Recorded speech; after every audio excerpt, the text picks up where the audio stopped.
the then Minister of Police, Mr. Mbalula. Correct. Can you just tell us about the circumstances that led to that situation? Correct. You will know that I was a guinea pig of the step-aside policy because it was first applied on me for whatever reasons. On that day, I was in Pretoria. I get a call from the office of the minister. I can't remember who specific in the minister's office. And I was asked to travel to Cape Town for a meeting with the minister. I had no reason not to respond to such, made travel arrangements, got here to Cape Town, waited for more than 3 hours for the minister to come. He came. We had our less than 5 minutes meeting. He was there with his deputy. I think the deputy then was Mr. Bongani Mkhongi, if I'm not wrong. Yeah, Bongani. So at that time, the media was dominating with Pahlani and IPIT and Robert McBride and O'Sullivan. And then the minister simply asked, General, in view of all this negativity in the media, is it not better that you maybe step aside? I agreed because I'm not glued to any position. And I accepted the role of an acting national commissioner from the president, knowing that as a member of the South African Police Service, you can be deployed anywhere at any given time, as long as it's to serve the people of the Republic. I only asked 2 questions to the minister. Who do I hand over to? And he said, no worries, don't worry about that. And I say, since you say step aside, what does it mean? Say, no, you go home. Shook the minister's hand. Thank you very much. I left. On my way out, I met Mr. Bo Mbindwani, who was, I think, a political advisor to the minister. I was coming from the 9th floor in the building on ground level. As I was stepping out of the lift, Mr. Bo Mbindwani was entering, leading Lieutenant General Mutiwa, a colleague of mine. I left for the airport, waiting for my flight. And it is there, when I was sitting there, that I was following the minister, making an announcement to the effect that I am removed. I was asked to provide reasons within 48 hours why I should not be suspended, and that he is now, or Lieutenant General Mutiwa, who is incorruptible, is now the new acting national commissioner. I was at the airport. Now, I'm giving you all that to say I was not removed by the President of the Republic of South Africa, as the Constitution and the Police Act dictates. I was made to step aside by the Minister of Police then.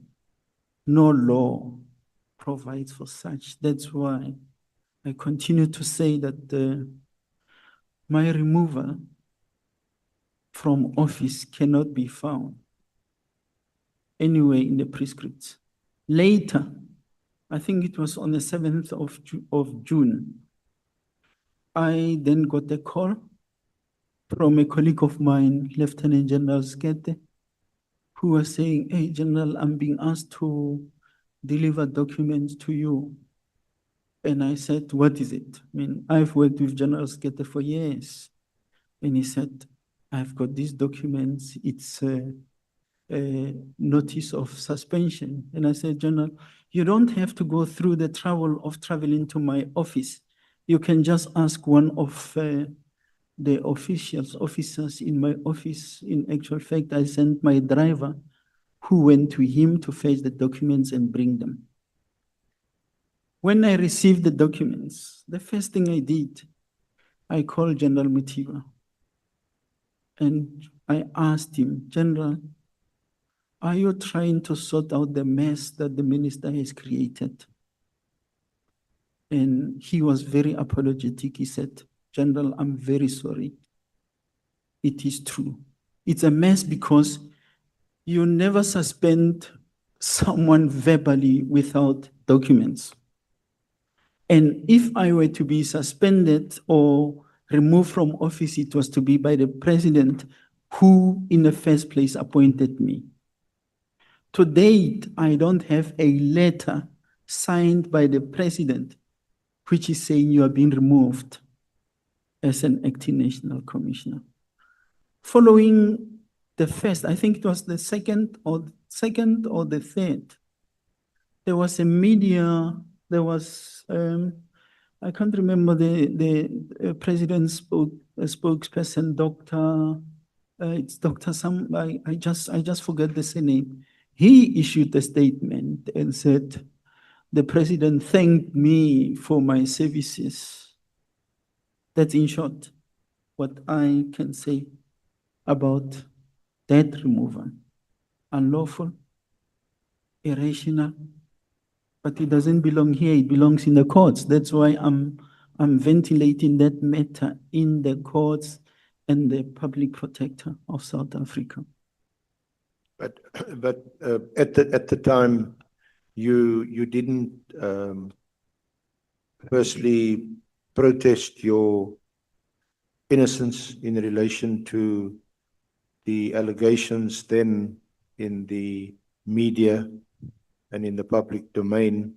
You didn't take issue with that when it was raised with you by then Minister Mbalula.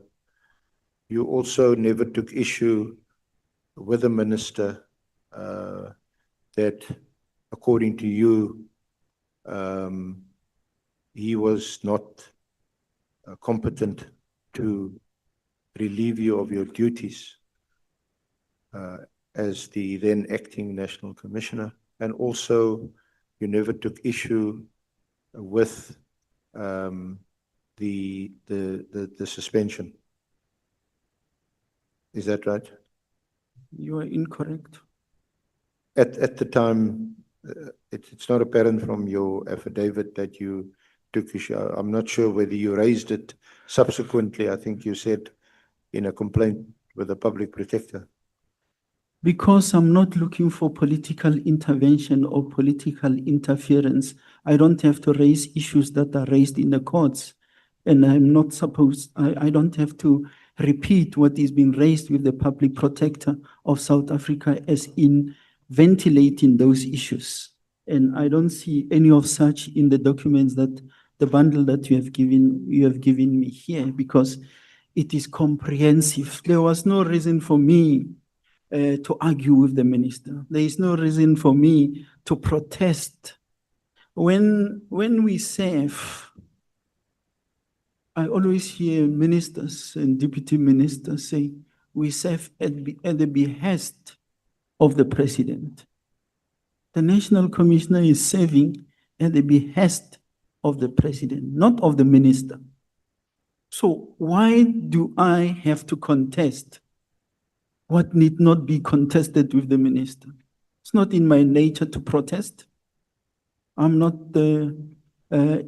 I was never in that mode. I don't protest. I walked away because I don't want any conflict. And I just said, I am not glued to any chair.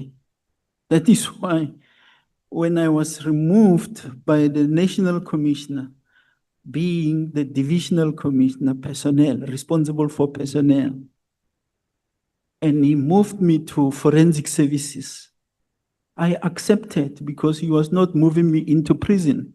He was moving me to go and perform a policing function that I performed very well. It falls within those objects of policing. Now, subsequently, you were charged, and you were required to appear before a disciplinary committee, and initially you did appear on 2 occasions before Advocate Matau, SC. It's correct. I appeared on more than 2 occasions.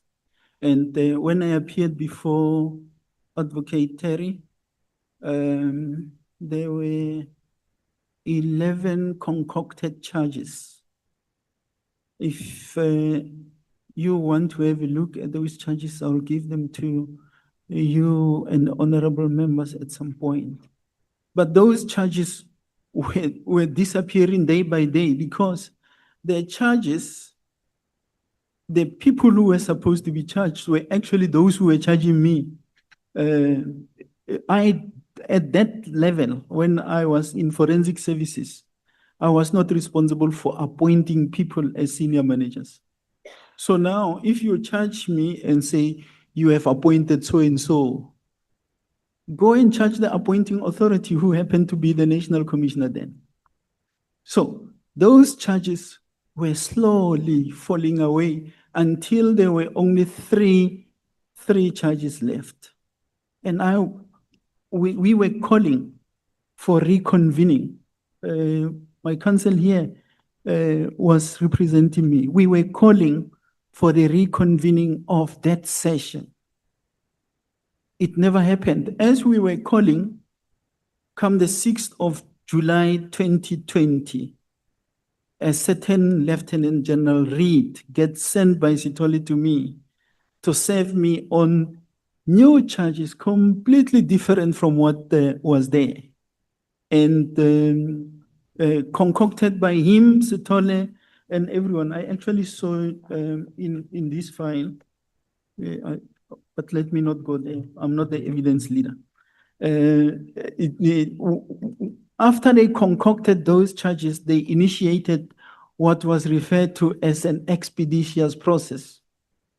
Those 3 charges, which were left from the 11, I never had an opportunity to respond to. Frivolous, just like the charge with regard to the expeditious process. So just to recap, the disciplinary procedure that was invoked the first time, that was in terms of Regulation 9. No. Regulation 8.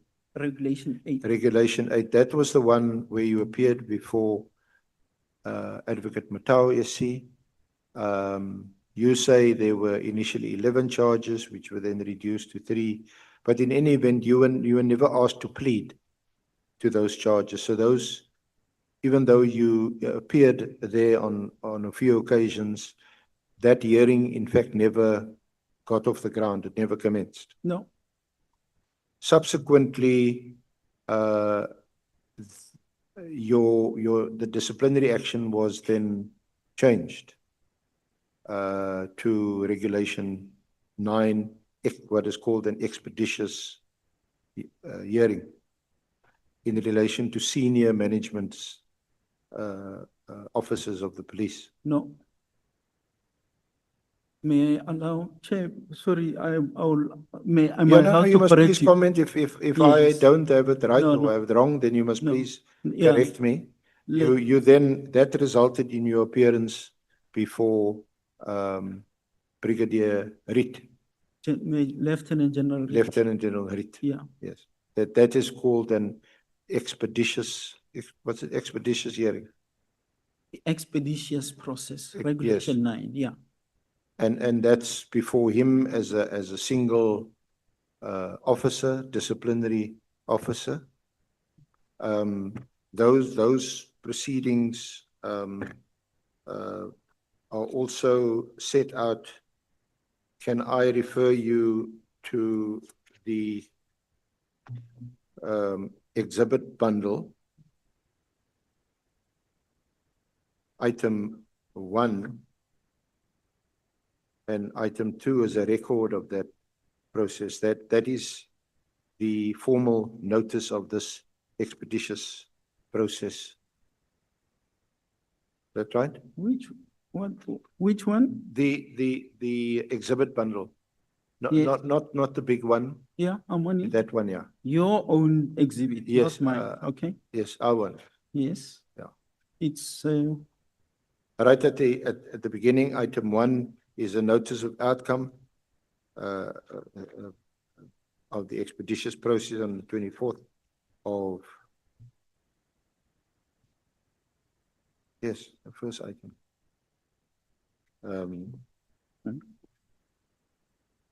That's a notice of the hearing, and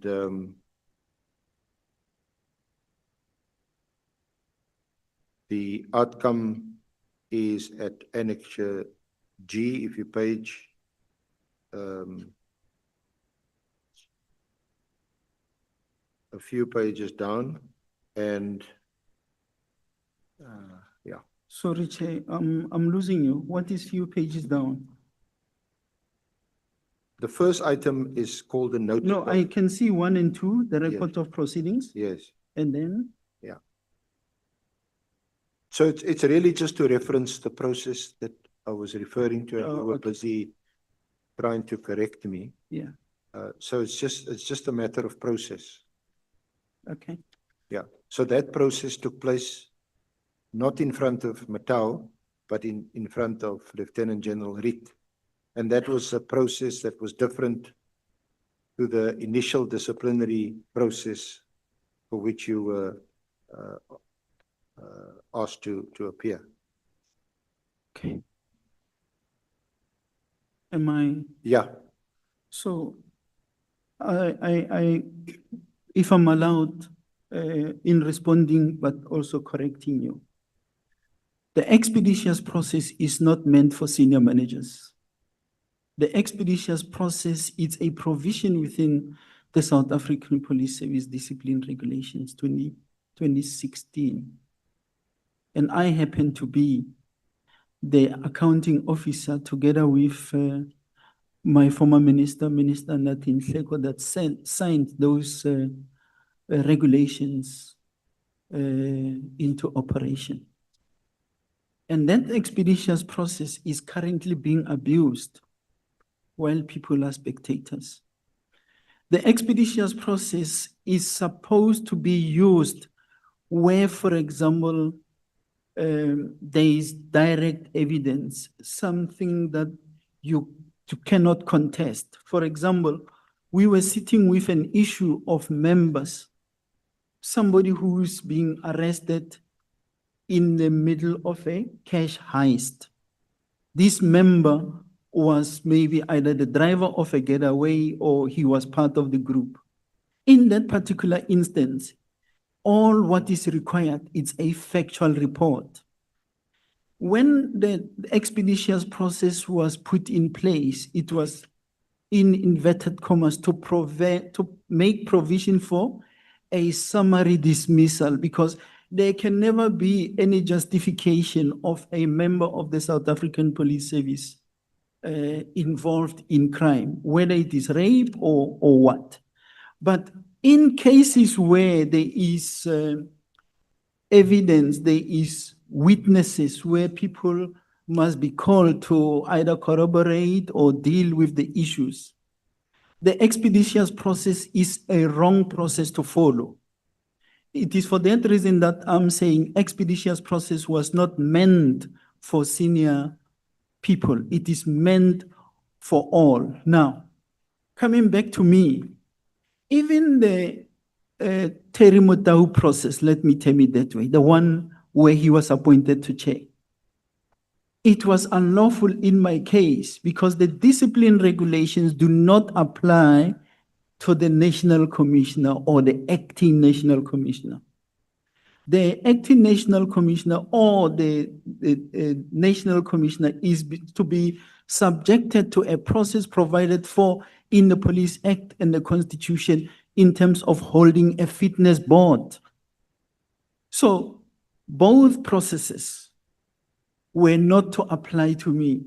I just said in the beginning, I was removed from office by the minister who was by law not allowed to do so. Now, the question is, when I left the 1st of June, where did I go? I never went to any police office. I've never seen a police office till today. I went to my house. So, if they wanted, they could have allowed me to go to my position as the Divisional Commissioner of Forensic Services and then take action in line with the discipline regulations, because they would have fully and squarely applied on me. Now, I'm to some extent disappointed because I've got a half-baked document here, which you say it's evidence. If you look at this document, you will see the first document. The first document is read as document. Then you have here what comes from Mkhwanazi, which allegedly, according to the discipline regulations, is supposed to be an investigation report. No. General Paslani, we also do our own research and we make efforts to find relevant documents. These documents have been presented to you and are placed before the committee, not to argue with you. It's to place certain issues on the record. You've made your position clear. It's not apparent, though, from the proceedings before Lieutenant General Riet that you raised that as an objection. But be that as it may, can I move to the next item? No, but Chair, you can't attribute something to me and move on.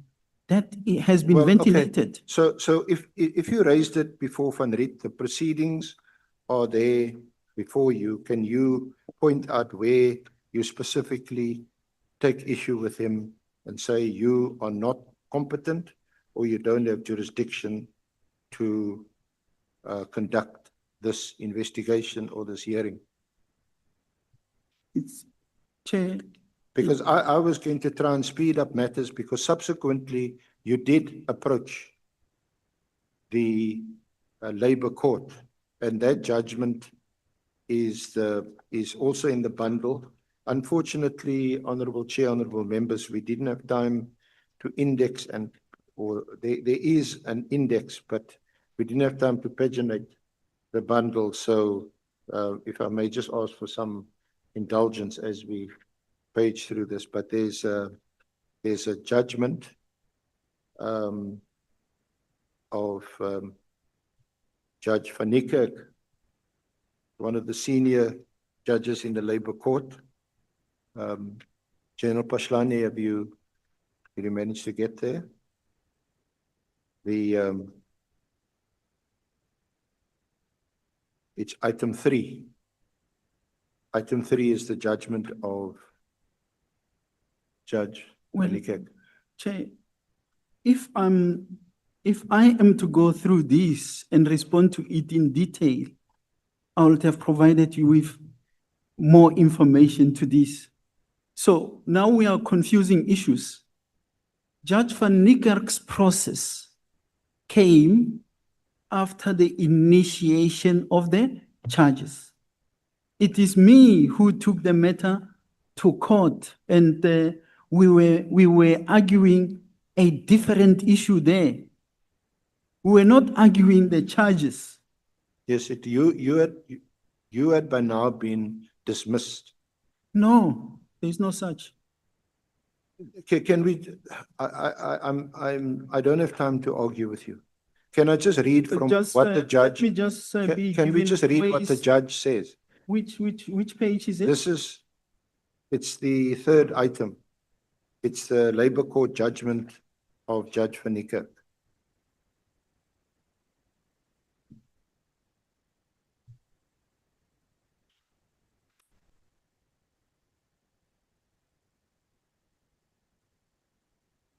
It's in the exhibit bundle. Have you got it now, General? I have it. I have it. Yeah. So you'll see from page 2 of the judgment, this is what the judge says. This is an application in which the applicant, that you, seeks in terms of his amended notice of motion to interdict the second respondent, that's the National Commissioner then, from confirming or ratifying a decision taken by the third respondent, that's Lieutenant General Riet, to dismiss him and to declare unlawful and set aside disciplinary proceedings initiated against the applicant in terms of Regulation 9 of the SAP's disciplinary regulations. In the alternative, the applicant seeks an interim order pending the institution and finalization of an application to review. So this is where the judge summarizes your complaint, and which is what you indicated earlier. The applicant's complaint is that the first respondent, the SAPS, is using Regulation 9 to circumvent a disciplinary process already underway in terms of Regulation 8 before an independent chairperson, Advocate T. Matau SC. Then the judge goes on to say the regulations are in the Gazette. They're based on a collective agreement between SAPS and the trade unions. And then he records that Regulation 9 provides for an expeditious process. And as the title implies, it provides for certain cases of alleged misconduct to be determined by way of an expedited hearing. And then in paragraph 3, it deals with some background of how you appeared before Advocate Matau, and your allegation that the SAPS was now acting mala fide, because you can't defend yourself in an unbiased forum, as you put it. So after the argument, the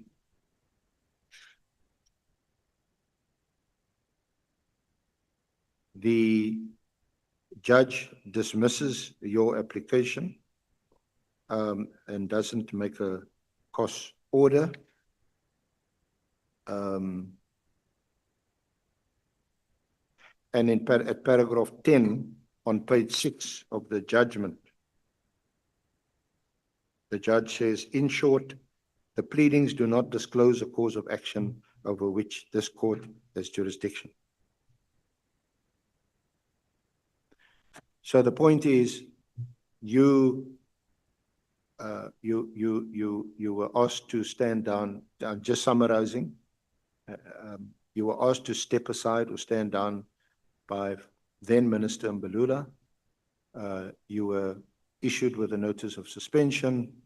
You were then issued with a notice of a disciplinary inquiry, initially before an independent third party. Subsequently, in terms of this expeditious process, there was an outcome. You sought to interdict the outcome of that process, and then that application was dismissed, and subsequently your dismissal was confirmed. And you contested all of that, but is that a fair summary of the facts? Chair, while this is not the process where I want to ventilate this, I suspect your reading of the process is wrong, and it will be misleading. We have never challenged the merits of the matter before Van Niekerk. When we went before Van Niekerk, the intention, it was between the sanction and the confirmation.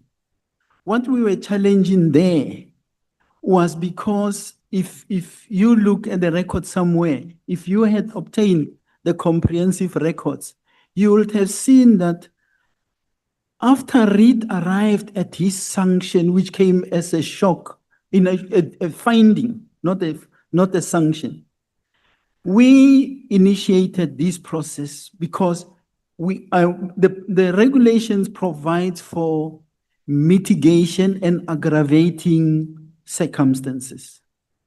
You will not find any mitigating circumstances coming from me because we were challenging that particular process. While we were still waiting for a court day, as usual, they moved on and came up with a sanction.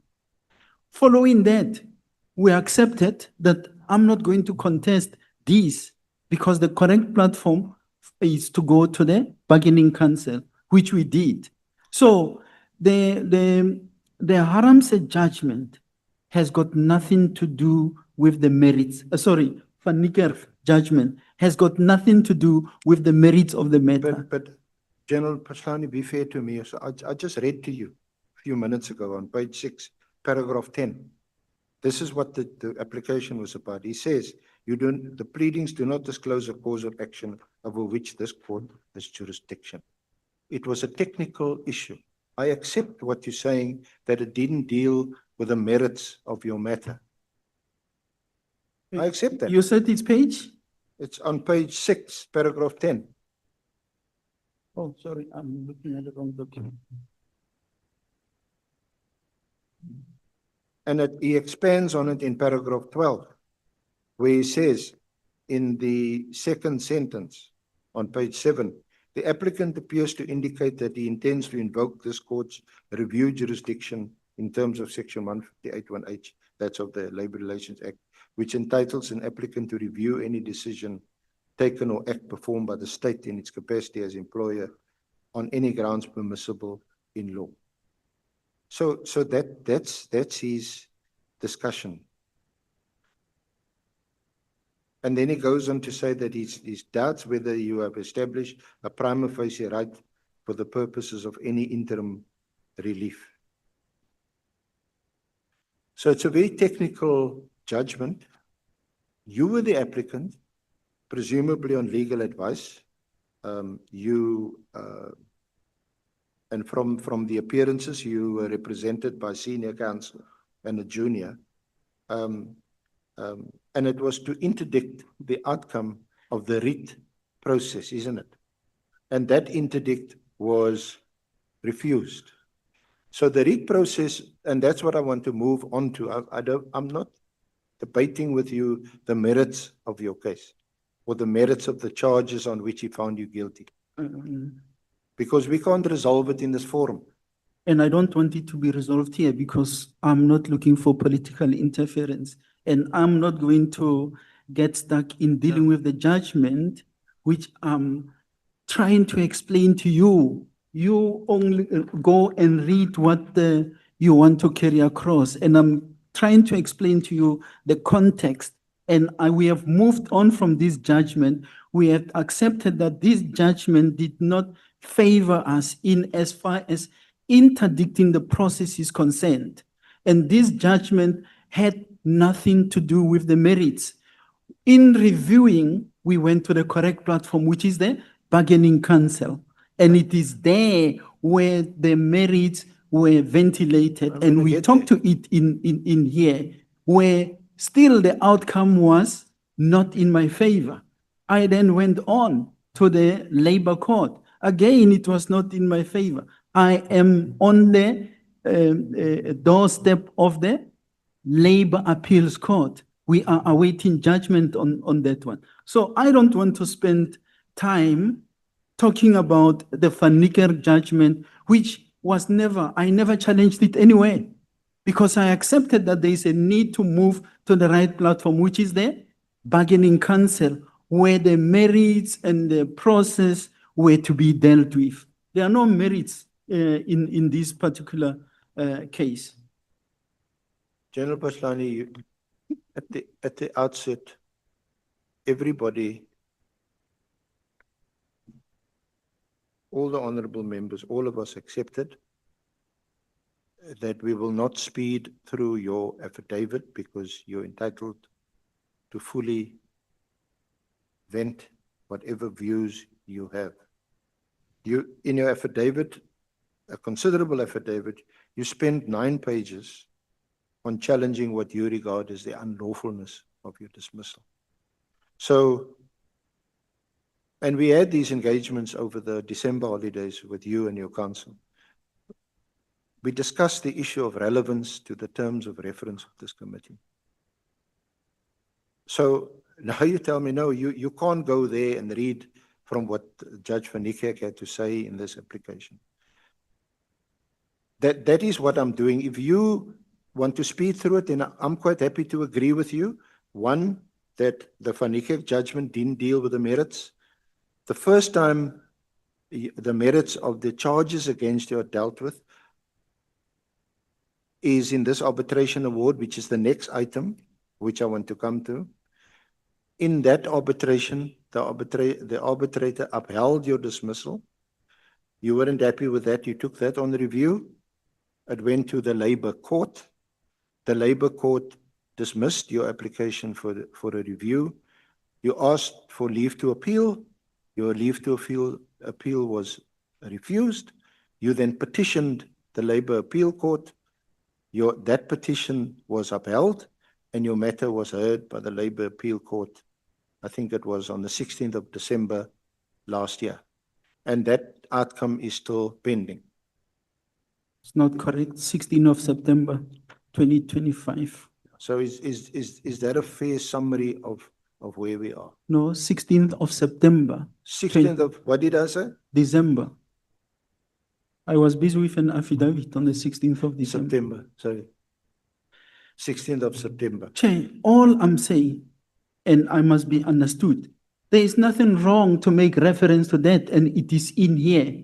But I've got a problem if you are making reference to that out of context, creating the impression that Van Niekerk dismissed my application, not, and somewhere you mentioned the correct, on technicality, not on merits.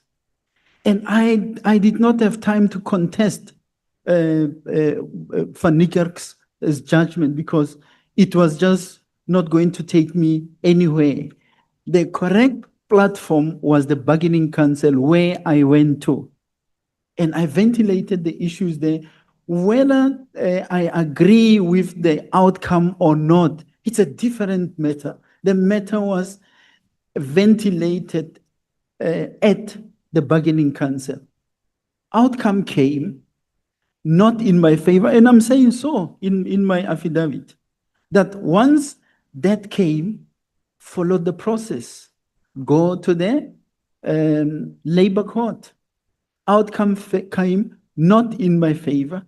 The same acting judge refused us leave to appeal. It is for that reason that we went to the Labour, we petitioned the Labour Appeals Court.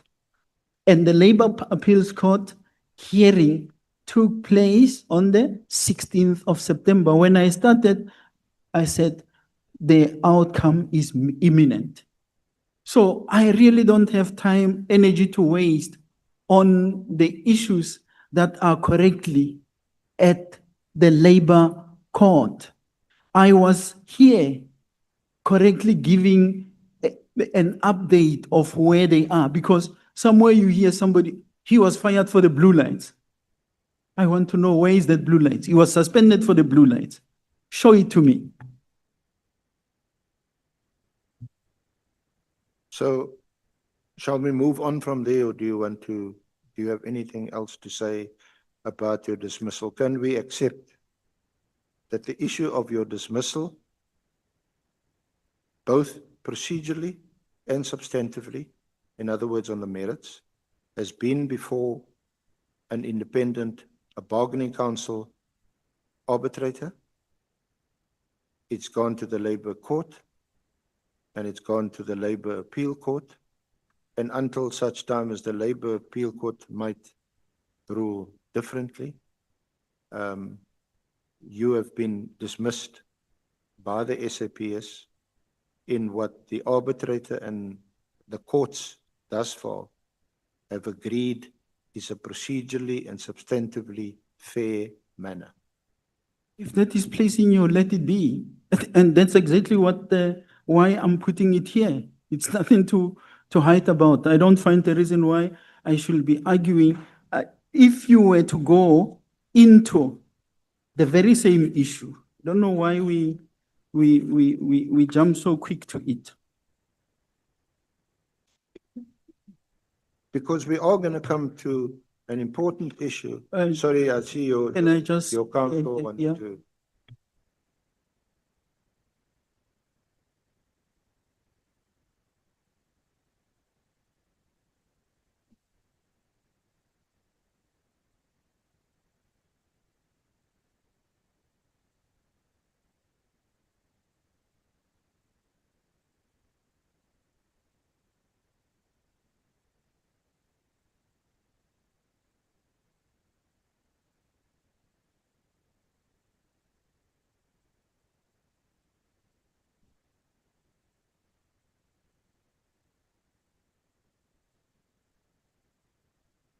Sorry, Chair. I was listening to some learned people here behind me.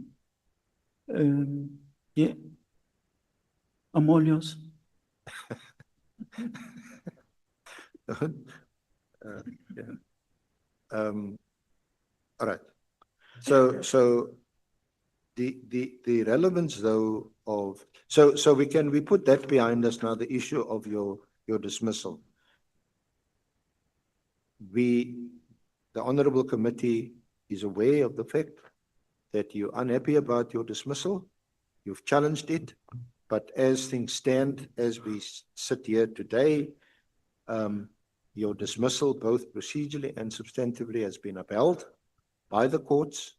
And yes, you've challenged it, but to the extent that you now argue or contend in your affidavit that you've been what you call unlawfully dismissed, that has been dismissed by the courts.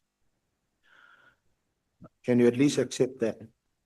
What must I accept? That your complaints and your case against your dismissal has been dismissed in arbitration and by the courts up to now. The question, and I know I'm here to answer questions. The question is, why do you put that to me while it is part of my affidavit? And that's exactly what I'm saying. I have outlined a process which allows you and the honorable members to have background to that. And I emphasize, I am not here for that. This is a matter ventilated elsewhere. This is a matter that belongs elsewhere.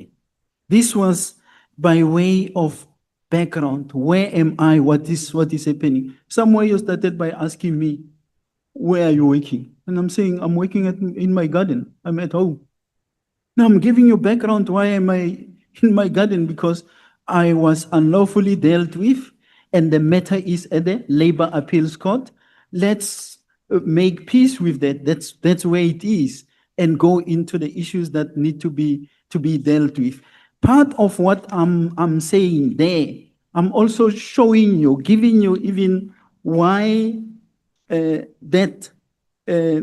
why I'm even going to an extent of talking the unlawfulness and people in authority who disobeys the laws. I'm giving even annexures. I gave you documents to that effect. But for the sake of progress, I've never came here to say I'm still employed. No, I'm in the Labor Appeals Court. We're waiting for a judgment. So we can move on. Thank you.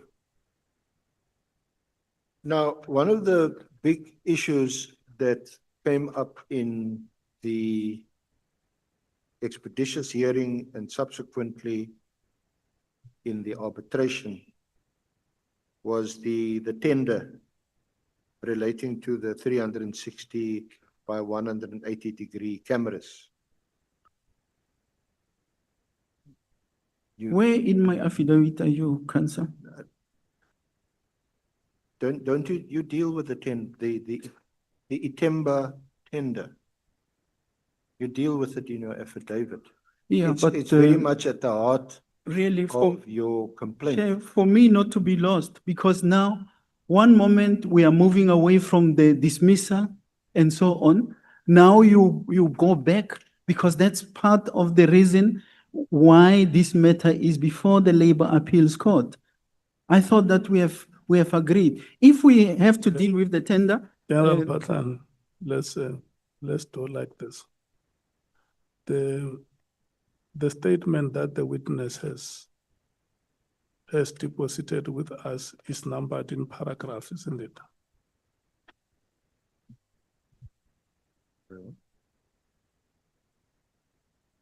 Page 18. Yeah. I think that is the approach that we must take. If we are on page 18, let's go to that page in the specific paragraph. Yeah, it's item capital letter E on page 18. General Paslani deals with the procurement contract bid 19/1/9/1/187, that the supply and delivery of the 360 by 180 panoramic image capturing system. Did you get that page, General? I'm there, Honorable Chair. Thank you. Let's proceed. And General Paslani, you and I had agreed that these court process, arbitration processes, that's now where they are, and it's subject to the Labor Appeal Court now also sitting and considering your application to appeal. But in relation to the merits of the case, that's where I'm moving towards now. The merits of the case, the matter is dealt with fully, not perhaps to your satisfaction, but dealt with fully in the arbitration award, which deals with, amongst other, this particular tender. Do you want me to take you to the relevant passages, or do you accept that this Itemba FDA issue was dealt with in the arbitration award? No, Honorable Chair, I'm not going to accept that approach. I'm not going to accept to be taken through an arbitration document while I'm contextualizing that issue. Here in my affidavit, it's 8E, paragraph E, and we are from 44 going forward. So we can deal with what I am saying in relation to that. If you want to go and refer to some aspects of the arbitration, because we are saying it here, I'm not going to repeat the arbitration, which we have extensive legal documents before the courts on it, and I'm saying I'm waiting for the outcome thereof. So, to be fair, Chair, I must be spoken to on my affidavit. The issue that the council is trying to talk to is traversed from page 44 of my affidavit, and it goes on. Sorry, paragraph E, paragraph 44. I talk to it not selectively. Can we understand this? Advocate Adams and General Pathan.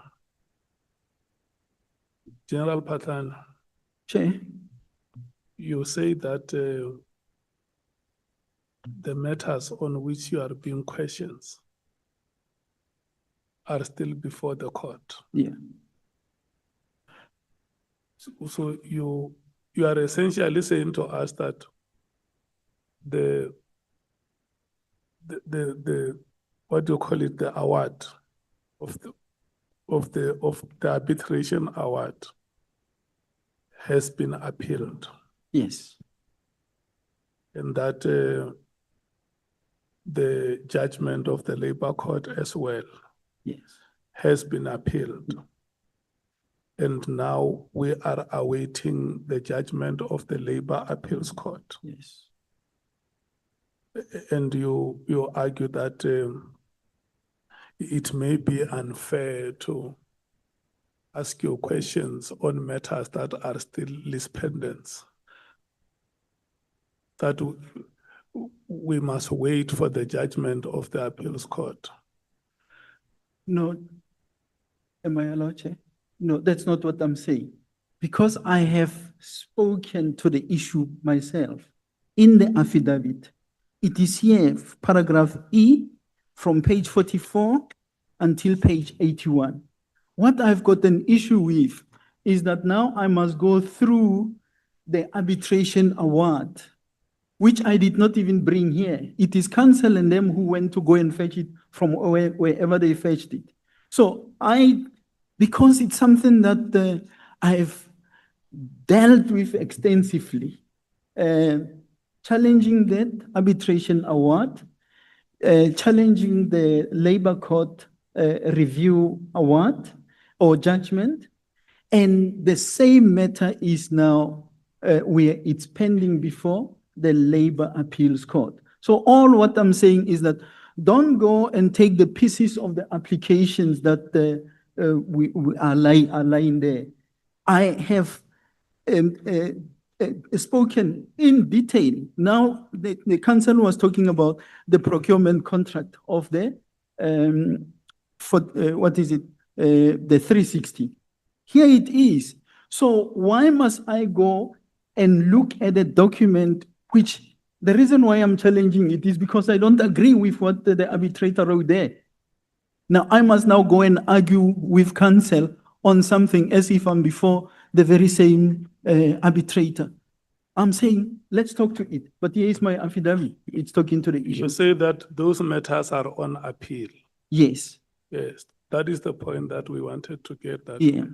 those matters are on appeal.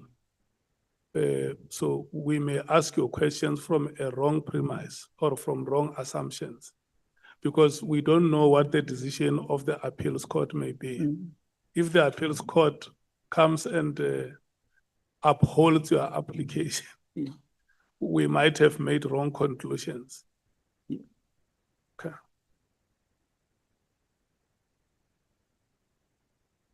So General Paslani,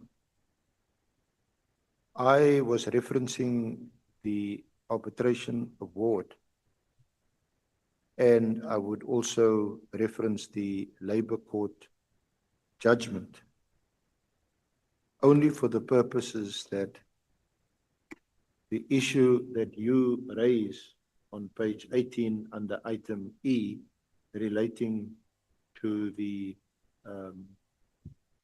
panoramic system, that issue was dealt with in the arbitration. Witnesses were called. You were entitled to cross-examine those witnesses. You yourself led evidence. You then took that award on review to the labor court. The labor court also applied its mind to those issues. That is all that I'm trying to establish in response to your narrative, which appears from page 18 on the procurement, on that very same procurement contract, and which runs for a number of pages in your affidavit through to page 32, paragraph 81. That's all that I tried to do. I didn't try to argue with you. I didn't try, and I'm certainly not trying to persuade this honorable committee that you are wrong and that the arbitrator and the labor court was right. All I'm trying to say, General Paslani, or trying to demonstrate rather, is that these issues have been ventilated in what all of us regard or hope to regard as independent forums, legal forums, where you have already given your side of the story, your version. So, having said that, this is your affidavit. We've agreed you're not going to be rushed. what is it now under this item E that you want to elaborate upon or to convey to the Honourable Committee? You see, Chair, I refuse to accept what Council is saying. And I refuse because that's exactly the kind of narrative that has been peddled in the public domain. And I can't, in a paragraph, try and sum up the injustice that I've suffered and the narrative that has been there. Even witnesses in this, before this committee, I was listening to them. They were talking to this 24 million irregularity. I recall, I think it's Honorable, but I think it was coming from some members, where they were questioning the submission to the AG to say, can you clarify us on this? That has got a lot to do with this. Facts were misrepresented before the AG, and I cannot just go over this thing. And I took note of what Honorable Malema said earlier. Why the thinking that we are going to be rushing through. And Honorable Malema, unfortunately, this is what I'm being subjected to. Look at what I'm doing in terms of that procurement, because somebody went to pay 24 million plus interest to a service provider who did not even deliver a single camera to the police. That happens in 2018, 2019, while I'm sitting at home since 2017, the 1st of June. And that is being attributed to me. That is what I'm dismissed for. To say you have allowed a service provider to take 24 million plus interest, which became 31 million, that decision gets taken in 2018, 2019. I'm giving you here even proof of who signed for that thing. And now I must, in a paragraph, sit here and say, Honorable Chair, I agree with the narrative. I'm not going to agree with it.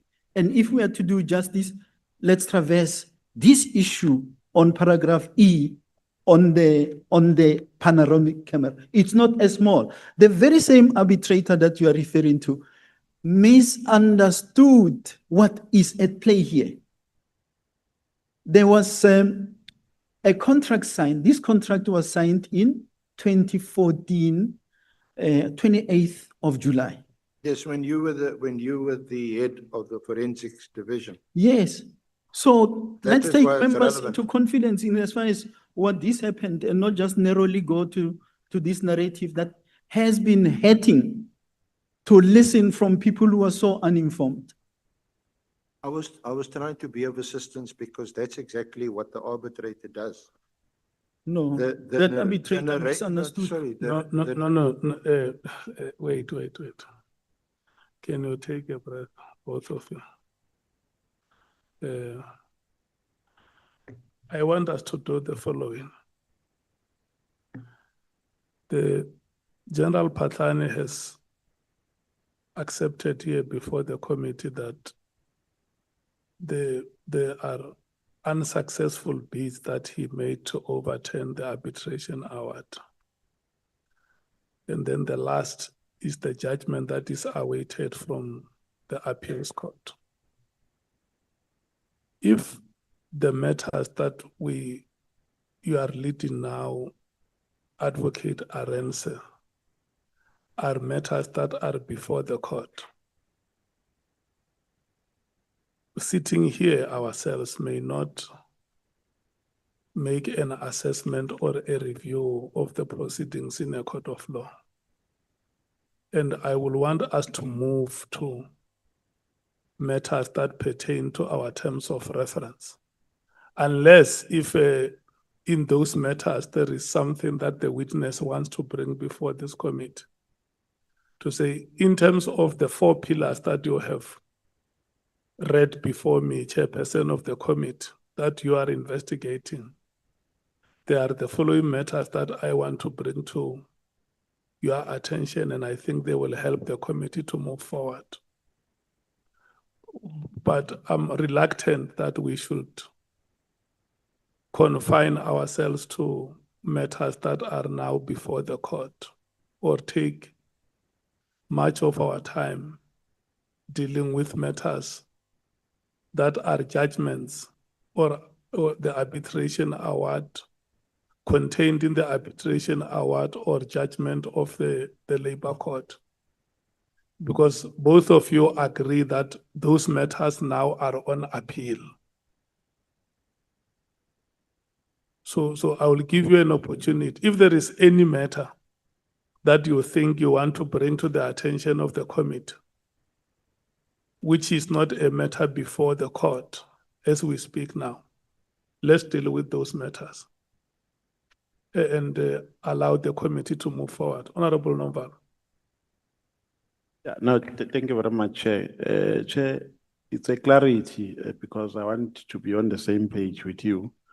In fact, I was tempted to ask a question when the general raised a concern regarding some questions that are posed to him. Now, Chair, the question is, because my understanding is that to a greater extent, the senior counsel has asked questions in relation to matters deposed on the affidavit. For instance, the 360 tender or contract is deposed on the affidavit by the general.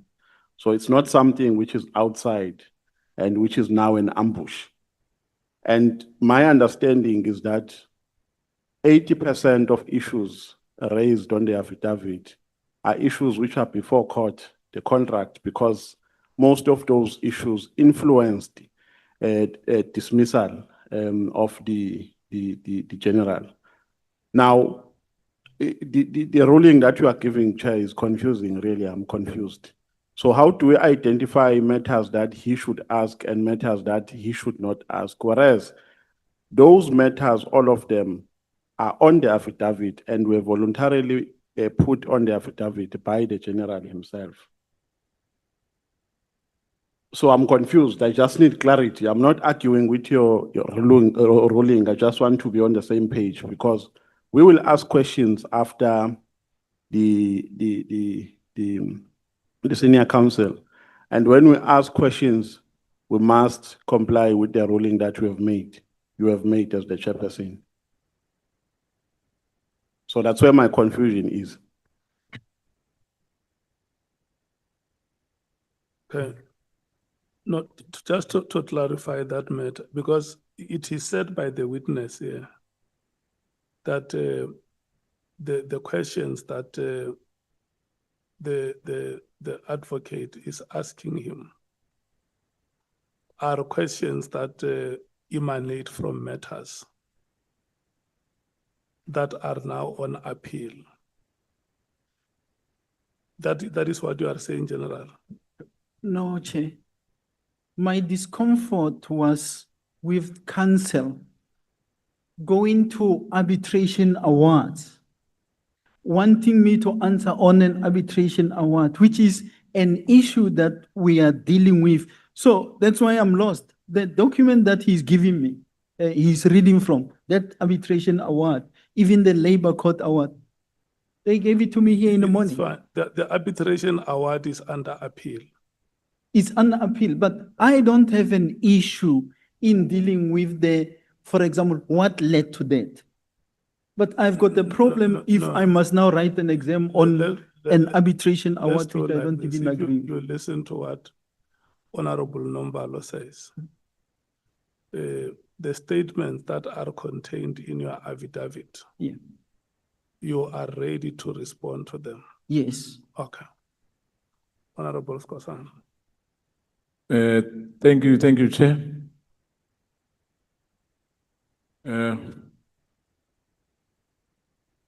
Lochani likupi, General Pahlane? Ngiyaxolisa. I'm here.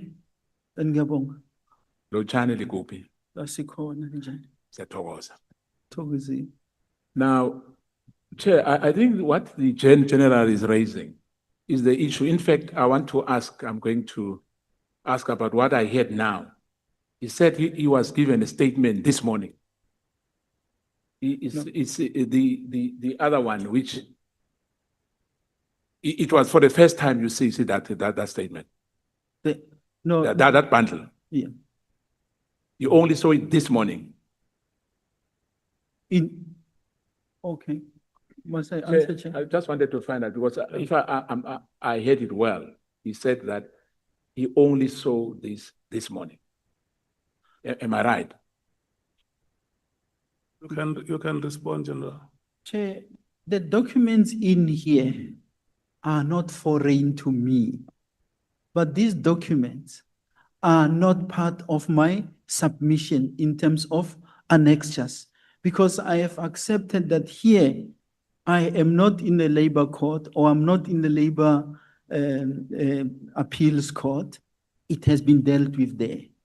So what council is doing, he brought these copies, like this is somewhere here, there's records of proceedings. And somewhere I said earlier that unfortunately some of these are half-baked in that some documents that are supposed to be here, if we want to bring the whole records, bring the whole records and not selective.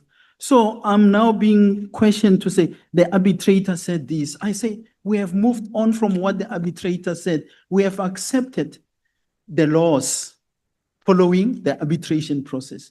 We have accepted the laws following the labor appeal, the labor court. But we are now on waiting for a labor appeals court judgment. So why must I go into this? The issues, Chair, they are raised. It's me who raised it. Maybe, let me say, I may have instigated them. That's why they are part of my affidavit. That's why they are comprehensively addressed. So I don't understand why must I go and read an arbitrator's document that I don't necessarily agree with. If we want to have an understanding of what happened, here it is on paragraph, what is it, E. It's well captured between E. If you disagree with it, but it captures. Now I must go in, but the arbitrator said this, or an acting judge said this. I hold a view on those people. And that's why I don't agree, Chair. I'm not saying we must deal with the issue. Because, for example, the 360 camera issue, the 24 million, it's very critical. It's being brushed over. Every time an issue is being asked, even from management, they say, no, but he was dismissed. Dismissed for what? If I'm to be dismissed for 24 million, it's not me. That decision gets taken in 2018, 2019 by a sitting national commissioner who decided to settle with a service provider who laid their hands on 24 million, that became 31 million. That man left the country with that money, unfortunately died. But now they say, Pashani approved this. How do I approve something in 2019 while I'm sitting at home? The last day I was in a police office was when I left, before I left Parliament. But this is the issue. So I don't understand why we should escape it. Why must we go to a bargaining council thing, which is not talking to the real issue? The same issue is sitting before the Portfolio Committee on Police. I was listening to them, listening to material irregularity. When that issue is being raised by management, no, but the person who was responsible has been dismissed. I listened even when you were at Hoshimampuru, the CFO said so, to say, no, that matter has been dealt with.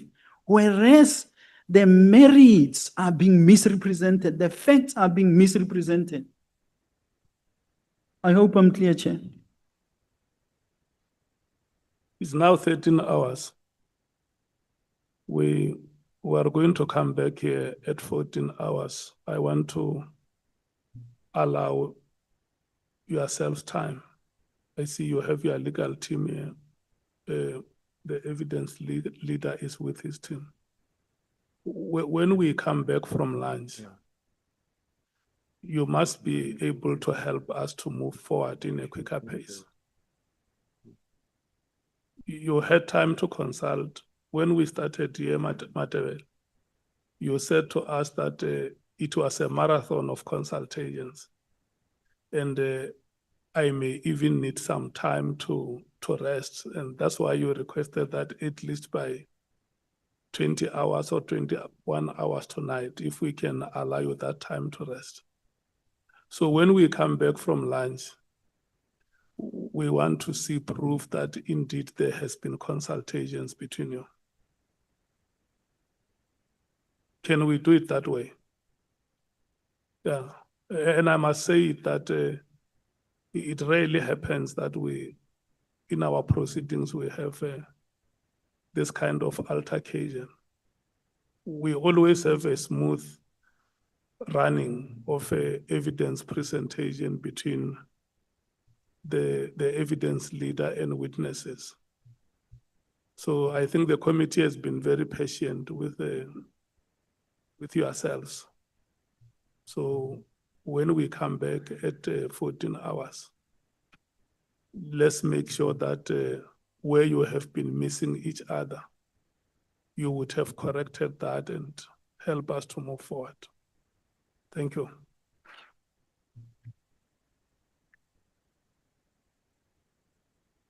Are we going to adjourn now, Honorable Chair? Yeah, we're breaking now. We are coming at 14 hours. Thank you. Thank you.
General Patana,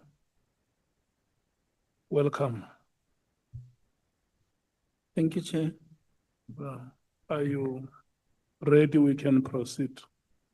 I am ready. Did you find each other with the advocate? I suspect we did, Chair. Okay. I want to hear you saying, I'm convinced we did. Well, let me say the following. I'm convinced that following what is in my affidavit in dealing with the issues, it's going to make us make good progress. That's very important. Thank you so much. SC, can we run until 17 hours? When I say until 17 hours, I mean, okay, let me say the next break will be at 17 hours. Thank you. Thank you, Honorable Chair, honorable members. Welcome back, General Paslani. So the issue of your dismissal, which you contend is unfair and unlawful, that we've dealt with, that's out of the way. You say there's still a Labour Appeal Court decision that's pending. Yeah, I thought, Chair, we must move away from that one by allowing me to close it with these paragraphs which are in that particular portion, and then we can go to the 360 that you were making reference to, without going into the details, whether it is the arbitration or the Labour Appeals Court. And somewhere I think me and Council are talking past each other, because unless I have it wrong, you talked about the arbitration. Now there are two arbitrations. There is an arbitration award that relates to the 360, that led to the payment of the 360. And there's a triple SBC, award. Now that award, the Labour Court judgment, is a subject of the current pending matter before the Labour Appeals Court. Therefore, I don't think I will want to go too much into that. We have said a lot. What I will talk to is the arbitration award, the Judge Haramse arbitration awards that relates to the 360 and the awarding, the subsequent payment of the 24 million. But I thought maybe just to close off the issue on the dismissal, just to sum it up, if I'm allowed to refer to those paragraphs in my affidavit.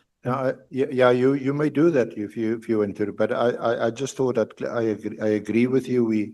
And just for purposes of clarity and to honourable members of the committee, we are talking about the same tender. That's the 360-degree camera. But in relation to the one arbitration award, which involves your dismissal, that is your conduct in relation to that tender and that contract.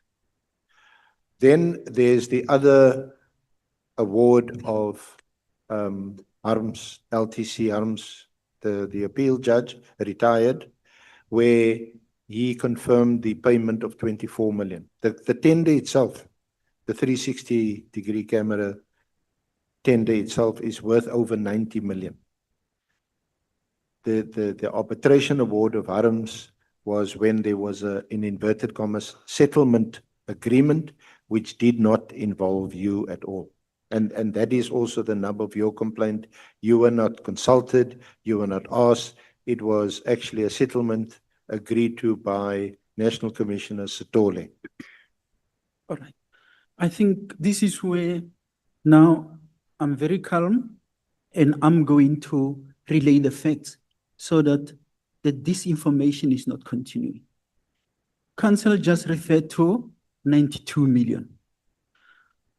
Haramsa's judgment has got nothing to do with 92 million. Yes, I agree. 92 million is the bid, the same panoramic contract bid camera, the 360 cameras, forensic services. When the contract was awarded on the 28th of July 2014, the value of that contract was 92 million. Now, it gets awarded. Once it is awarded, obviously, my environment, forensic services, is the end user because these are cameras that are used by crime scene experts. So ordinarily, we are to place an order and buy from that particular contract. That contract is awarded to Etemba.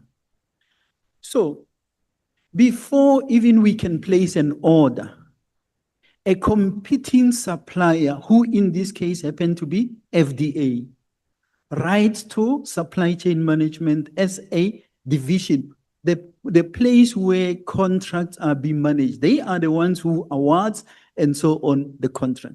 So they raise an issue with supply chain management, wanting to inquire on which basis was the bid awarded to Etemba, because at least them being in the industry, they knew what the camera offered by Etemba specifications are versus what camera they were bidding for. They responded to the bid for.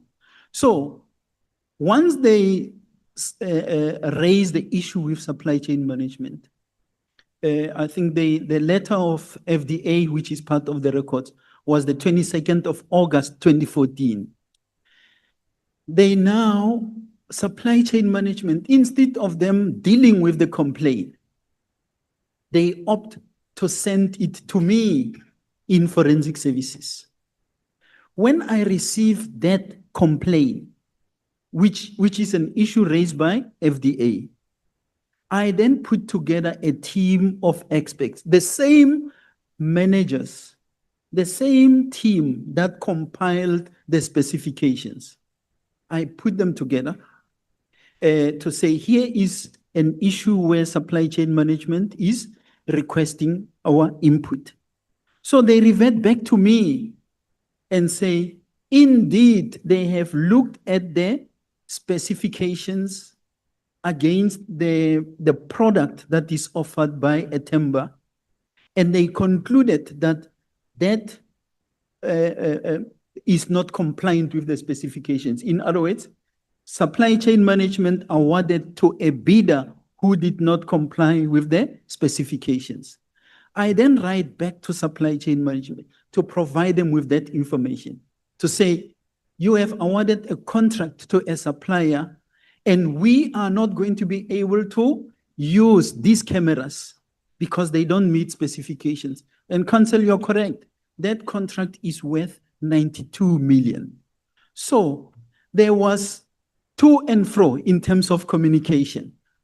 We said to supply chain management in my letter, which is here on the records, 22 October 2014, go into a process cancel. When we say cancel, we don't mean you must just immediately receiving our letter cancel. They must go together with legal services into a process of engaging the supplier and say, we have established the following. The issue there was that even the bid evaluation committee, when they made their submission to the BAC who awarded, they did indicate the non-compliance by the Etemba bid. Heavens knows why that contract was awarded, because the BEC is saying to you, this product does not comply with this thing. For example, one of the requirements was it must be a 360 camera. It must not allow manipulation. You must not stitch images together. But the Etemba product, you stitch, you do 90 degrees, 90 degrees, 90, which is, you now piece together the 90s to make it 360. Now that is unacceptable. You can't go to court and present such evidence, because the chances of the courts and learned friends arguing, but you have manipulated, and they are great. So that thing has got no value. Now, long and short, consistently as forensic services, we have given feedback to supply chain management and say, we can't. Supply chain management went even to National Treasury to say, how do we deal with this contract? National Treasury comes back to them and say, subject this contract to an independent assessment. That time, I'm acting national commissioner. The supply chain management and legal services write a note to me. It is here. I think it's JKP4.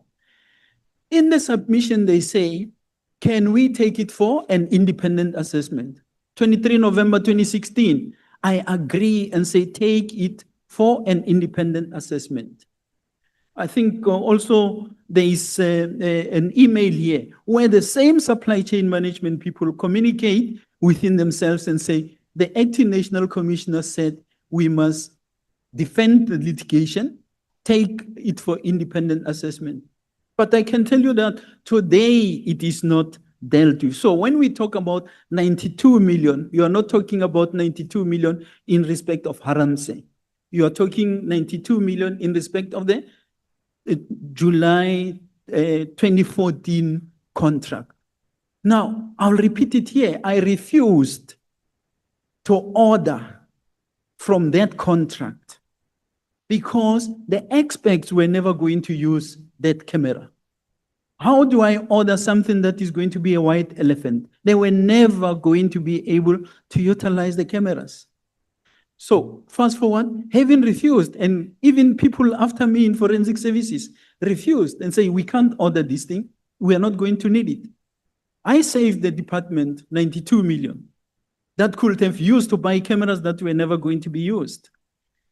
Beyond me, remember I say I signed and approved that the independent assessment must be done based on the advice of National Treasury also. Even us as forensic services, there is a letter there, 29 April 2016, which is saying, take it for independent assessment and we will pay. In other words, forensic services was even prepared to pay for the independent assessment. To date, it did not happen. Come the 1st of June 2017, I'm out of office. Having directed that you must still do independent assessment, defend the litigation, because at the time there was an email from Atemba saying, we now want these, they were now demanding 14 million to say, because you did not order for our damages to bid and so on, pay us 14 million. I don't know what happened, because since the 1st of June 2017, I'm involved nowhere. They go on, then there is a settlement, which is signed by General Setole to say, let's settle for the no more than 14 million. When I was in office, I saw them asking for 14 million, but they settle to pay 24 million. Now, I don't know how long it took to settle the 24 million, because there is 7 million extra that they paid for interest. Now, Honorable Chair, my question is, I'm not going into the merits of the dismissal or whatever. My question is, what do I have to do with payment that was settled by General Setole in 2018, 2019, when I'm long out of office, despite the fact that everyone consistently in forensic services was opposing and saying, we can't pay. No one of forensic services was involved in a litigation, deliberately excluded. And when they pay, after they paid, that's when they come running to me and say, you cost the state 24 million rand loss. General Paslani, I don't disagree with your narrative. That's why I asked you if we can agree. that whether it's the 92 million or whether it's the 24 million award of Judge Harms, it's about the same contract. Yeah, can we agree that? Well, if you want me to say it for the sake of saying it, I agree. We can move.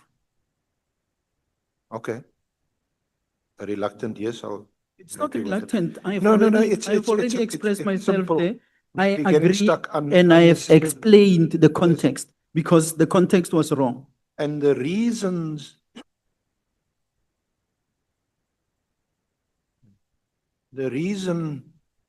why the arbitrator found your dismissal procedurally and substantively fair are reasons which are not part of the award of Judge Harms of the 24 million. They are completely separate. That is, the 24 million is after there'd been demands made by the successful bidder. It was made clear to them that SAPS made it clear to them we're not going to honor this contract, so what they call repudiated the contract. And at the end of the day, Atembu sued and said, look, these are the damages that we suffered.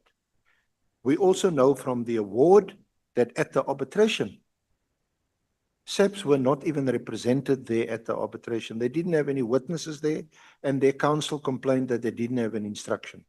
And LTC Harms then said, in that case, I'm making the award. Now that is separate from the 92 million. But we're talking about the same contract. Okay?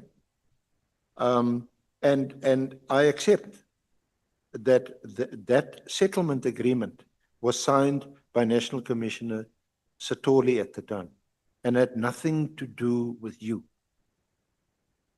Okay? So as far as your dismissal and the reason for your dismissal are concerned, you've taken that as far as you can so far, and there's a judgment outstanding. The 92 million contract, or at the time the full contract that was before the arbitrator, that related to your let's call it alleged conduct or misconduct in the process of that tender. It didn't, and to put it again also on the record, at that time it didn't involve any dishonesty on your part. The arbitrator found that your conduct was reckless. That is what the arbitrator found. Okay. So can we move on from there? But the contract itself, it does feature later on in this whole narrative for other reasons. Am We can deal with them. Am I allowed to Of course. talk? Paragraph 41. Even the acting judge at the Labour Court found no element of dishonesty that Lieutenant General Reid attributed to me, and the learned judge ought to have found that the commissioner completely ignored or failed to deal with material information placed before her. That's on page 17, paragraph 41. The learned judge also found that my dismissal was procedurally and substantively fair on charge 1, only one charge. With the leave of the Labour Appeal Court, my application for leave to appeal was granted and the appeal was heard on 16 September 2025. To date, we wait for the judgment of the LAC. I'm also awaiting the outcome of an investigation conducted by the Public Protector of South Africa on the complaint I lodged in relation hereto, registered with since 2022. 4 years later, I'm still waiting. So I really have run out of the appetite of dealing with that matter because it's very well covered in my affidavit, and there is no distinction between the Harams award and the contract that was awarded in July 2014 by Supply Chain Management. The payment emanates, which follows Haram's judgment, is on the same 92 million contract, which for record purposes, once again, I had spent no cent on that particular contract. I accept that in relation to that 92 million rand contract, your view was that the successful bidder should not have been awarded the contract because the product was defective. That's what you said. Chair, I want to disagree with your view because that is the narrative that has been peddled outside. Your view, it is said, I did not agree with that contract because it was not awarded to FDA. So if you say my view, I disagree. The view of forensic services led by me is that that contract was not compliant and the record speaks for themselves.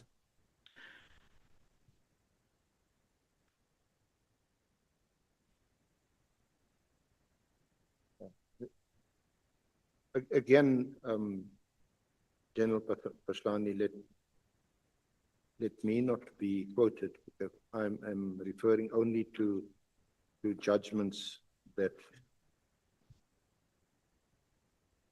had been handed down. And in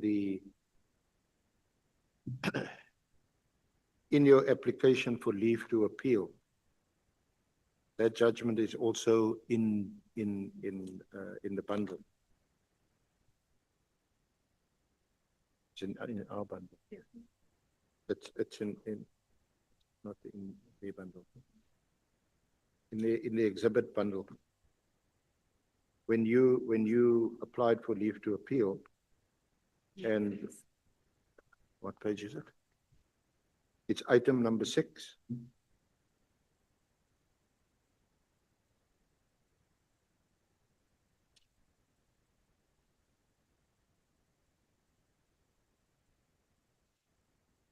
Where is the but can I refer you to paragraph 26?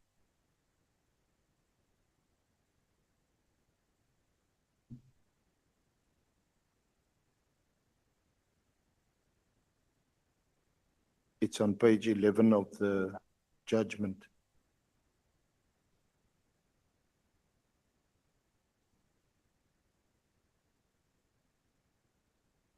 You see that? The applicant's conduct did not need to amount to serious insubordination, for it constituted serious misconduct. Regulation 9 sets out serious acts of misconduct to include serious insubordination or similar misconduct. Having considered the evidence, I'm satisfied that the applicant's conduct amounted to similar misconduct and that it constituted serious misconduct. And then later on at paragraph 33,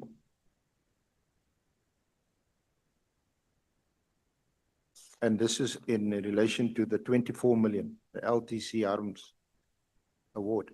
Although the applicant was not involved in the settlement process, he set in motion the sequence of events that led to the first respondent, breaching the contract with EFG, that's the successful body bidder, and ultimately resulted in EFG having a claim for breach of contract against the first respondent. This ultimately resulted in the first respondent paying EFG an amount of 24,494,000. Again, that's what I'm reading to you. That's what a judge found. Judge who? Sorry? Judge? Judge Davey. Oh. Acting All Judge right. Davey. Chair, ordinarily, I will not want to dignify what that judge wrote there out of respect for the judiciary. Because if this was to be correct, it is me who on the 22nd of October 2014 saying to supply chain management in response that you have awarded a contract to a bidder whose product doesn't meet the specifications. It is me on the 4th of November that I write again to supply chain management after I called the two. Maybe you will tell me when you are to listen to me. Chair, I'm responding to questions. I suspect that I'm to be listened to by the person who asked questions.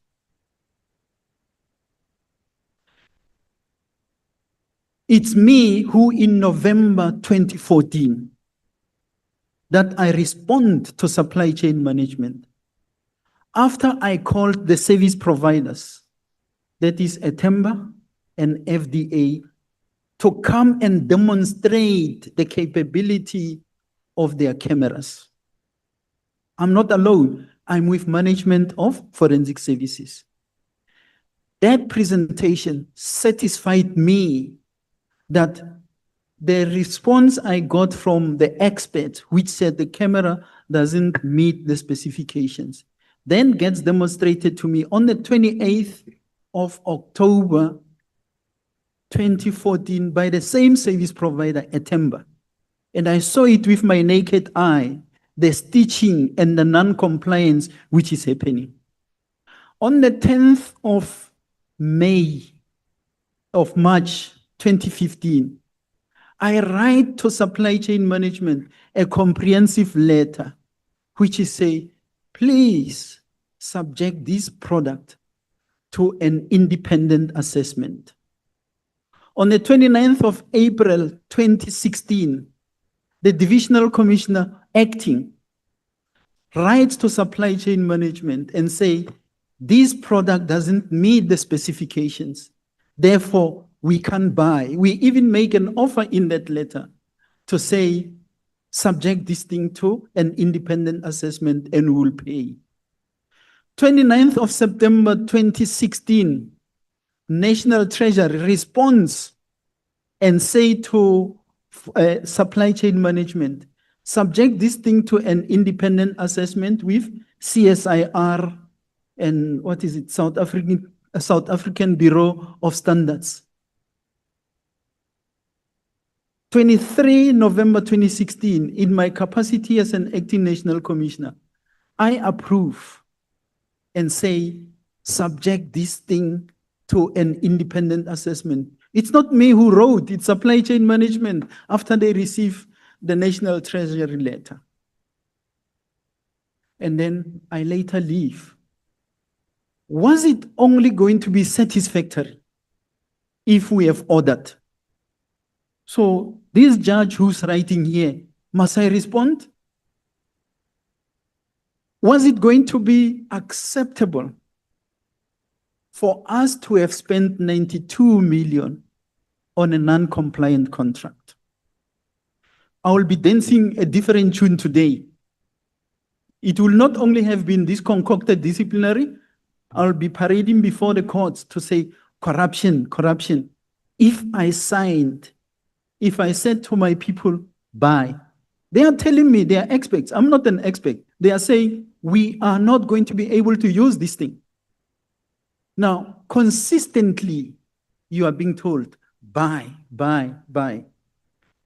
Just now, there is a discussion on the 360. I don't know why is it also 360. 360 million of what is it? Medicare 24, the Mr. Ket Matlala's contract. Why is that contract cancelled so shortly after the allegations that it doesn't meet the specifications? Why is this 92 million rands not cancelled, despite us, the experts, saying that camera we are not going to be able to use? Is it not supposed to follow the same process? There is clause number 2.7 of the general conditions of contract management, which tells you what process must be followed once there is an issue. So, Chair, I can't help you. I'm not going to dignify this judge's comments with a response. That's why they are before the Labour Appeals Court. Let's wait for the Labour Appeals Court to pronounce. I'm not going to spend my energy on that person. Can we please take Honorable James? There is a microphone there. The microphone behind you is on. If you can please help to switch it off. Thank you so much. Thank you. Apologies. Thank you so much, Chair. I wanted to ask this question almost 5 minutes ago already. General Patlani, you make mention that you wrote to supply chain management, you wrote to National Treasury. Now, like we've said previously to the witnesses that appeared before this committee, here when we say we wrote to, we want names. So we really need you to mention the names of the people that you wrote to that ignored those letters. Thank you. Honorable Nomvalo. Yeah, no, thanks, Chair. It's a follow-up question. I just want to establish if I have the correct understanding of what the General has said. Do I understand you, General, to be saying, when you said they must subject the product to an independent assessor, do I understand you to be saying you wanted them to make an assessment of whether the product does meet the specification or not? Do I understand you correctly? That is correct, Honorable Chair. I did not want, because remember, one, this complaint is informed by a complaint that is lodged by a competing service provider being FDA. Now they complain about a product of a timber. I take that complaint, which did not come to me, it went to supply chain management, the right place where it's supposed to be. They now send it to me. What I did is to put together my experts. Remember, those specifications that they used to publish the bid were developed by the end user, the experts, because they know what is it that they want. So I now bring them together and say, there is a complaint, can you please assess and come back to me? They then respond to me with an information to say, indeed, we have found that this contract or this bid, this camera, which is now on offer, it will not meet this specific, it doesn't meet these specifications. Based on that, I write to the Divisional Commissioner, Supply Chain Management. It's my letter dated, I think, the 22nd of October, which is here on file. Now, once that happened, there were meetings, including me and the Divisional Commissioner, Supply Chain Management, to raise this issue. But surprisingly, I was getting letters from the same supply chain management saying, place orders, place orders, place orders. And my question is, why do I get this? So ultimately, 29 April. I'm sorry, Chair. So ultimately, the independent assessment was made. No, to date, it's not made because not made. National Treasury, like I mentioned, was the last authority to respond to supply chain management and say, subject those cameras to an independent assessment. Now, the same supply chain management and legal services write to me. Now, then I'm the acting national commissioner to say, can we subject it to an independent assessment? Of course, I said, yes, let's proceed. To date, that independent assessment is not done. So it was to determine, someone independent must tell whether what we are saying as forensic services, whether what the suppliers are saying is correct. But to date, it's not done. I'm satisfied, Chair. Thank you. Honorable James, are you satisfied? No, we still don't have the names. Thank you.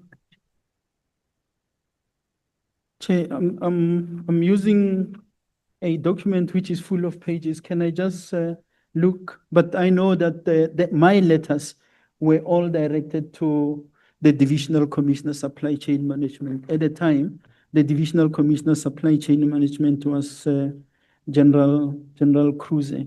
I think. Yeah. I think what we should do when we break at 5, yeah, you can look for those names and make them available. Yeah, but it's easy, Chair. Unless if it's very easy for you to find them now. Yeah, if you look at annexure JKP4. Now, JKP4 is the information note that I have approved. Sorry. What is 201?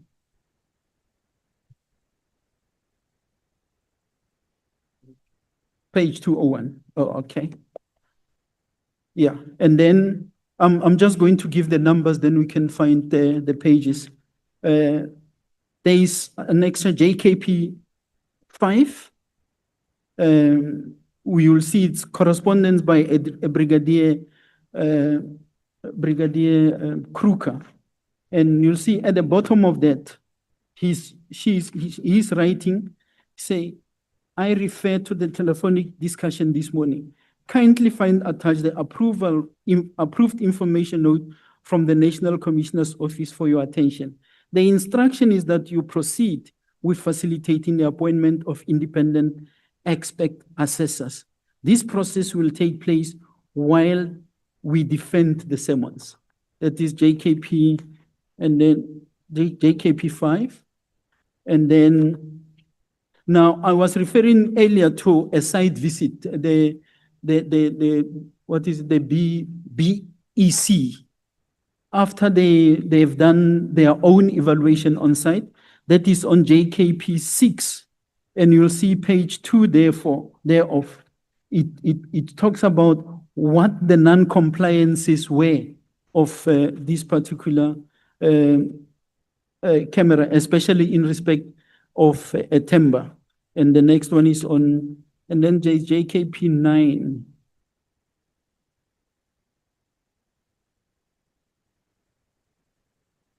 On JKP 9 is my first letter, the one that Honorable James I'm referring to, that I wrote to supply chain management. It's on JKP 9. And then you also look at that in relation to JKP 10. That JKP 10 is a response from within supply chain management. The chairperson of the BEC, who's now saying they have made the, unfortunately, they say they did not have technical experts on the bid adjudication committee. That's why, that will explain why at the end of the day, it was approved. And then my last letter as the Divisional Commissioner, Forensic Services, there it is, JKP 11. I wrote on the 10th of March, 2015. And you'll see my last sentence there. Based on the above explanation, the Division Forensic Services does not support the decision made by the Bid Adjudication Committee to award the contract to Etemba. It's 249, this same, yeah. On page 249, I'm told. 249, yes. I hope I've answered a few of those questions in terms of the correspondence that was there. I think in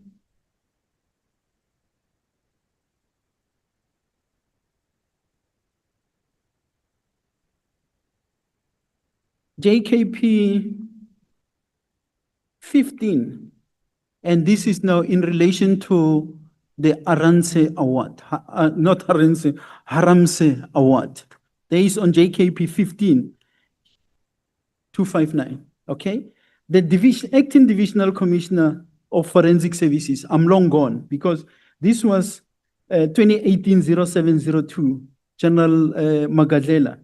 Right here, it remains a challenge for me to clarify if equipment that does not meet specifications proceed to enjoy approval from the bid. So he's simply agreeing. I mean, this is in 2018. I'm long gone, but he agrees. And then the National Commissioner on the 2018-0704 approves the same thing. While he's been told, you can't approve this because the thing is not compliant. But there it is, it's approved. but then it becomes my problem. I don't know how. I hope I answered the question, Chair, in respect of some of the correspondence. Those that I did not find, I'll find them during a little bit later and share. I'm covered. Thank you so much, Chief.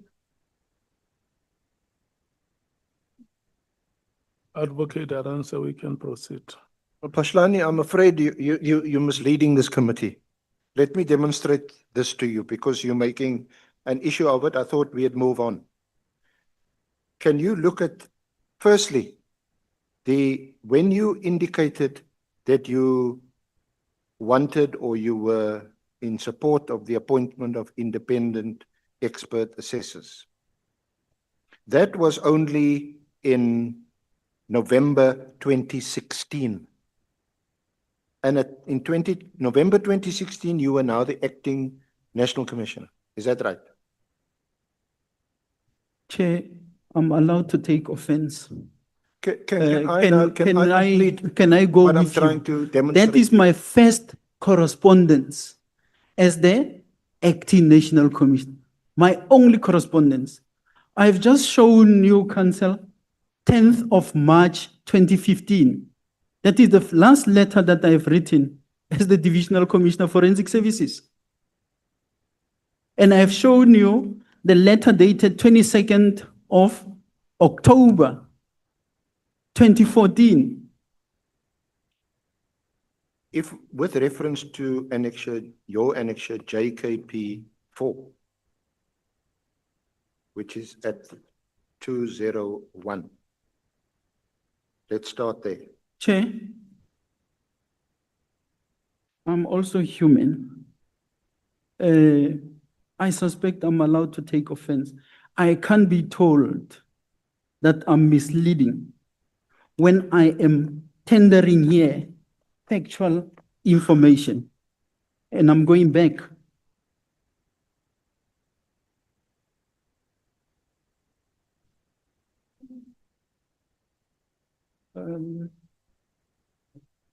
Allow me to complete what Okay. I want to put to you. I don't make a statement like that lightly. As counsel, as an advocate, subject to the rules of ethics, I can't make a statement like that. You're correct, that you mislead without reference to the facts. And that's not what I intend to do. Because you've given your narrative and I'm saying it's misleading and it distorts the facts.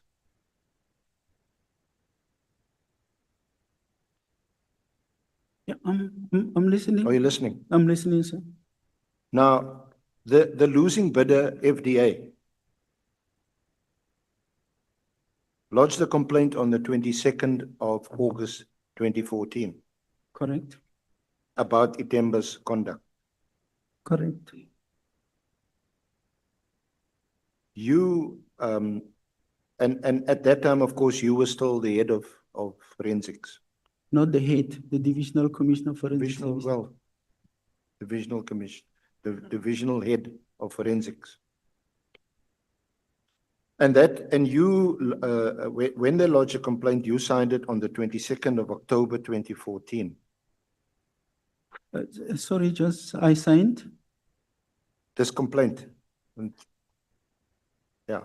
Your own complaint was signed on the 22nd of October 2014. SCM wrote a letter on the 4th of November 2014 to the Bid Evaluation Committee to reconvene to obtain clarity from the nominated expert on the BEC panel on the product of Itemba. The BEC then reconvened and provided a report confirming that both bidders, Itemba and FTA, complied and they submitted their report. So this is all in 2014. On the 10th of March 2015, Forensics wrote a further letter in relation to the issues of the Itemba product. And on the 31st of March 2015, The concerns were addressed to Itemba in a letter, and on the 7th of May 2015, Itemba responded to the concerns raised by forensics. On the 13th of May 2015, Itemba's letter was forwarded to forensics for comment and information. On the 4th of June 2015, you now as head of forensics noted that the matter is urgent, but however undertook to provide a detailed response, and to quote you at paragraph 2.29 of your response of 4th of June 2015, and that is in the information note JKP 14, you provide a detailed response, quote, at an opportune moment. So that's on the 4th of June 2015. On the 27th of July 2015, a reminder was sent to you awaiting your response. No response. On the 2nd of October 2015, a further reminder was sent to you to respond to Itemba. No response. That's the whole of 2015. On the 10th of February 2016, Itemba sent a letter, a follow-up letter, detailing the products offered, the benefits of the product offered by them, and requested that an official order be placed. Because the tender award had been made. They were entitled to receive orders in accordance with the award and the contract that was signed. On the 29th of March, Itemba, not having received any orders, issued a letter of demand. On the 25th of April 2016, Itemba requested a meeting with the forensics division. Only on the 29th of April 2016 did you, through forensics, reiterate the viewpoint about the Itemba product that it was defective. Itemba then says, look, you are repudiating, your conduct is repudiatory, and we are now cancelling the contract. On the 14th of July 2016, Itemba accepted the repudiation and cancelled the agreement.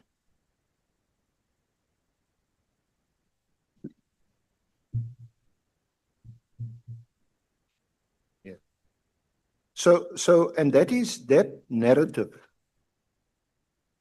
is the same narrative that is recorded by the arbitrator in her award. And the reason why the arbitrator found against you is that in the context of this matter, and given the delays and the non-responsiveness on your part, she found your conduct to be reckless. Now, this morning already, I said to you, the arbitrator didn't find that you were dishonest, but you were reckless in your conduct. Can we agree on that? That would not agree that it was. You don't have to agree with me that it was reckless, but to agree with me, that is what the arbitrator found. So,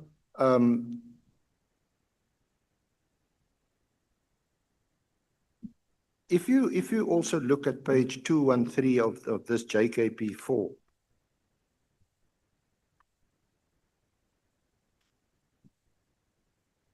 sorry. It relates to clause 7 of the general conditions of contract, which places an obligation on the parties to make an attempt to resolve issues amicably by mutual consultation. What page did you say? Page 213. 213.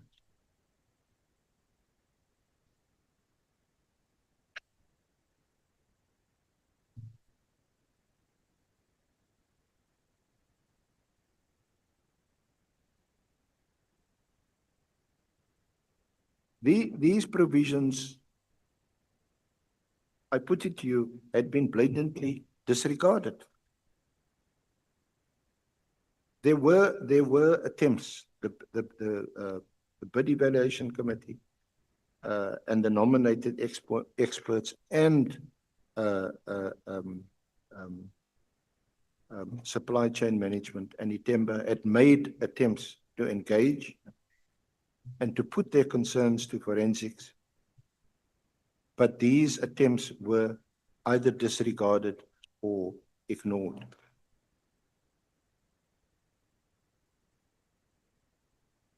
And that's the basis of the arbitration award, which still remains undisturbed. It remains? And when you say No. There is a word you used. It remains undisturbed, undisturbed. yes, it hasn't Okay. been set aside yet. That's what All right, fine. yeah.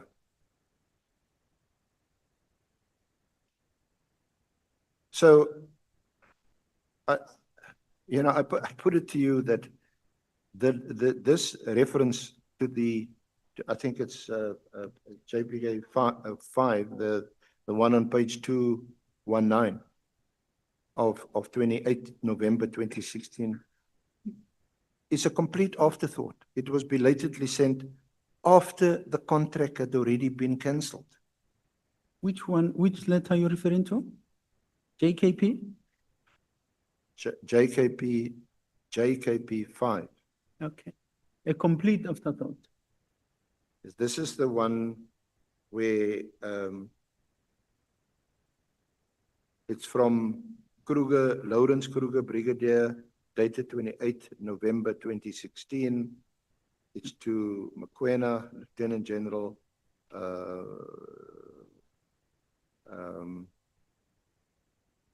The subject matter, appointment of expert assessors, Itemba Group.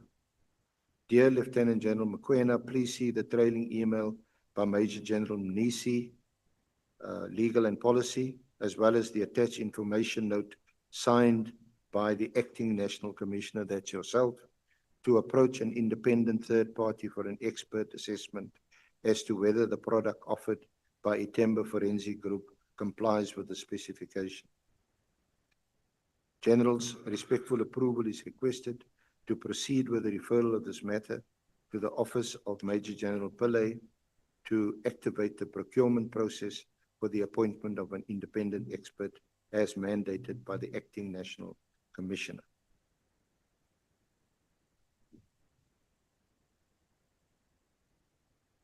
So that is the narrative in its proper context. And it's in that context that the arbitrator found against you. Am I allowed to respond?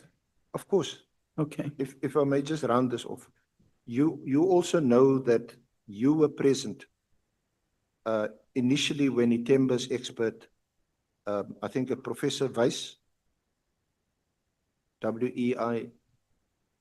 WEISS, he came here from Germany because he's the what do you call it, founder of this camera, of the camera device. Yeah.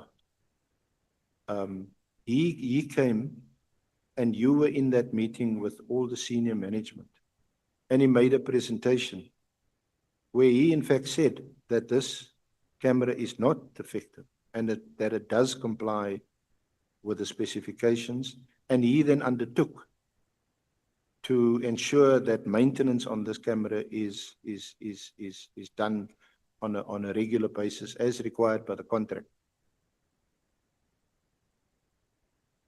Am I allowed to respond? Now the reference to Weiss's evidence is made also in the arbitration award.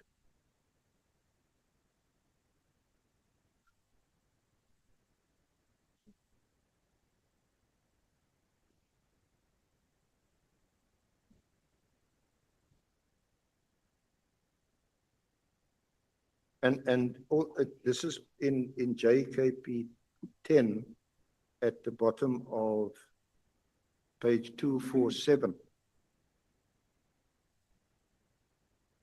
The bid evaluation committee, Brigadier Magagula, chairperson of the Bid Evaluation Committee, on the 20th of November 2014, they recommended that the issues raised by forensic data analysts in their complaint were not found to be part of the bid specification, can therefore not be considered for the cancellation of the contract. However, an agreement was reached that the matter should be referred to legal services for advice and proper guidance. It's at page 247. Annexure JKP10 is 246, and it's an information note.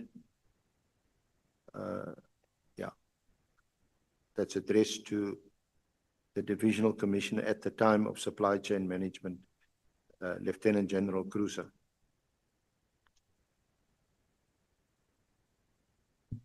Am I allowed to respond now?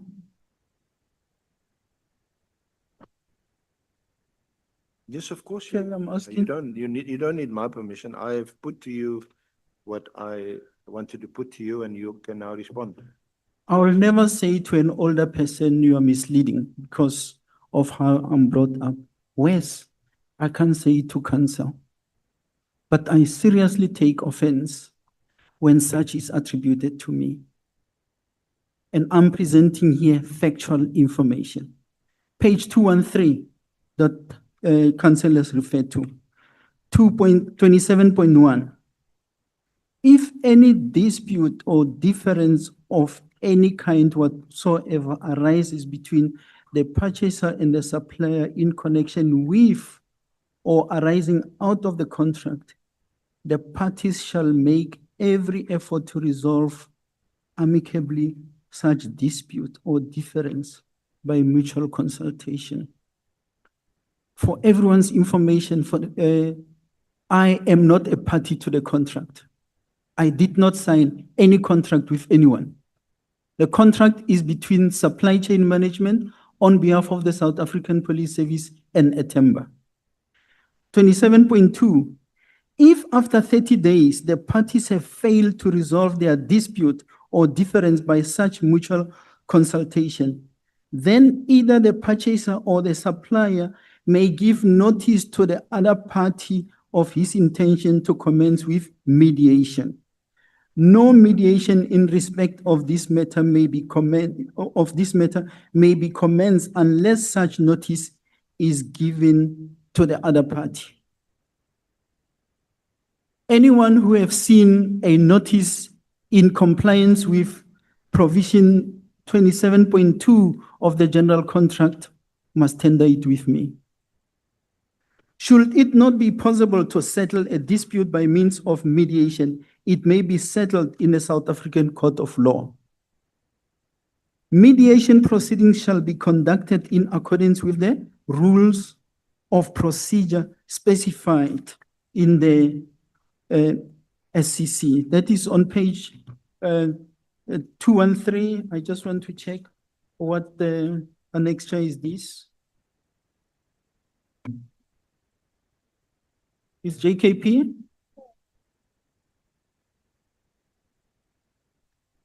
No, is it not JKP3? On top there, that information note starts on page 191, and that's JKP3. It's JKP3. And then this is the same information note that I approve on the 23rd of November 2016. What was I approving? Paragraph 3, because this is submitted to me by Supply Chain Management. So it's a paragraph 5.3. 5.3 reads, in view of Atemba, it's on 215, in view of Atemba's statement that they will proceed to serve summons and claim damages suffered as a result of the service breach of the contract. And the risks involved in the service approaching court with an application to set aside the defective decision. it is recommended that the service awaits the serving of summons by a timber in this matter and defend it. I'm taking cue. This information note is put together by a learned colleague, Lieutenant General Khan, who is the Divisional Commissioner of Legal and Policy Services. Now, I said 5.3, that's what I was asked to approve. And that's what is sitting before me. 5.4, which is the second thing that I'm being asked to approve. It is further recommended that National Treasury, Office of the Chief Procurement Officer's proposal for an independent expert assessment as to whether the product offered by a timber complies with the specification should be pursued, as this will remain relevant in this matter. So it is following this information note that the email, there was an email referred to of Brigadier Kruger, page 219.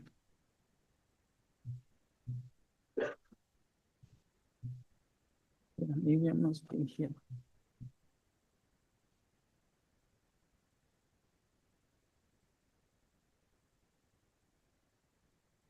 Page 219. And you will note in that email, it is not directed at me. After they received my approval, which they requested, they then communicate to 219. Now, Kruger sent it to the Divisional Commissioner. That's the Divisional Commissioner of Supply Chain Management, the custodian of contracts at the time.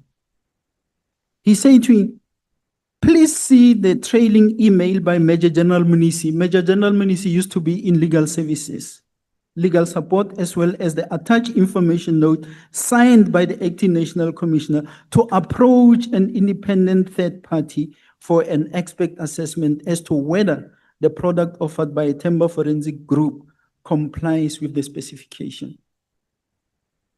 General's respectful approval. He's not asking my approval. I've already granted approval on what they were asking. Approval to proceed with the referral on this matter to the Office of Major General Pillay, blah, blah. And then I read earlier the bottom part of that. You can see nowhere in that thing am I addressed. It's General Khan, who was the Divisional Commissioner Legal or Head of Legal, General Mkhwanazi, who is the Head of Procurement or the Divisional Commissioner Procurement, Major General Mangale, who is the Component Head, Crime Scene Management. In other words, it is in his environment where those cameras were going to be used. Groenewald used to be in legal and so on. But it says the instruction is that you proceed with facilitating the appointment of an independent assessment. This process will take place whilst we defend the summons. Whether it's the judge or the arbitrator, someone must show me in the contract that was signed to say, once the contract was signed on the 28th of July 2014, you must order within a month or within 2 months or 6 months. This contract made provision for the first order of 60 cameras in the first year of the contract, because it's 2 years, it's over 2 years.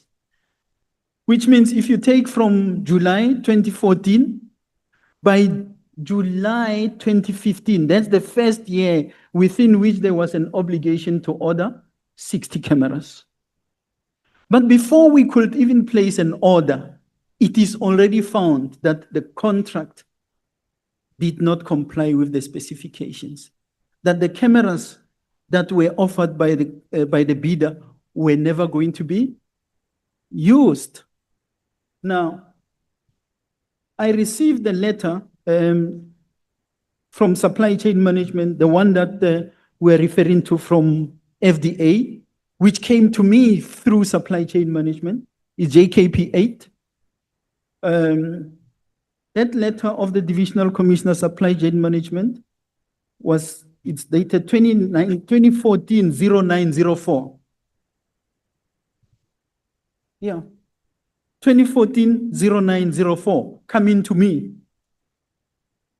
Now, somebody who is a judge or an arbitrator somewhere is saying, why did you not order before the complaint? What was the rush?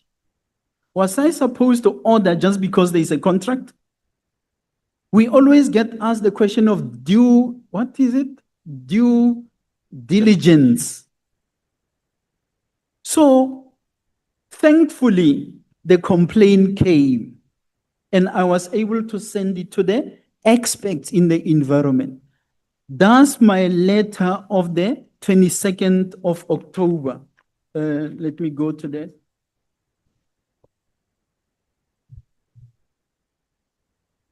There is my letter of the 22nd of October. That's why, Chair, it can never be an afterthought. In this letter, I communicate paragraph 2, which is JKP 9, on page 244. It is alleged in the inquiry that the product of the successful bidder doesn't comply with several criteria as stipulated in the bid specifications. Paragraph 3, it says, the bid evaluation committee shortlisted 2 bidders from the companies, namely Atemba and for FDA. Both bidders indicated that their products comply with the bid specification. The shortlisted companies were subjected to further evaluation, which included supplier site visit and product demonstration. It was not apparent to the bid evaluation committee that the bid offer from Atemba Forensic Group may not be compliant to any of the specifications. On paragraph 4, we are telling supply chain management, our findings are that subsequent to the awarding of the bid receiving the inquiry, it is found that the bid offer of forensic Atemba Forensic is not compliant to the following critical specification. Underline critical specification. Clause 3.5.1, the specification required the spherical camera that rotate, capture, and capable of scanning and also create a full panoramic image during one single rotation by turning on motorized rotation device. Now, there we are saying the product of Atemba does not provide one single rotation scan, but rather rotates and then scans a limited view, repeating this process several times and requires stitching by the user to provide a panoramic image. I can go on. Those are the reasons advanced in the letter that is communicated to supply chain management. Now, Council mentioned JKP 4 of JKP 10, sorry.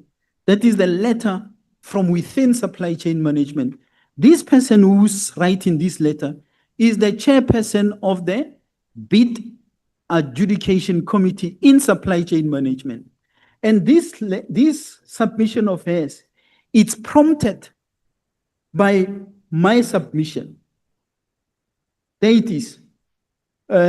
To give feedback to the divisional commissioner on the outcome of a meeting held, the letter with reference blurb dated 2014 was received from the divisional commissioner supply chain management to reconvene and discuss the complaint received from divisional commissioner forensic services on behalf of forensic data analysis company. Exactly. Here it is. I'm complaining on behalf of FDA. FDA lodged a complaint with supply chain management. It is supply chain management that submits a complaint to me and say, can you input? Can you look at it? I respond. But no, it's a complaint because even in the records that the council is reading of the arbitration, somewhere you will see they received a complaint from me. I never complained. We responded to a complaint. But important, if we were to take the honorable members into confidence, page 247, findings of this particular bid adjudication committee. That is bid evaluation committee. Thanks, Council. In the light of the above facts, the following findings were made. Now, after reading them, whoever is confused, maybe I'm confused with. If they are not confused, I'm also not confused. It says, the technical experts were part and parcel of the committee who agreed that both bidders met all requirements during the evaluation and site visits. Now, this is what I was referring to. Nobody took the responsibility of leaking confidential information to forensic data analysis as contained in their complaint. Thirdly, it says the technical experts indicated that their representatives who visited both bidder sites were not competent enough to make informed decisions after the visits. It's them, it's not me. They are saying they were not competent. The reason why they were not competent is because a nominee of forensic services who was an expert, a crime scene expert, was excluded from participating in the evaluation. So this bid was evaluated by non-experts, and the Treasury regulations demands that when there is an evaluation, there must be an expert. The final recommendations of the panel did not highlight the concerns raised in the complaint received from their division. Now it's again their division. They were only highlighted as pros and cons. Now, those pros and cons is exactly the non-compliance issues that are being raised. Now, my letter of 2015-03-10, I was still in the office as the divisional commissioner. I've already mentioned paragraph 14 of that letter, 252. Based on the above explanation, the Division Forensic Services does not support the decision made by the Bid Adjudication Committee to award the contract to a Temba Forensic Group. If you go and look at paragraph 11 on top, it says, forensic services cannot be placed at risk and under no circumstances will the expert status of crime experts be compromised. So, Chair, if this is an afterthought, it is an afterthought. 2016, the letter you are referring to of 2016, I am long no more the Divisional Commissioner of Forensic Services. There is an acting Divisional Commissioner because I left the environment on the 14th of October 2015. And in this letter, the general who wrote the letter, paragraph 7, it's on page 256. On the 6th of August 2015, a further meeting between Lieutenant General Patlani, Lieutenant General Kruse, and other members from Division Forensic Services and your office were held. During this meeting, the concerns as raised above in terms of compliance of this item to the bid specification was again discussed. When that discussion was taking place, I am still the Divisional Commissioner, Forensic Services. And I convened this meeting with General Kruse to go and discuss this thing because we are saying, can we just be helped? We are not going to buy from this thing until such time that the issues are resolved. It is following that letter of 2016-04-29 that Supply Chain Management wrote a letter to National Treasury. And there is National Treasury, JKP 14, 29 September 2016. So, Chair, I'm not sure in which way am I misleading. What I can tell, and I will tell it until I die, I will never spend public funds on something that is not going to be used, especially 92 million go down the drain just because there is a glorified service provider somewhere who has been given a contract and I must append my signature and say, place an order. I will never do that. So again, I'm not going to debate this with you any further. I'm not here to provide the answers, but this is the way, all that what you said now, this is how the arbitrator has dealt with it and subsequently confirmed on review in the Labour Court. And I'm looking at the award. It is item 4, dated the 18th of the 16th of July 2021, from paragraph 81. The applicant's conduct, in my view, was reckless at this stage. There was a threatened legal action. The applicant, that's yourself, held the view that supply chain was insistent on this procurement despite the alleged non-compliance. He, however, failed to see that it was him or his division that were making it difficult for supply chain to act appropriately in this matter. It is not sufficient for him to merely indicate that the equipment was not compliant and not comment on the report that indicates that, in fact, the equipment is compliant. What compounds the matter is the fact that the inventor, that's Dr. Weiss, of both these cameras, was the person who was providing the opinion on the effectiveness and compliance of both. The evidence of Dr. Weiss, which of course was not contested in the arbitration, you were entitled to contest his evidence, that he was the inventor of both and understood how both these cameras worked, was not disputed or challenged. On the 2nd of October 2015, another letter from Supply Chain Division was sent to the applicant, referring to the previous correspondence where a request was made for comment.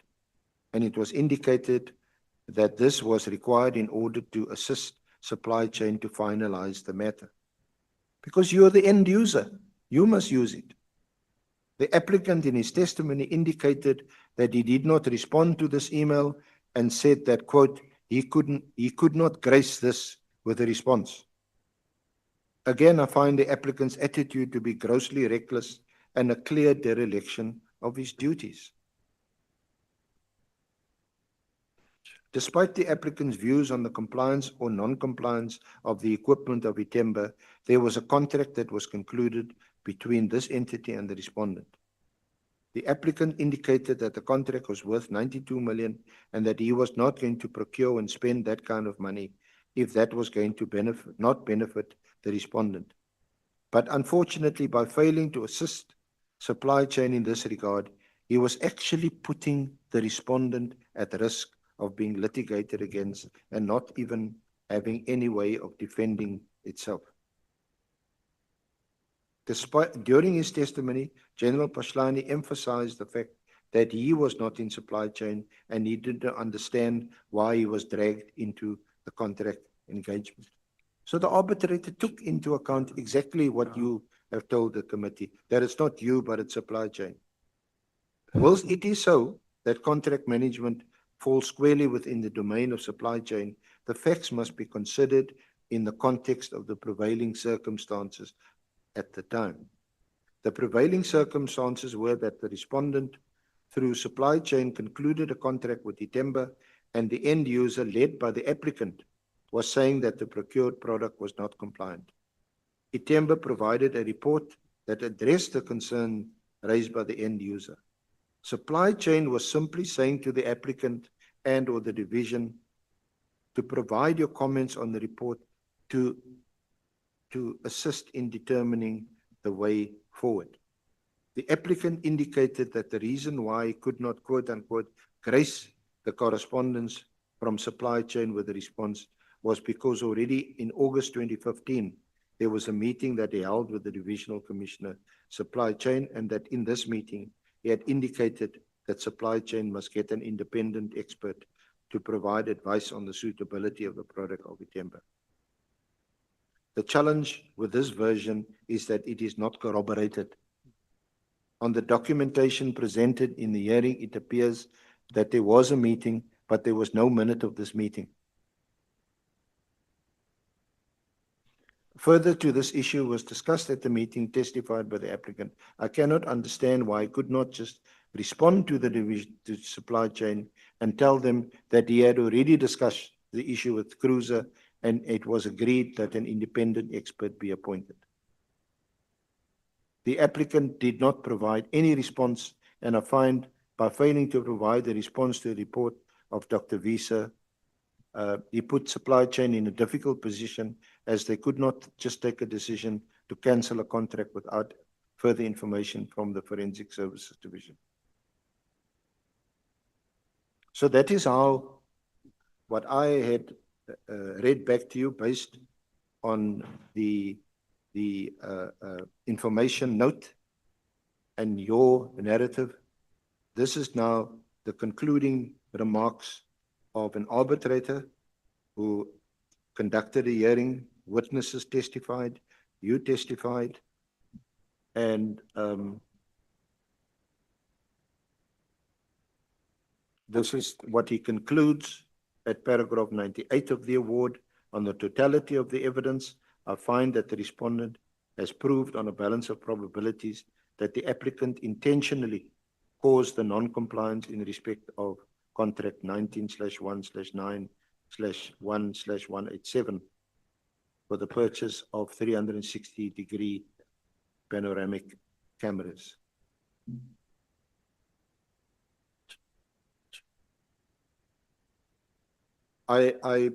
With respect, General Paslani, I think you've given your view and you've indicated why you don't agree. I rely on the documents I have in front of me, the arbitration award that has now been taken unsuccessfully on review to the Labour Court. I don't see why or how any further discussion or debate on this issue is going to assist the Honourable Committee.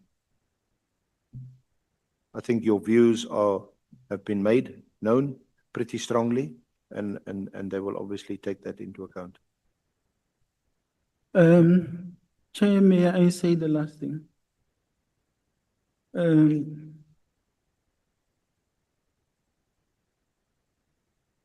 Let me just stick to the fact.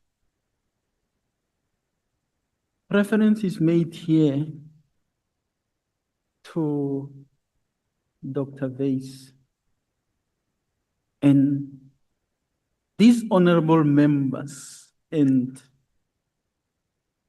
our beloved country is being told that I'm supposed to believe Dr. Weiss, a German, who is a service provider,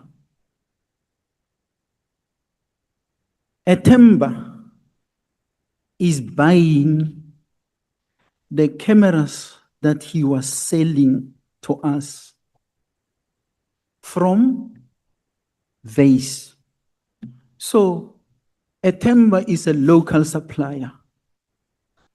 Weiss is an overseas manufacturer of this so-called 360, the Civita that you are talking of.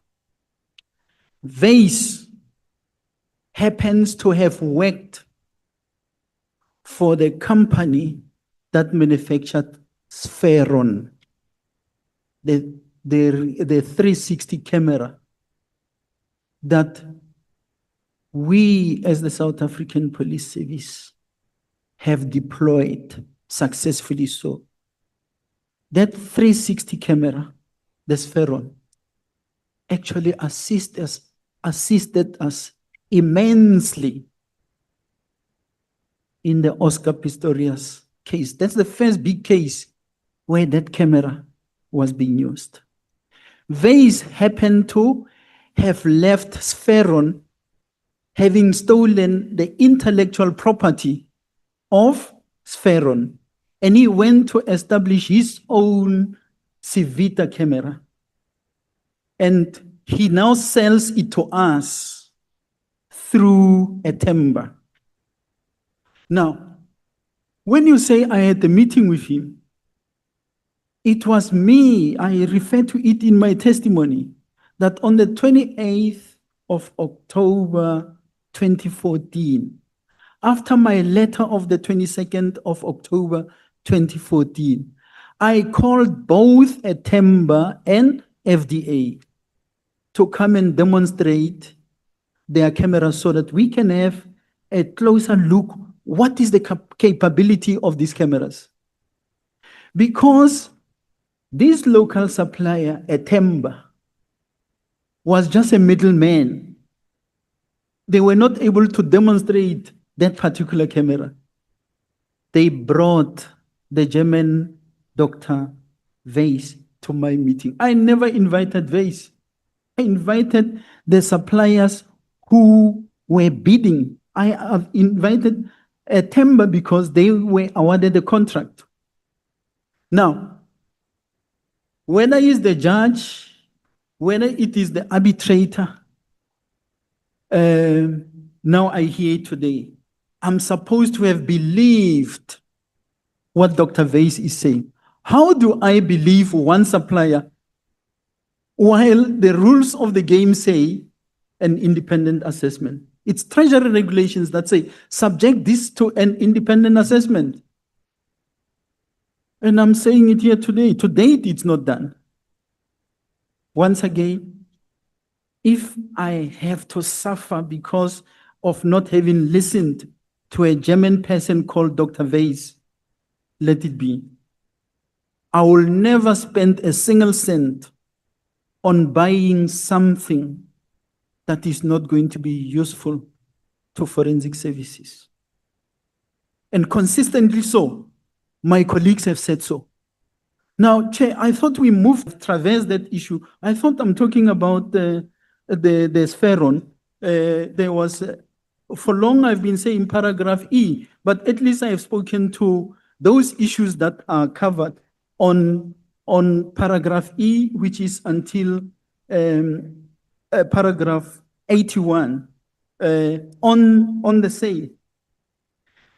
And if we were true to each other, Chair, I'm going to use just 2 paragraphs. Paragraph 79, it's on page 31 of the affidavit. Before we go there, can we take Honorable Skosan? Thank you, Chair. I just wanted to, I was a bit confused as well that I thought the matter of the submission which was given to General Patlana this morning, the issue of the arbitration, those matters, the matter of labor court, because I thought that General Patlana said to us that the matter is in the appeals door, if I remember well. Now, I'm not sure, are we back to that again? What the evidence leader was reading now. We are back to that, or it's a different story altogether? And my follow-up question to General Patlana is, are you saying that if I want to understand, I'm not putting aspersions on that. Is Dr. Weiss, in your view, conflicted in this matter? Thank you, Chair.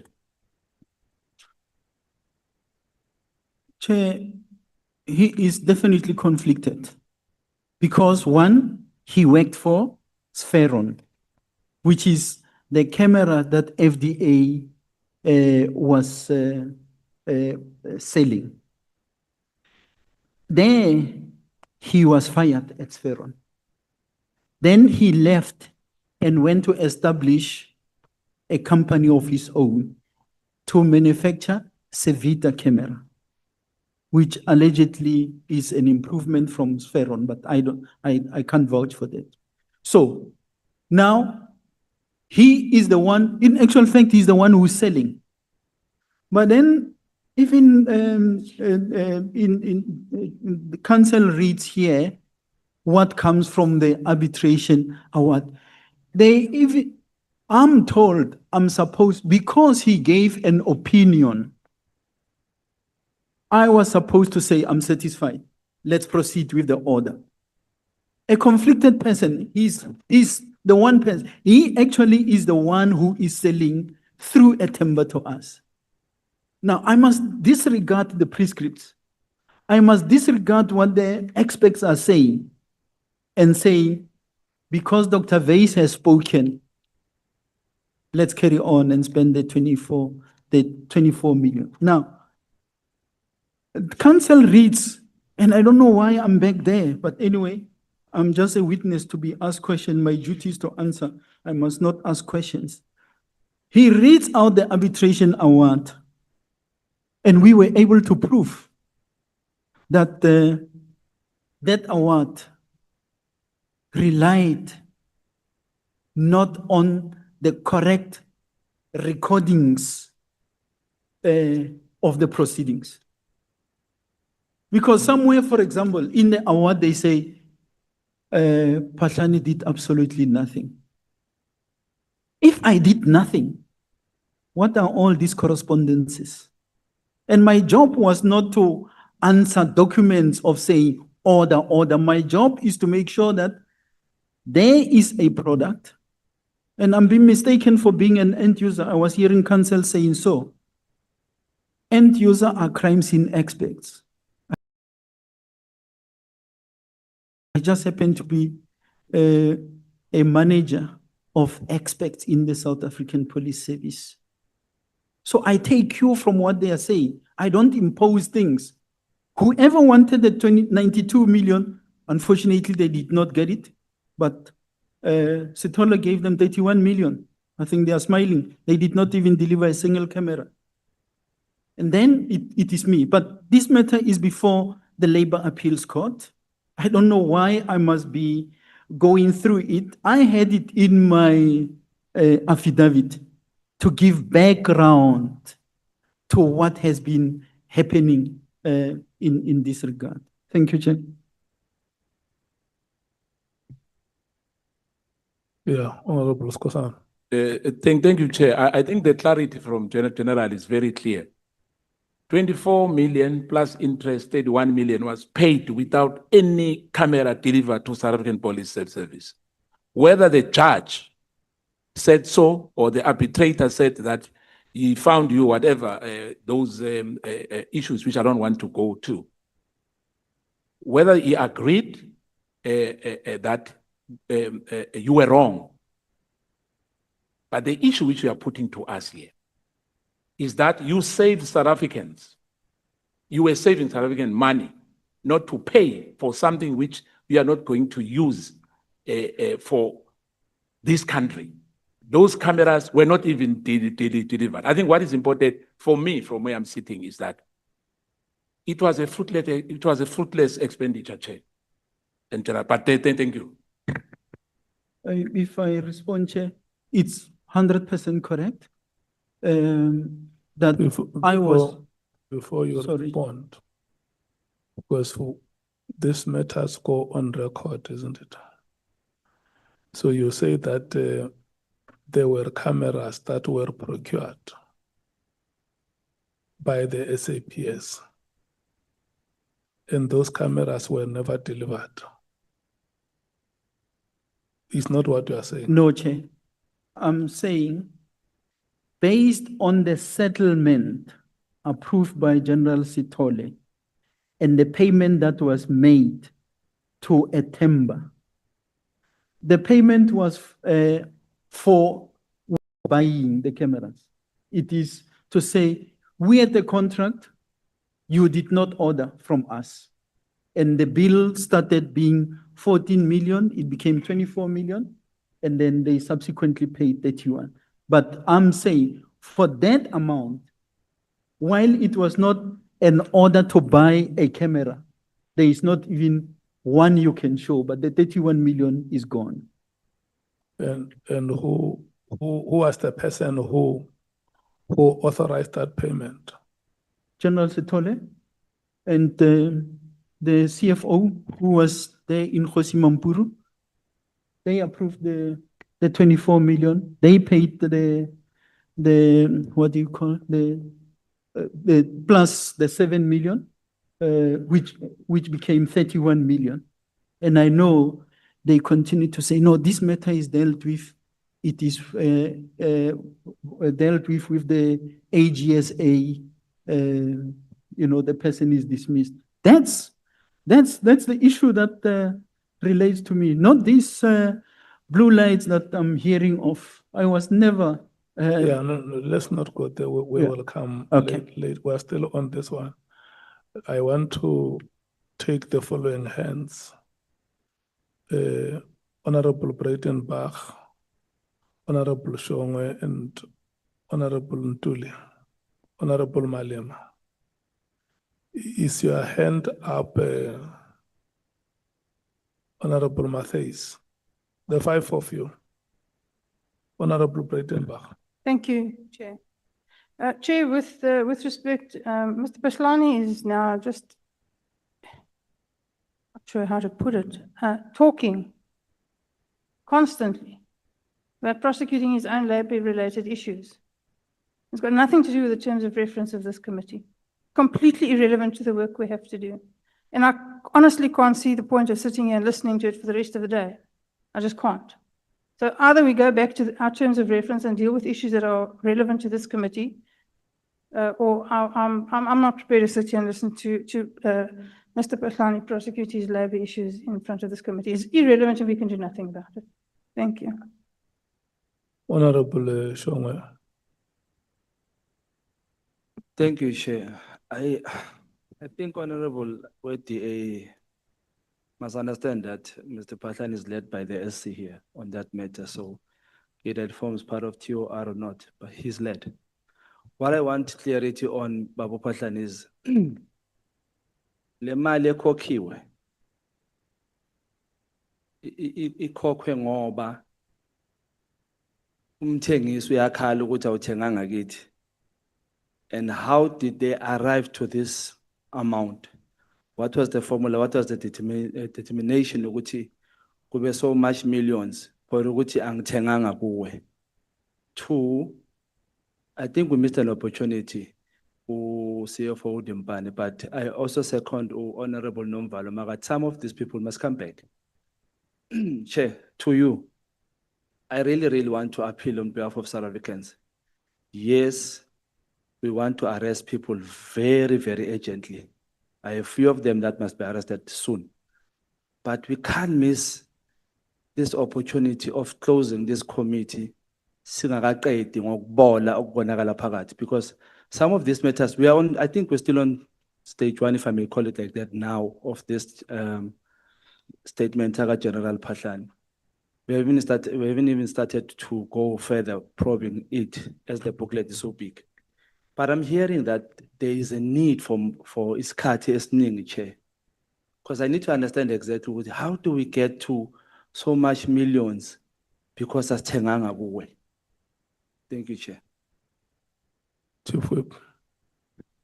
No, thanks, Chair. My first question is linked to what Honorable Shongwe has raised. And the last one will be a very brief comment in relation to what Honorable Breitenbach is saying. On the matter of the sequence that has been presented to us, just to briefly recap it, a contract is awarded on condition that a number of cameras are going to be ordered within a period of a year. And before you get into the end of that first year of the 2-year contract, certain developments unfold, which include challenging the legitimacy or the appropriateness, relevance, whatever the correct description of the contract. But around the same time or simultaneously, the person who has been awarded a contract is already complaining that you have given me a contract, but we are not placing orders.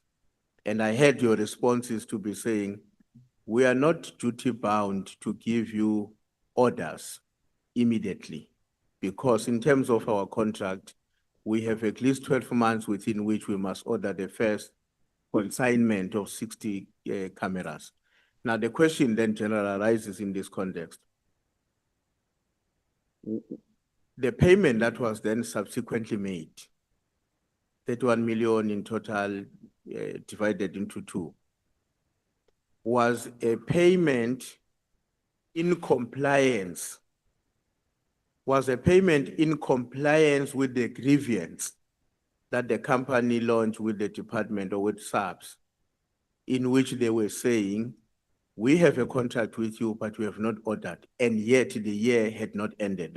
That's number one. Number two is whether the payments were essentially as a result of a decision arising after 12 months of the appointment without the service provider being given orders to provide the first consignment as the contract was worked out and developed. So I hope you got that question. That's a question I have for you. But then I want to comment on the point that Honorable Bredenbach is raising. I mean, I've been talking to my colleague next to me, Honorable Sangoni, saying to her, I'm not sure, Chairperson, I'm not very certain where are we traveling to, given the extent to which the senior counsel is engaging the witness on the matter at hand. But my own attitude is always to wait a bit before I can intervene, because sometimes you intervene earlier or when you are about to arrive at a destination where you are being led to. But the concern that Honorable Bredenbach is raising is a valid concern. I also have had that concern, Senior Counsel. I thought we were overdoing this part of the questioning to the witness. But like I'm saying, I thought maybe one should give you a benefit of a doubt.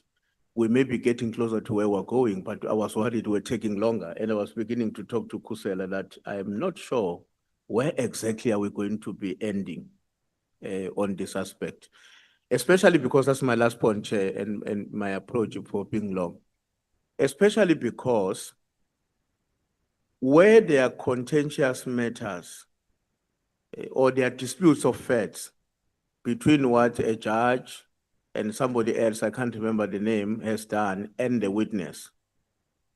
And we spend a lot of time on that conversation. How does that help us to resolve our own issues as the portfolio committee? So that's an area that I would like our senior counsel to reflect on, consistent with what Honorable Bredenbach was raising. Thanks, Chair. Thanks a lot. Thank you so much, Honorable Malim. No, thanks, Chair. I think the Chief Whip dealt with it and the Honorable Bredenbach. If we were to calculate how much we made from 9 until now, working for Parliament, it will not be worth it. You're actually going to eat people's money for nothing. I don't know what we're doing from the morning until now.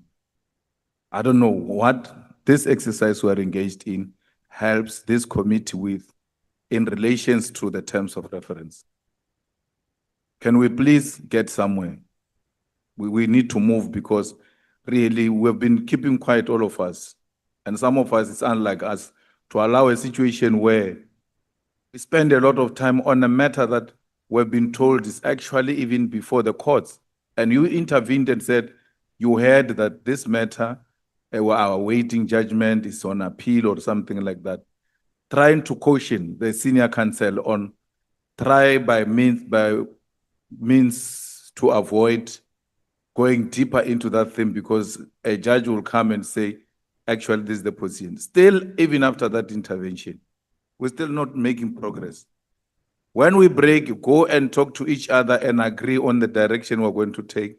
We come back, we proceed as if there was never a break to engage on this matter. So, Chair, please, we need to leave this point. We must leave it and go to issues that are relevant to this committee. Thanks. Honorable Matthews. I've been covered now, thank you. Okay. Can I take your response before I speak on the matter that the honorable members have raised? There are questions that you have been asked, General. Are you able to respond to those questions? Those that I remember, because they were long, but I'll try. First, maybe I start with Honorable Breitenbach. It's not me who brought the. Yeah, don't respond to that one. In actual fact, it's paining me to be taken through the very same thing, which has got inaccuracies, things that I don't agree with. But maybe there is a reason.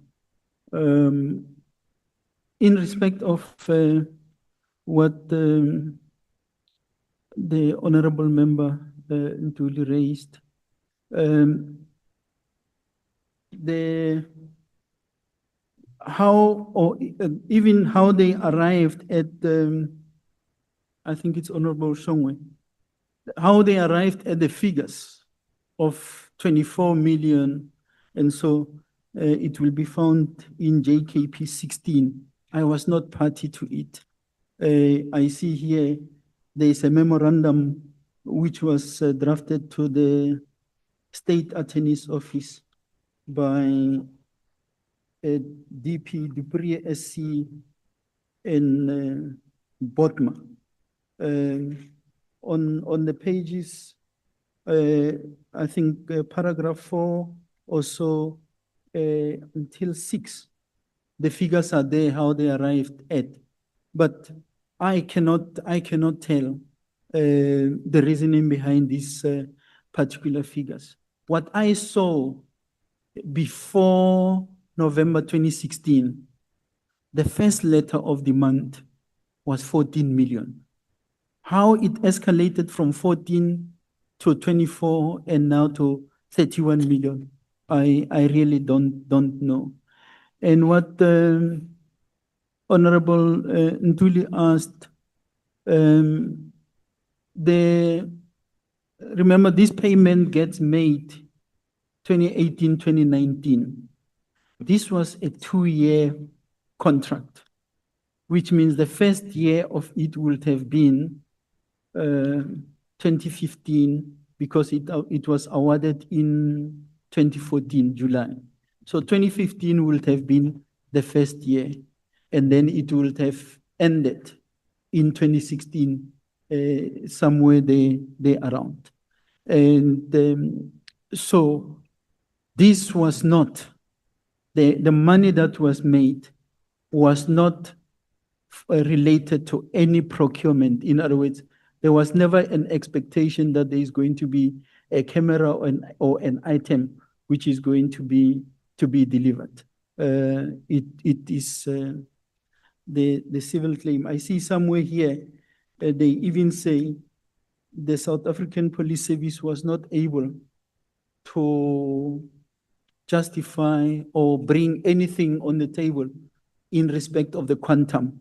So they basically agreed to what the service provider was offering.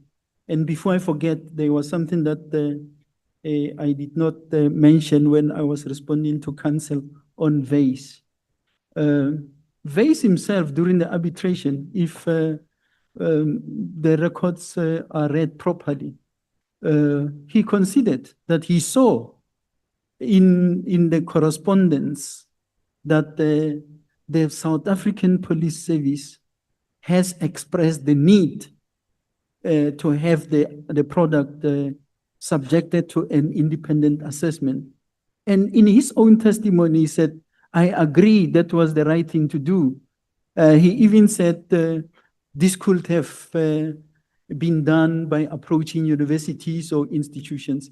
In our case, we know which institutions were dictated by National Treasury, being SABS and what is it, CSIR. But to date, it was not done. So simply put, that was what was supposed to be the case. Yeah, I don't think, is there a question I missed? By Honorable Shongwe. It's responded to that question. Okay, thank you, Chair. Okay. The honorable members are right on the point that they emphasize, and we have not said it once in the proceedings. We said it many times that General Patlani, we are not a dispute resolution forum, and we are not in a review process. The facts were stated very early in the proceedings that these matters are before the Labor Appeals Court. And it was even before we took the lunch break that I said, if there are any matters that are related to our terms of reference, which we can take out of the court proceedings, let us be alerted to those matters.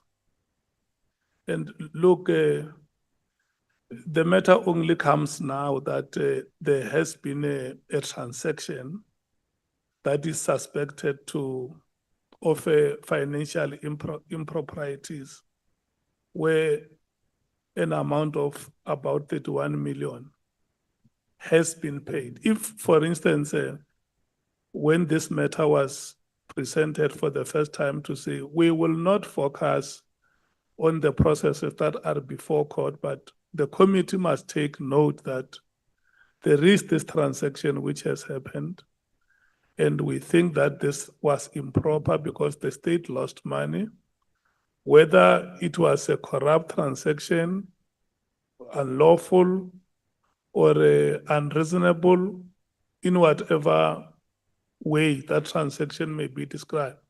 It is brought to the attention of the committee to probe it.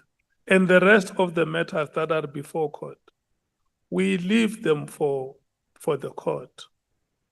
It's not for us here to justify whatever award the court would have arrived at or whatever judgment the labor court would have arrived at.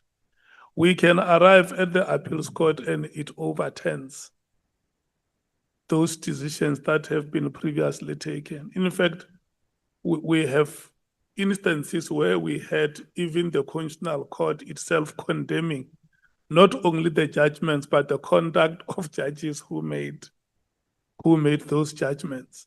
So if we can have focus, and I must apologize, Honorable Breitenbach, because immediately when we started after lunch, you sent a note here to say, but Chairperson is like, we are going off the rail, even when you have warned that we need to focus ourselves to the terms of reference. So can we take up matters that fall within the terms of reference of, we no longer want to hear anything about the arbitration award. Look, General Patan, when you live here, if there is an arbitration award or a labor court judgment, this committee will not change it. If there is an appeal pending, this committee does not have any influence over that process. We can't influence it in any way. We are going to wait for, like you, for the day that a judgment will be made. And SC, we are appealing for the last time that it is not the purpose of this committee to demonstrate to General Pathani that the judgments or the awards that have been made are right or are wrong. It's not our purpose. Let's look for matters that fall within our terms of reference and deal with them. If there is any, we have said it in many occasions, witnesses that come before us are not accused persons. They are South Africans who come here to have a conversation with us as a committee and help us to probe the allegations that have been made. If there is corruption in the SAPS and there is a witness who has information that helps us to probe those corrupt activities, let's allow that witness to give us a chance. For instance, now, if you have any information about the 31 million that has been paid, and the South African state, you allege that the South African state would have lost money, give us that information. We will deal with it and make the necessary recommendations on how that matter has to be processed. I think that is adequate and we should be able to move forward. Honorable members understand that they have given you their time, they have been tolerant. And we must not take advantage that it is still January, we still have other 11 months to come. No, let's focus. Thank you so much.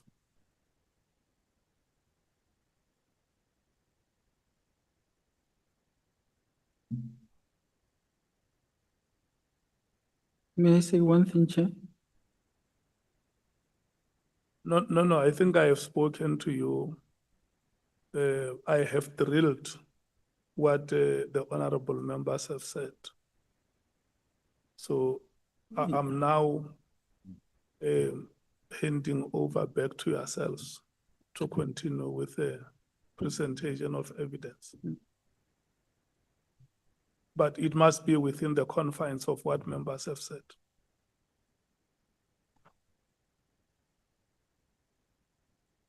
May I proceed, Honorable Chair? General Paslani, the next item you deal with in your affidavit quite extensively, which is from item F, political interference in the South African Police Service, and you deal with it from paragraphs 82 onwards, 82 to 109. I want to ask you specifically about the allegation that in relation to crime intelligence, the appointment of Richard Ndluli, which is at paragraph 92 of your statement. You allege that the process followed by the late Minister, Nadine Tetwa, fell outside of established practice. You allege that the late Minister had failed to present a submission to Cabinet for the appointment of the head of intelligence, which you allege was the practice at the time.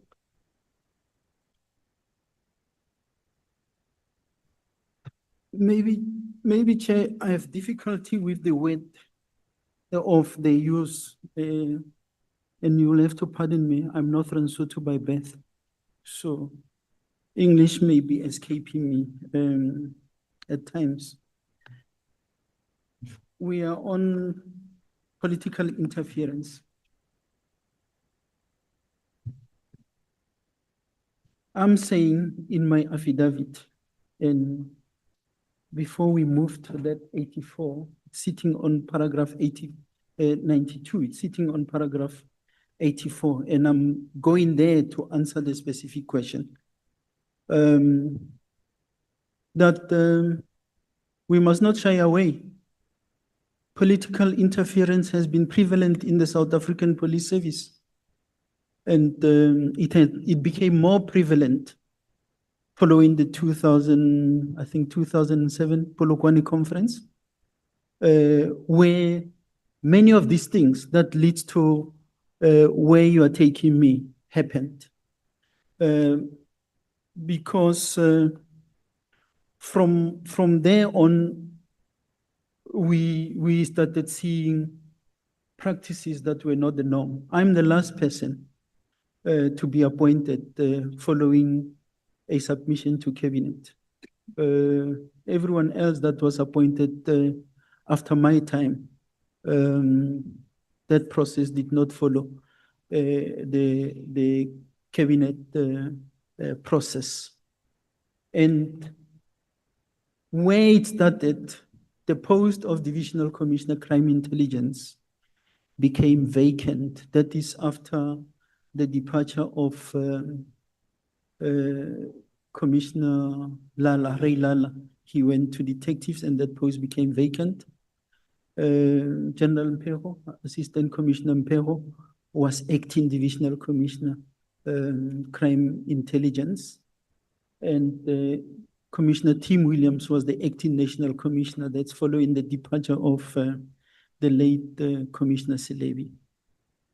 I was the divisional commissioner, personnel services, which means my portfolio related to managing the human resource portfolio of the South African Police Service.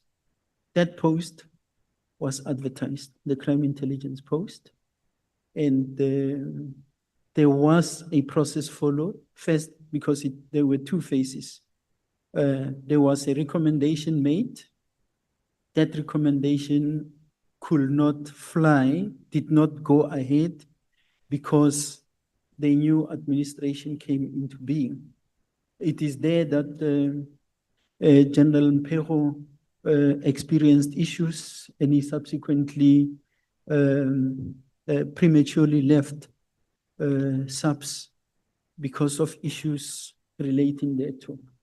But the point I'm making there is that it is even in the, if you go and look, I think I made reference to it, to the 2020 protocol of the Department of Public Service and Administration, that when posts at the Deputy Director General level are being filled, the recommendations will be submitted through the minister, the executive authority of a department. It will be submitted to DPSA.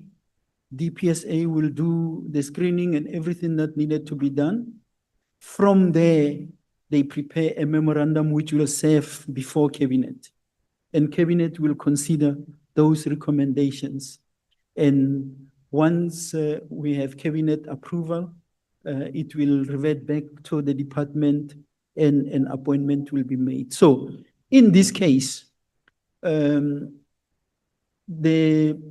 acting national commissioner, being Commissioner Williams, was excluded. He called me in, and I had to sit together with the minister and other ministers who constituted the panel.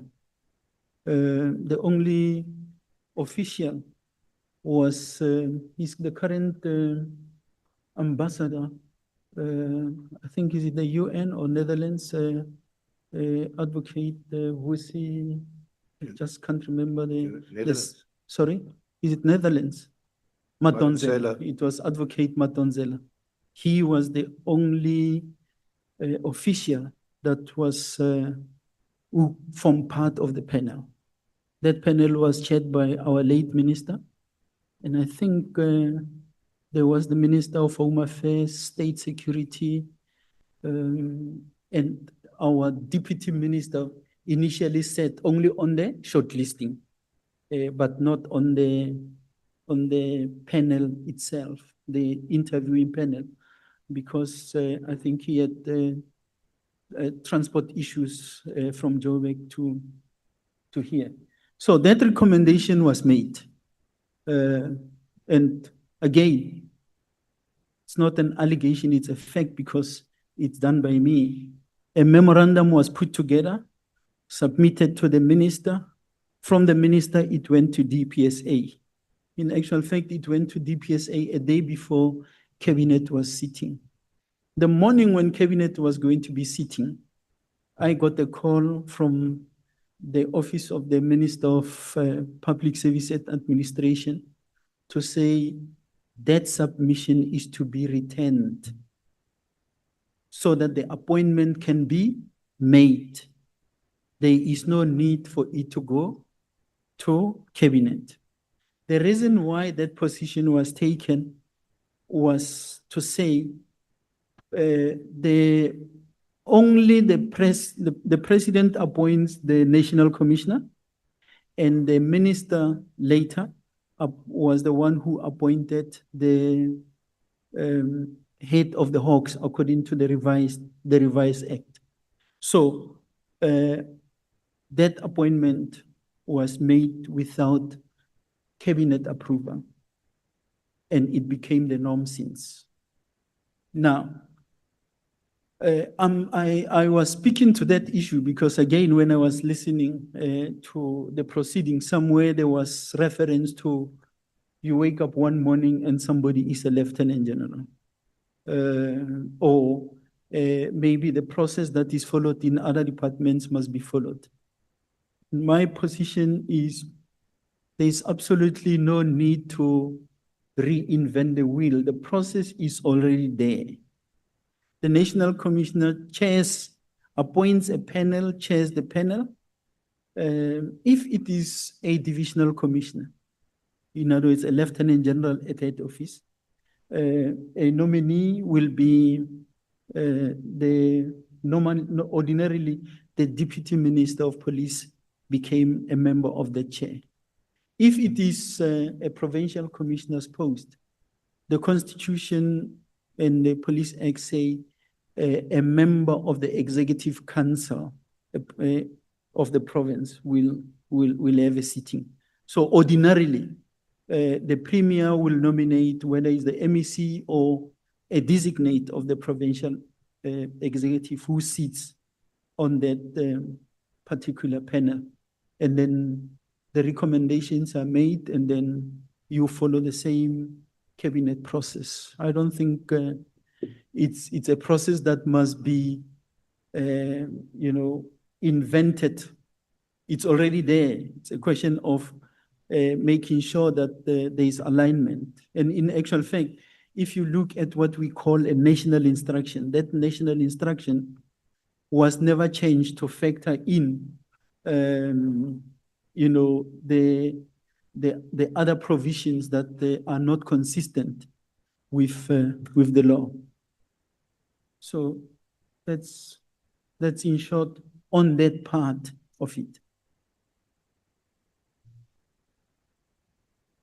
So why and on what basis do you, other than having problem in inverted commas with the process that was followed or the procedure that was followed, why do you put it under the heading of political interference in the South African police? What was Richard Mkhwanazi not qualified for the position? Or is he qualified, or was he qualified for the position?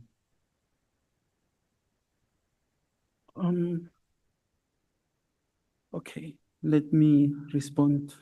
I don't have a problem. I'm presenting facts here as to what obtains in the South African Police Service. What was the situation before? What is the situation now? And when did that situation change? Even in my affidavit, you will have read, I say, there's absolutely nothing wrong with General Mkhwanazi. In actual fact, General Mkhwanazi was one of the most competent investigating officers. The Buremach case that was in court, amongst others, was the work of General Mkhwanazi with the team when they were in the Northwest. So I can't blame General Mkhwanazi for having participated.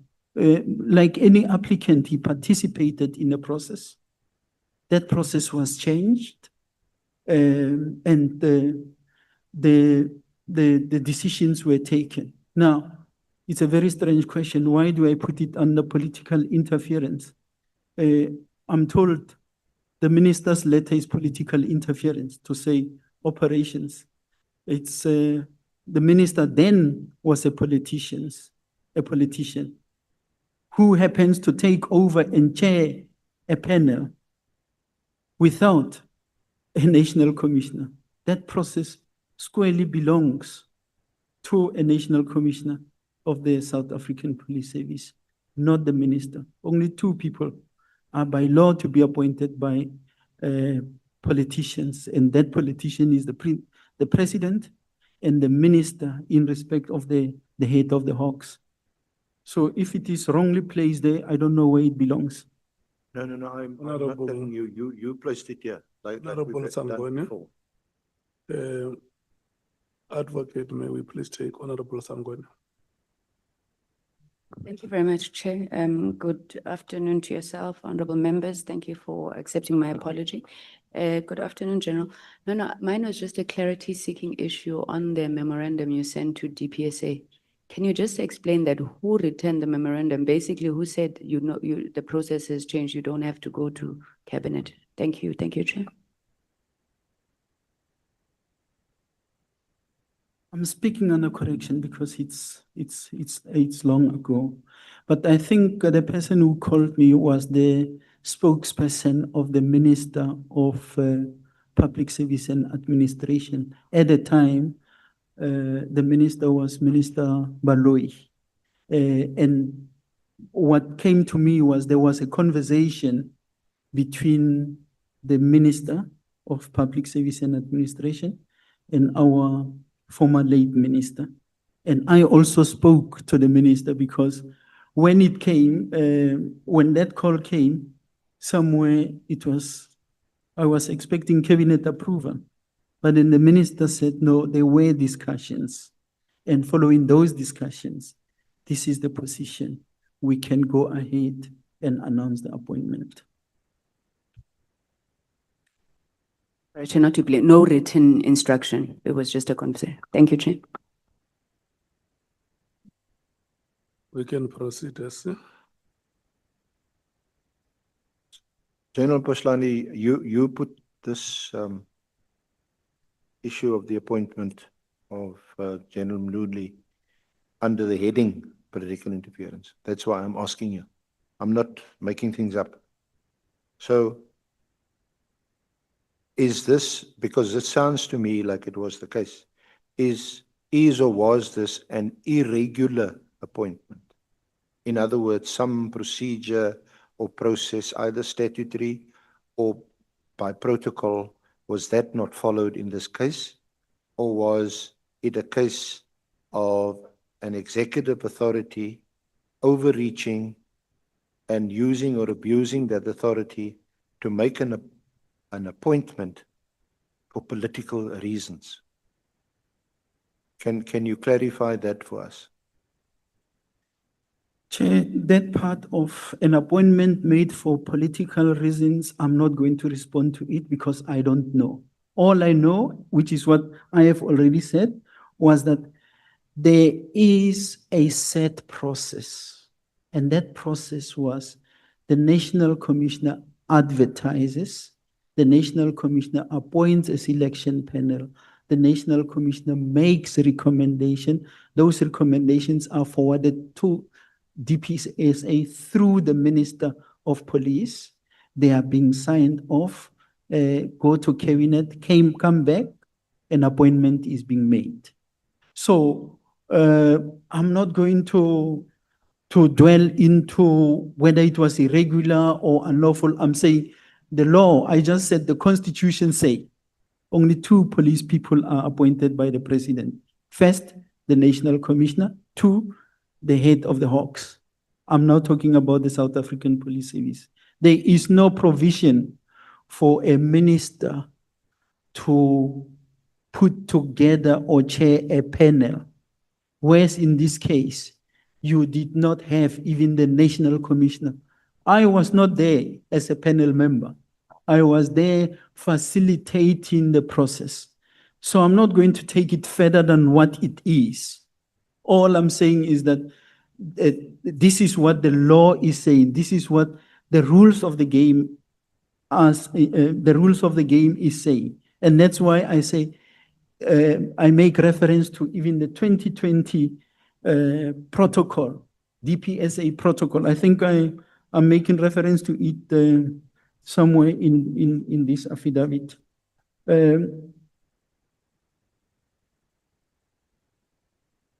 I'll find it and talk to it later.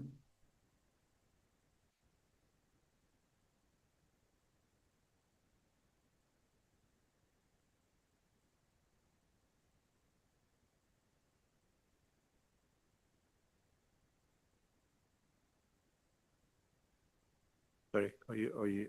I'm not looking for it now. I'm allowing you, if I find it, I'll come back. It sounds to me that this, what you are saying under this heading, that this appointment was unprocedural.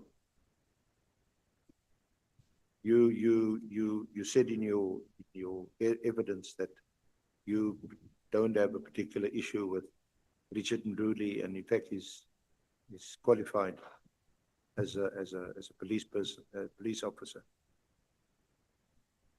Well, I don't have issue with General Mkhwanazi.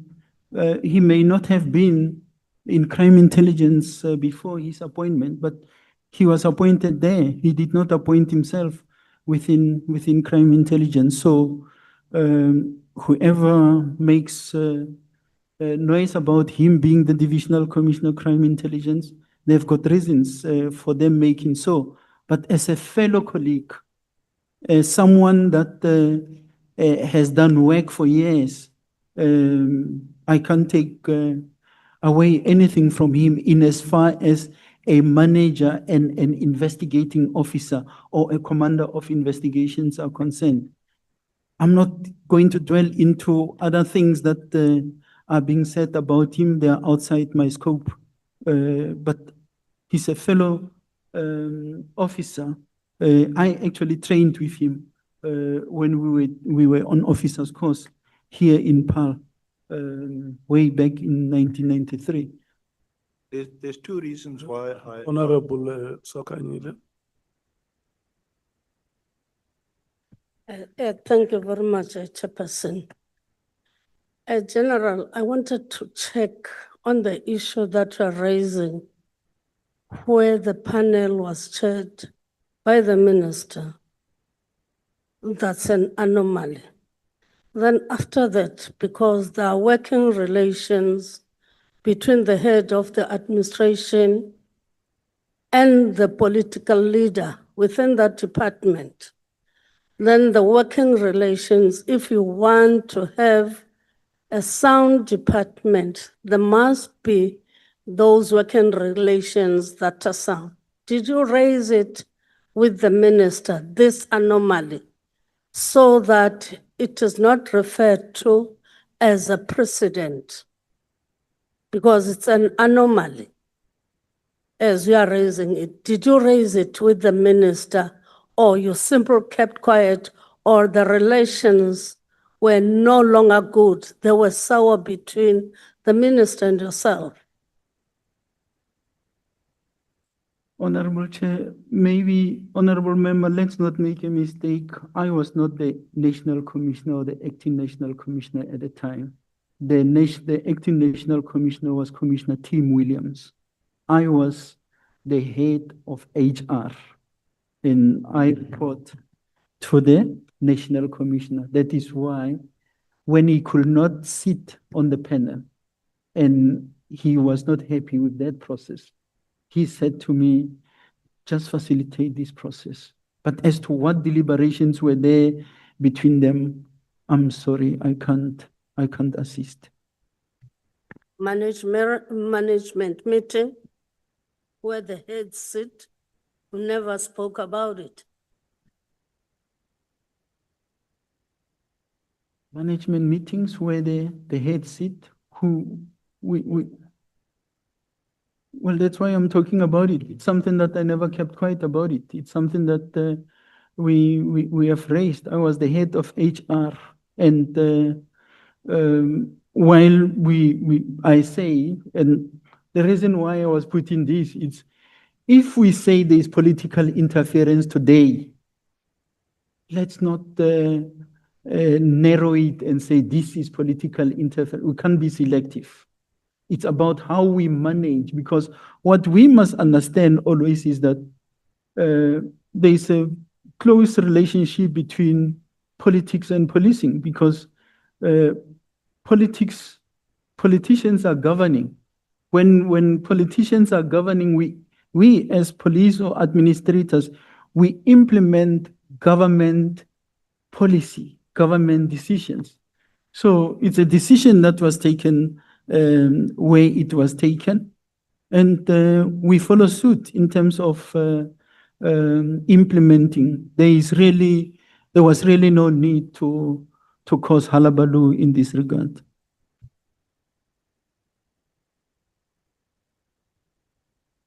Are you fine, Honorable Sokhanyi? May we proceed? Let's see. Thank you. The reason why I asked you, General Paslani, is the three. Firstly, you raised the issue of the appointment of Richard Mkhwanazi under the heading of political interference in the context of you, in your words, saluting Lieutenant General Mkhwanazi by taking the country into his confidence and saying that the issues raised by him was because of political interference in the administration and operations of the South African police has been prevalent for years, especially post the African National Congress Polokwane Conference. The second reason is that you use at paragraph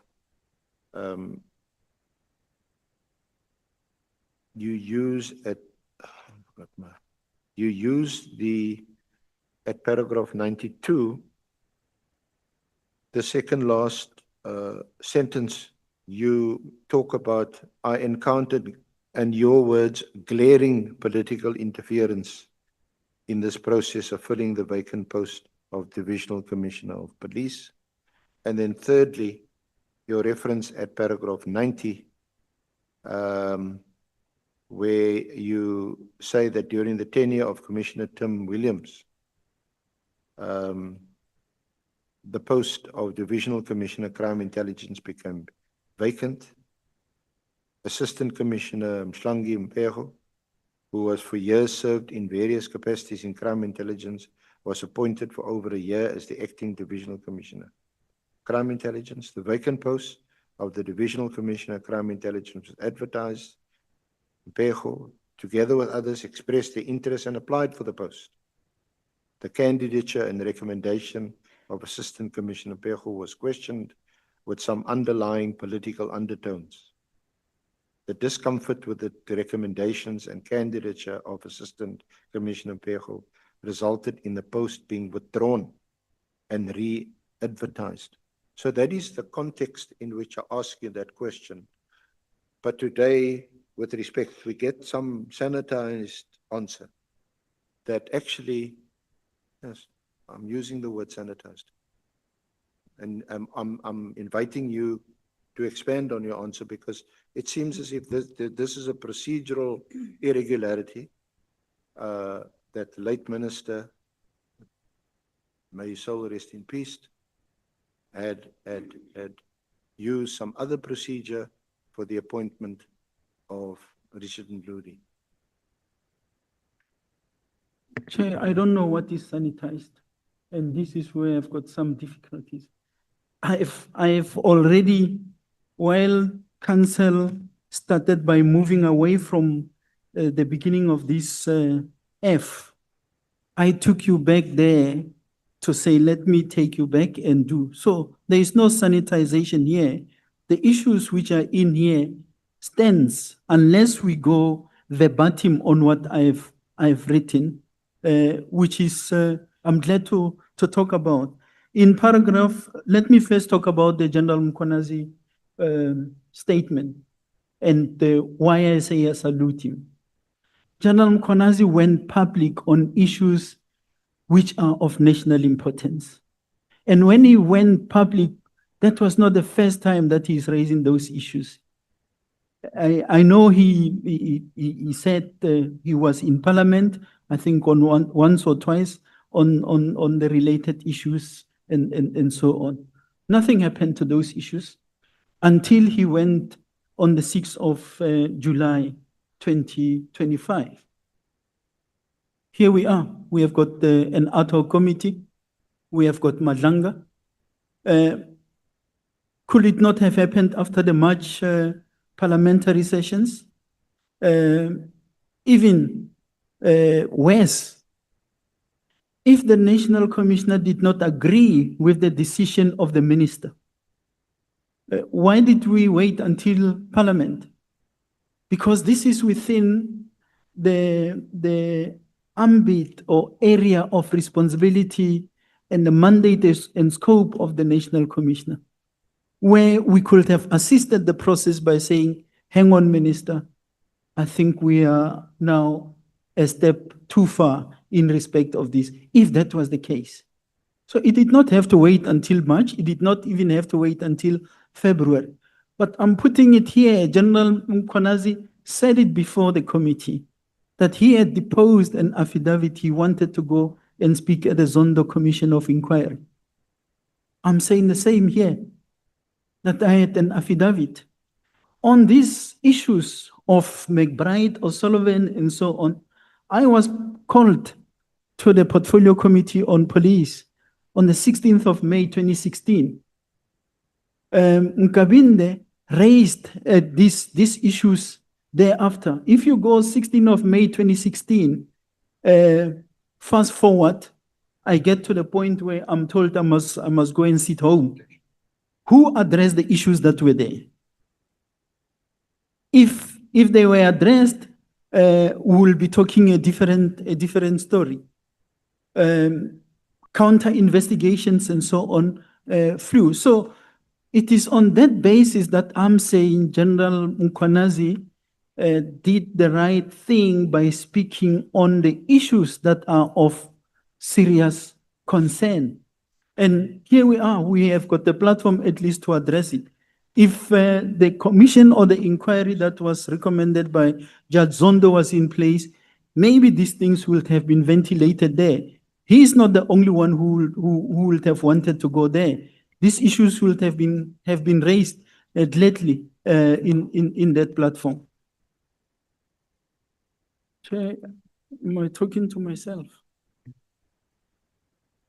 We are here, General. No, I know you are listening, but No. You are learned colleague who's you are talking. appearing before the committee. You're not appearing before. So I must not worry about it. You're not appearing before advocate arrest. No, it's fine. I just wanted to hear. I must not worry about their conversation. No, nobody says you must not worry. What we are saying is that you are not appearing before advocate arrest. You are appearing before this committee. All right. Thank you, Chair. Yeah.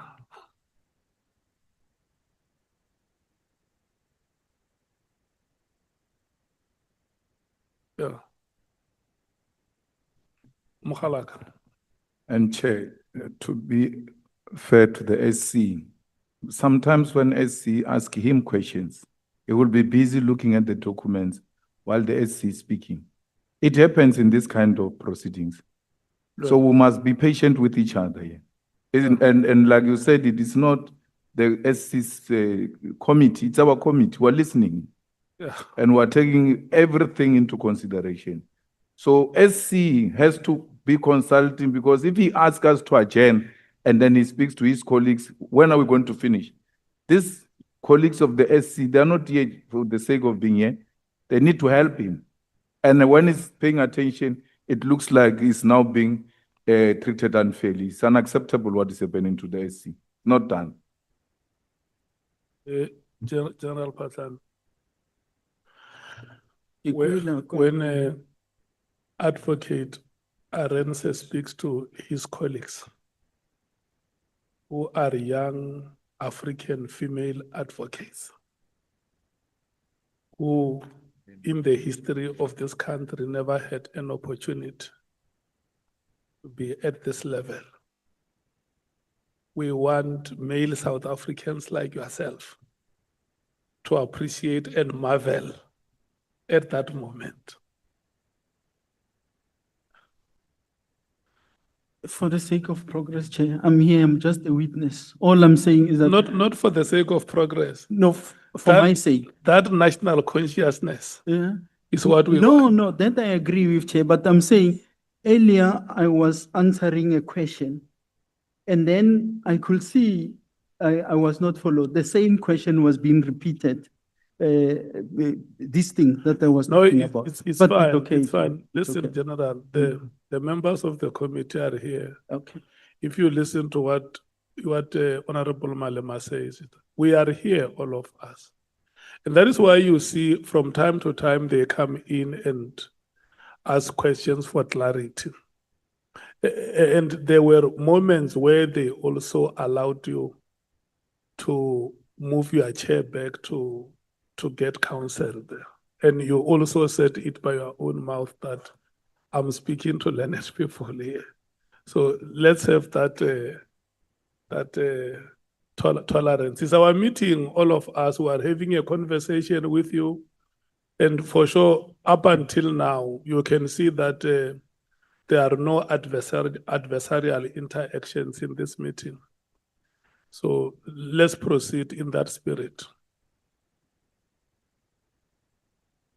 We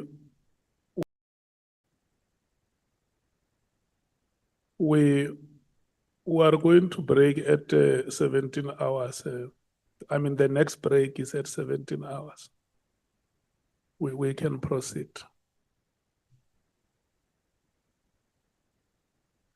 At Honorable Breitenbach, 10 on the econ. Okay. Bonani, you heard that. Yeah. But you know there is a tendency of sleeping. Please turn on the air concept before they sleep. Yeah. You know the air has a tendency of sleeping at work. So they will sleep if you don't turn on the network. Listen. No, Breitenbach, wait, let me respond to that. You know, I said this and it's not 10 minutes up. I said the year is still very long. We're still in January. Yeah. Do let me respond. Even when we're asleep, we're better than him. You still have many weekends coming and many days. We're just on the 14th day of the year. So Yeah, Chair, Honorable Breitenbach is carrying a very funny object there. Can you check if that is not a grabber?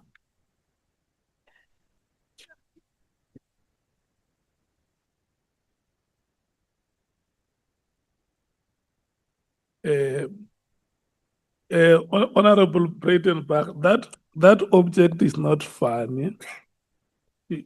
It's not a funny. He says you are carrying a funny object.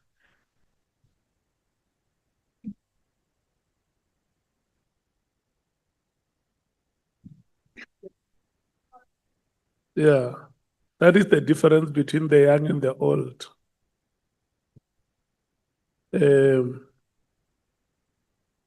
Advocate Arense.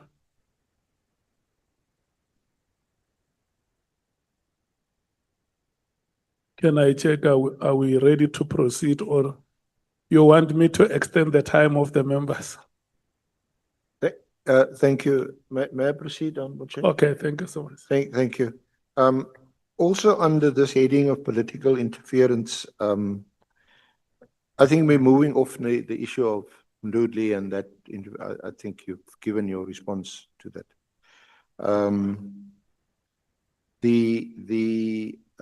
Yeah. You also allege under the heading of political interference the role of IPID, also especially under Mr. McBride, Matthew Sissoko, and Colonel Rulofse, and I'm reading from your paragraph 83,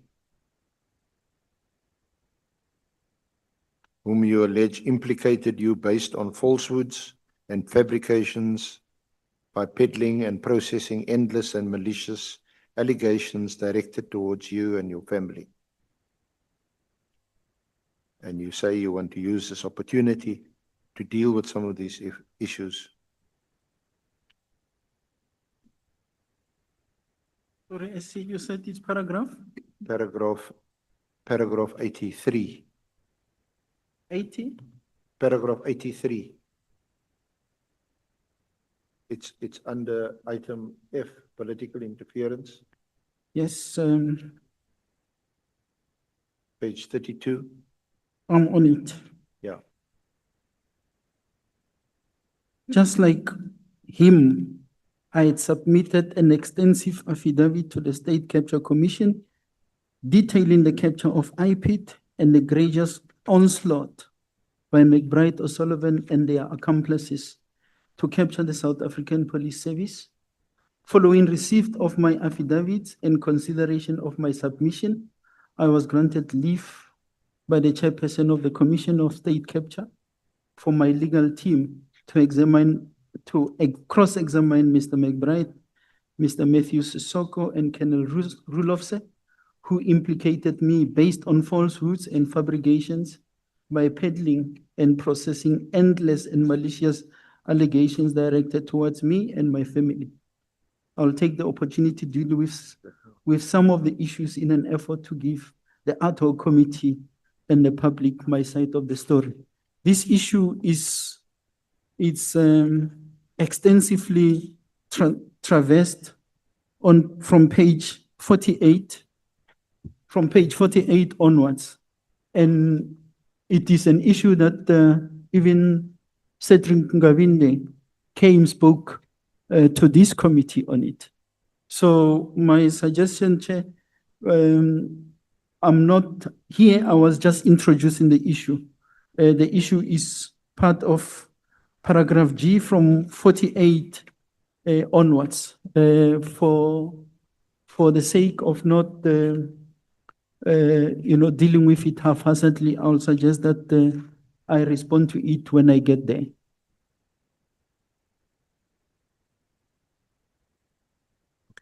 So can I draw your attention to paragraph 128, which is on page 38. 58, sorry. Maybe when we talk numbers, can I just be told which numbers, the bottom or the top? Because 58 is the one at the bottom, is the page number of your affidavit, and Okay. 128 is the paragraph. 128, yeah. Yeah. That was on 14 to 21 May 2017. You were invited with Mr. McBride to a portfolio committee meeting that would deliberate on the alleged interference by the SAPS on IPID investigations into SAPS officials, including you, including me. Well, you. Thank goodness, not me, you. For ease of reference, you are next JKP 20, which is at 409. 420 of the annexure bundle. JKP? JKP 19 is at 409 and 20 is at 420.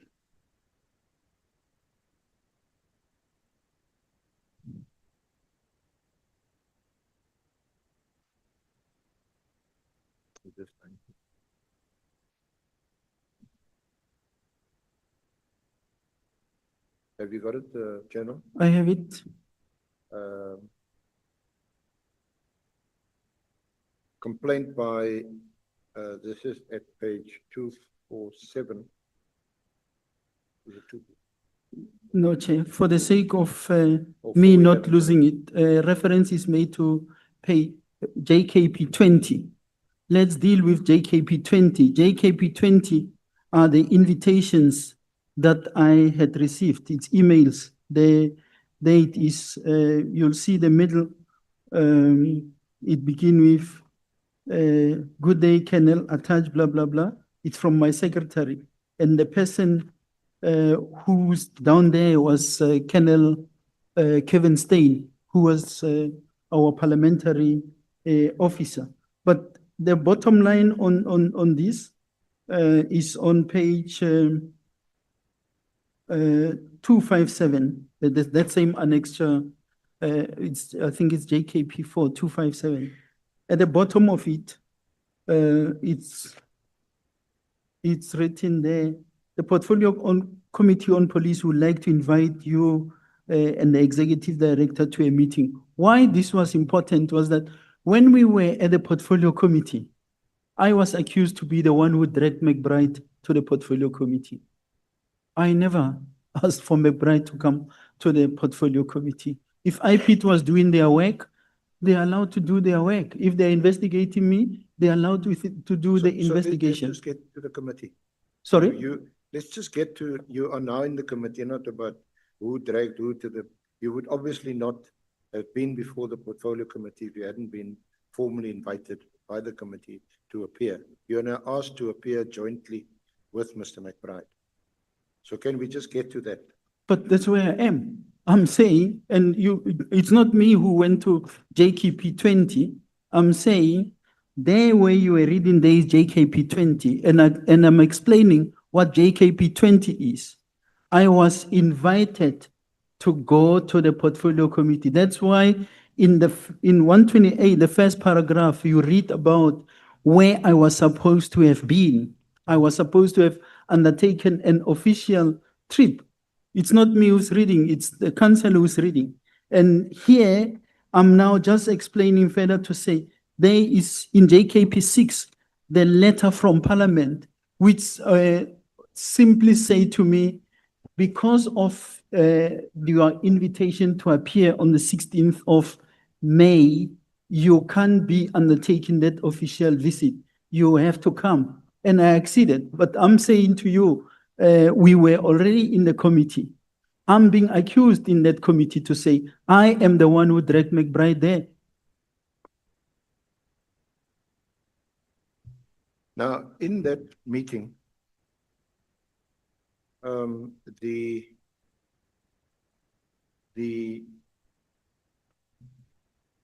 complaints by pop crew members and Paul O'Sullivan are referenced. The allegations are the following: irregularity relating to procurement at the forensic division and the oversupply of equipment, centralization of delivery equipment, defective equipment supplied, questions about delivery of equipment by the same service provider to provinces, corrupt relationship with the service provider, inappropriate social relationship with the service provider, and members raising concerns relating to the above were removed from their general post by General Pashlani.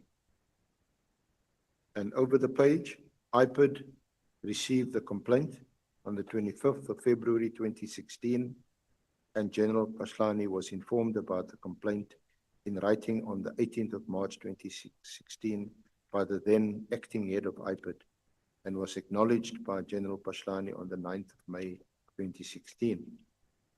There was seemingly no investigation or movement relating to the investigation during the period whilst Mr. Kamanyani was acting as the executive director. The complainants approached the executive director and raised concerns about the lack of progress made on the investigation.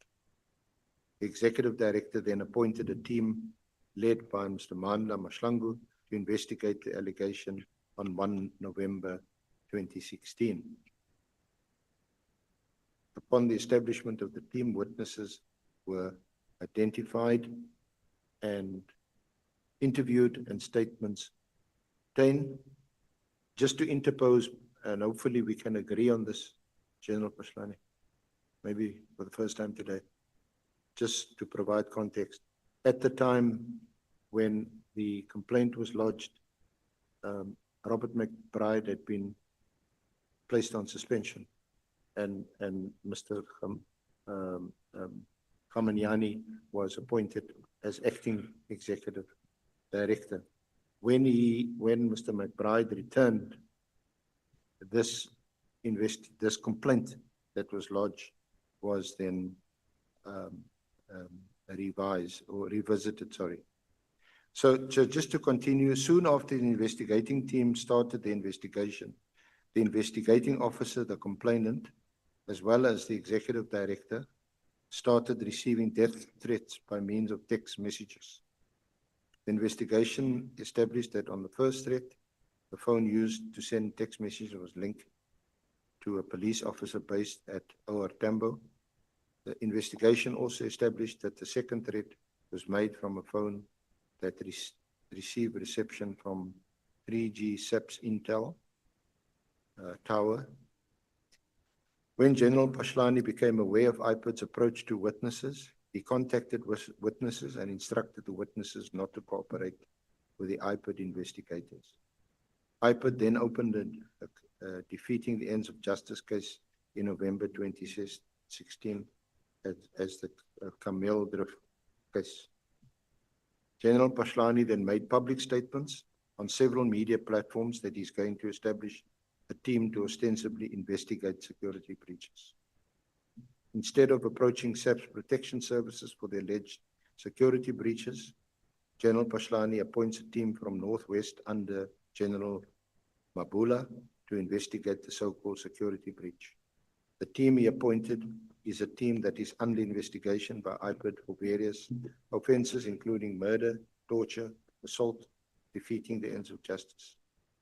The DPP has already decided to prosecute them on the torture cases dating back to 2010, and warrants of arrest were issued. IPID is awaiting the DPP decision on the centralization of the above matters. Mr. Paul O'Sullivan and his assistant, Maseret Jane Trent, were charged for, amongst other charges, impersonating an IPID investigator in terms of the IPID Act. The Mabula team then started interfering with IPID investigations by interviewing IPID witnesses which had already deposed statements to IPID relating to the General Pashlani investigation. The Mabula team also unlawfully arrested one of the complainants, Mr. Paul O'Sullivan. Advocate Mashuga issued the warrant of arrest. The Mabula team obtained a search warrant against the complainant, Mr. Paul O'Sullivan. The investigating officer, Brigadier Nkube, in the application for the search warrant indicated that the threats from Mr. Paul O'Sullivan started on 12 February 2016. However, the case of intimidation and other charges was only opened in January 2017. It would appear that there was never a concern about the threats or the IPID investigation on General Pashlani until the executive director appointed the IPID investigating team and the investigation against General Pashlani started in earnest. General Pashlani instituted civil action against IPID and the magistrate to issue the search warrant, not seizure, to General Pashlani's property. The civil action is at state expense. General Pashlani unlawfully obtained Section 205 applications by IPID from the magistrate's court file, which was not related to the search and to which he was not entitled. It is a shocking abuse of power that General Pashlani now has access to the IPID investigative information and would compromise the investigation, as the details of those subpoenaed in terms of Section 205 of the Criminal Procedure Act is now known to him. It is possible, just as IPID members have received death threats, that these witnesses may be intimidated or have their lives threatened to ensure that they do not cooperate with the IPID investigation. The Mabula team charged IPID investigators, Mr. Mandla Mashlangu and Tamani Binang, on charges related to the investigation of General Pashlani. We have since learned that they have now opened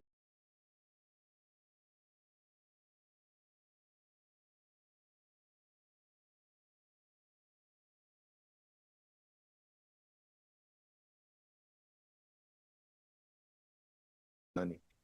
We have received information from reliable sources that the Mabula team is now actively involved in countering investigations against them related to the murder and torture cases. And we have since opened another defeating the ends of justice case at Pretoria central.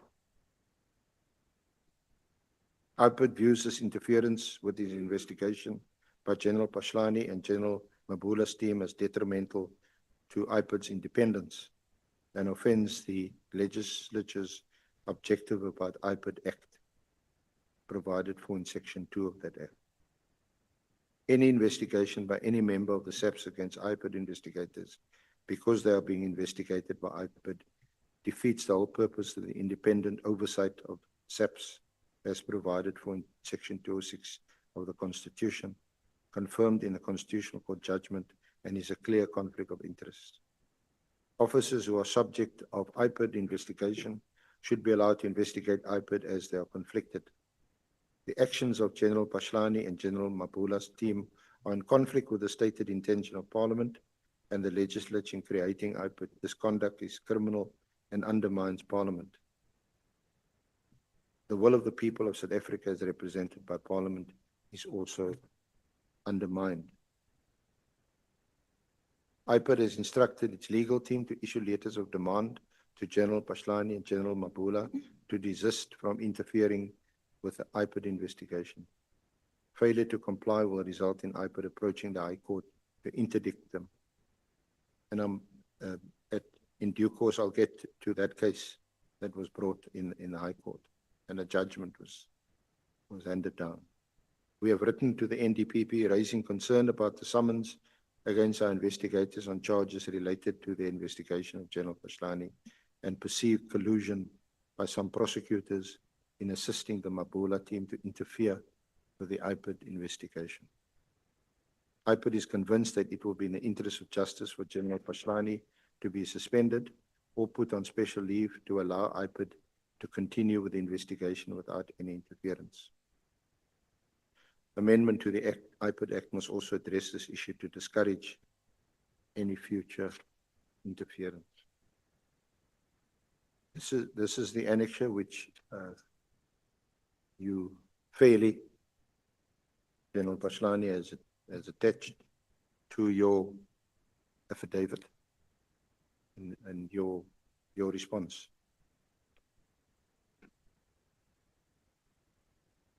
I must now respond to what you are reading. Okay. Must I respond? My response, if I'm allowed to, is well captured in the documents, in the minutes of Parliament, JKP 23, dated 16 May 2017. Because that is the day that we were in Parliament and that presentation was made.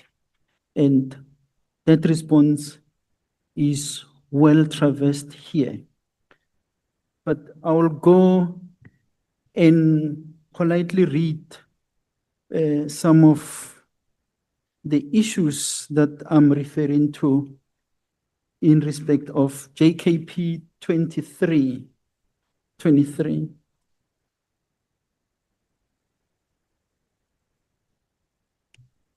And I'm going back, paragraph, page 58, paragraph 129. I'm trying to make it easy so that I just capture the facts. 129, the following day, 11 May 2017, Mr. Francois Bierkman, chairperson of the Portfolio Committee, addressed a response to my letter of apology to attend a meeting of 16 May 2017. The letter is annexed here to SJKP 21. Upon receipt of the said letter, I rearranged my trip and duly attended. On 16 May 2017, I went to the meeting prepared and armed with a comprehensive presentation that will give a detailed account of the very same allegations presented by McBride. I annexed here to marked JKP 22, a copy of the presentation that was made to the Portfolio Committee in the presence of McBride. My appearance before the Committee on Police was to respond to the same allegations made by Robert McBride during his previous appearance on 4 May 2017, where I was not present. Robert McBride alleged that it was unprecedented for him to have been called to the committee to account on investigations against me in my presence while he was the initiator, the author, and the narrator of the script. I say so in my affidavit. It was during the said meeting that I characterized IPID as a captured state institution by Mr. Paul O'Sullivan. I opined that it was O'Sullivan Police Investigative Directorate, OPID. I annexed here to marked JKP 23 a copy of the transcribed deliberations recorded by PMG, a service provider rendering recording services in Parliament. I annexed here to mark JKP 24 a copy of the minutes taken by a committee officer of the Portfolio Committee. It is here where I pause and take the nation into confidence on Robert McBride's war waged against me, his well-orchestrated campaign through the media, with Paul O'Sullivan on various platforms under the pretext of fighting corruption, systematic corruption, and maladministration. It is apt that I deal with the overview of the allegations made against me, and when necessary, I will annex relevant document to substantiate my submissions.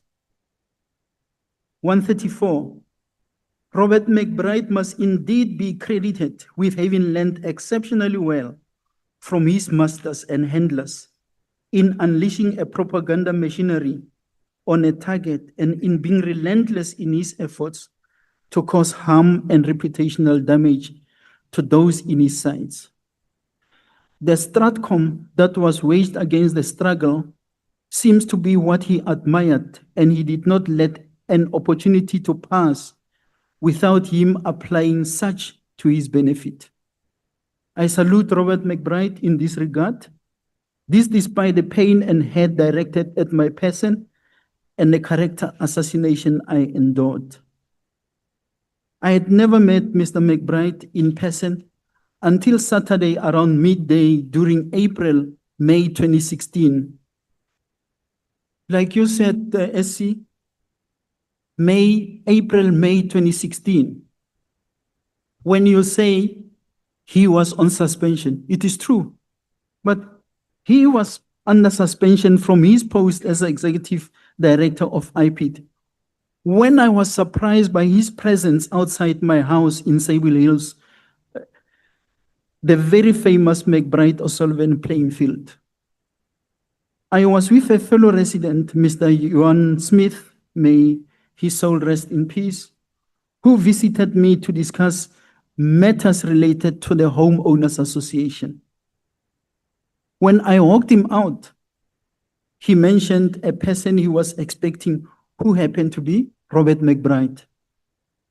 It was here where Robert McBride came out of the driving seat of a white E200 Mercedes-Benz vehicle in which he was driving with a female passenger. We exchanged greetings. Mr. Smith allowed us space to briefly engage without any interference. At the time of this unexpected meeting, the media was running articles and stories by Pop Crew and O'Sullivan's allegations of corruption leveled against me. You will have noted as part of the records that twice on the 30th of June 2017, the late Judge Monama ruled in my favor on a civil litigation against the very same Pop Crew members. Recently, on the 5th of November 2025, the full bench ruled in my favor on that particular litigation. And it was found that the allegations made against me were baseless, and thus they are to pay me costs, and they are to retract the allegations that were being made and tender an apology. So these are the same people that I'm being told they are witnesses in McBride's pursuit against me. O'Sullivan, for that matter, There is not a single case docket. Of all these concocted dockets, there is not a single docket which contains an affidavit by Paul O'Sullivan. Not a single one. Now, we talk here about the period with Mkhwanazi when he lodged that complaint. I know it's a thick thing. Those who understand law will realize that this person was just going to town about everything else. If you accuse me, come directly. Let there be the elements of crime in that particular affidavit. I don't know what elements of crime we were able to find. But Mkhwanazi appointed a team of investigators to investigate that particular allegation. Even if there was nothing direct on me. They went to O'Sullivan. Brigadier Khomo, who came back to the police, was one of the investigating officers. I think there was a Mr. Maema or Marema, but there were 3 people who were investigating. They went to O'Sullivan and say, in view of this newspaper, which you say it's an affidavit that you have, can you depose a sworn affidavit so that we can investigate properly? To date, that was not done. On the day that McBride came back to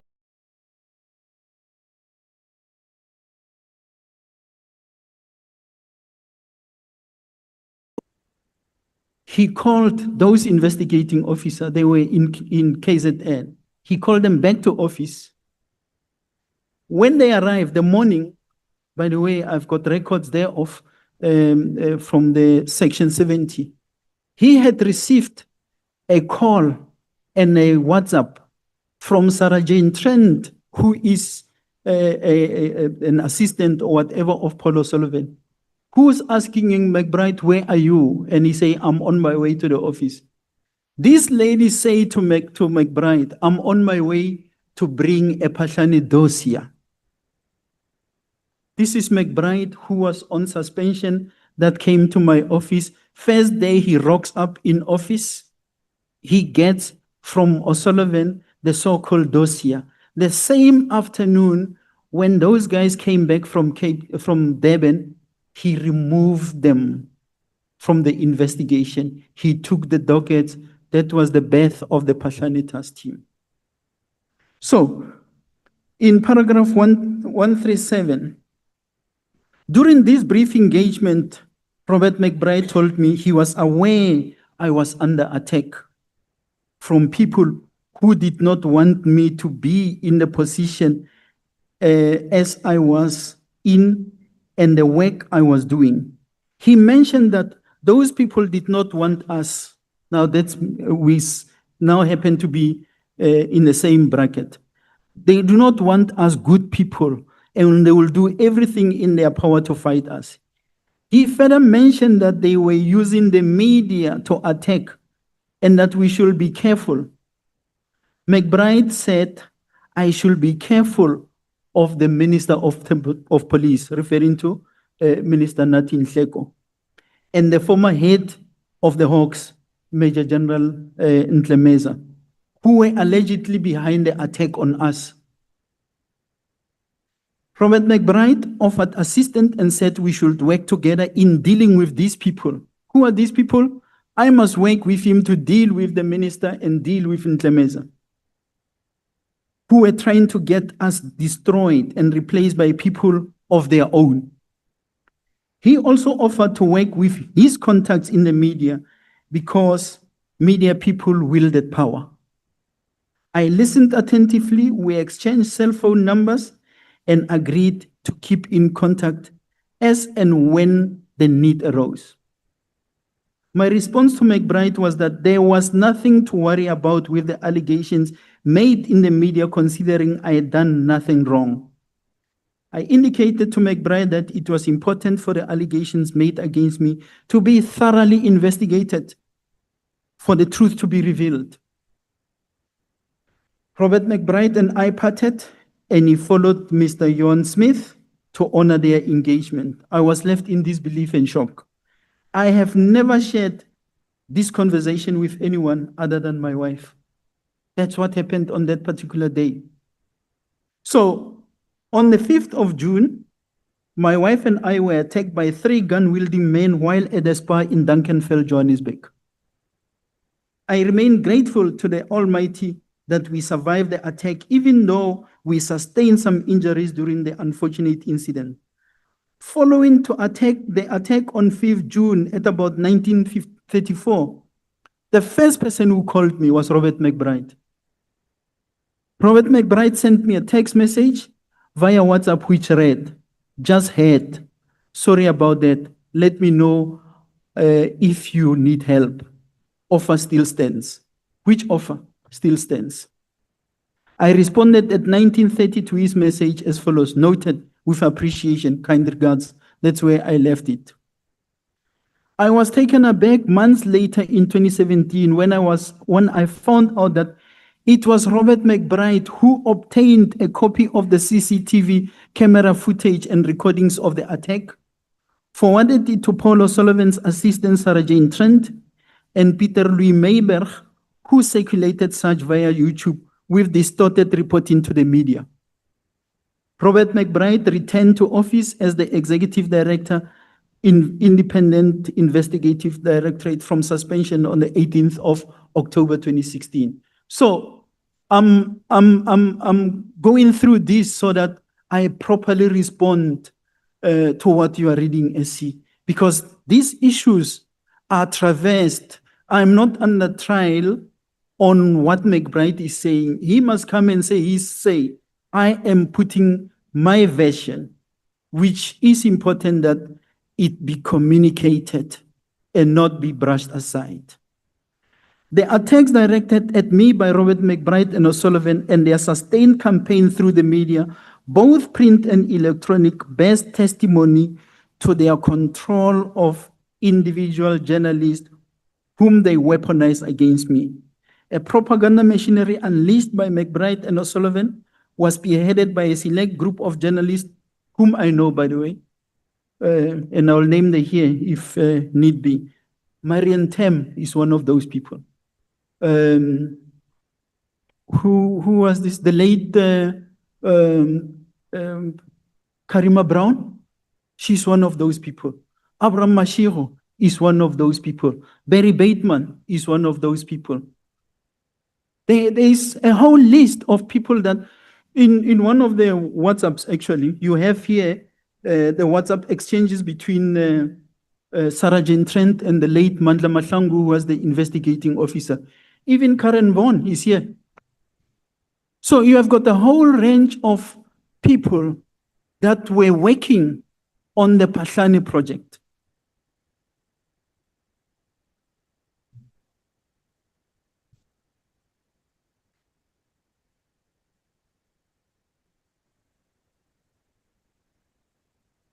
Were you done on the part that you were reading?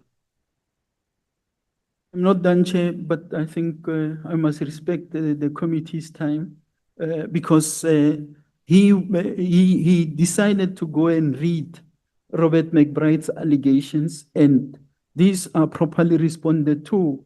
If I was here to be taken through my affidavit, these issues would have been traversed. So I'm going to pause. I can deal with some of these things when we come back. Okay. It's now almost 10 minutes past 5. We are going to break and come back at 5:30.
Honorable members, let's resume the proceedings.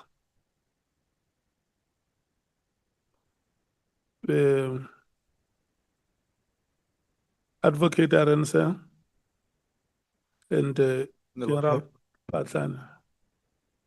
I'm allocating you up to between 8:30 and 21 hours to conclude today's business.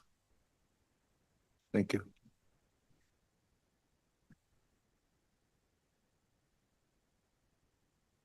He says I'm better be short. I need a chief whip. I need to whip him into line.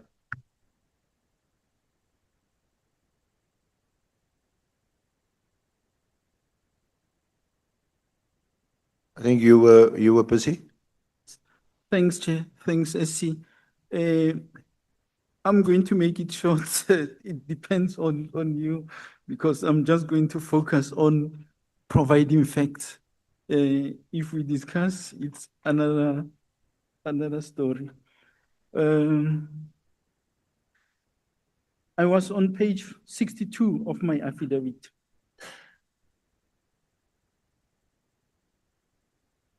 I spoke about, Chair, I mentioned some journalists. These are not the only ones. I'll have an opportunity to talk about some of them. I'll check if whether some of those faces are in this room. Those journalists involved are known from the recordings of conversations secured following approval by a designated judge in compliance with South Africa's regulation of interception of communication and provision of communication-related Act of 2002. In other words, following the investigation that was conducted by General Mabula, because of the threats directed at me and everything, an application was made to the designated judge to monitor specific conversations that or specific numbers that were of interest. And this is where, unfortunately, where some of these journalists were flying in and out. Graham Hoskins is one of them, I know. During the afternoon of Monday, 14 May 2016, I received a telephone call from Mr. 62, I'm on page 62, Mr. Frank Tereblanche, the building contractor, who informed me that he was approached by people who told him that they were conducting an investigation on the building of my house in Sable Hills. He indicated that 4 people, a white male, a white female, and 2 African males had approached him at the crèche in Sinoville where his wife was rendering services.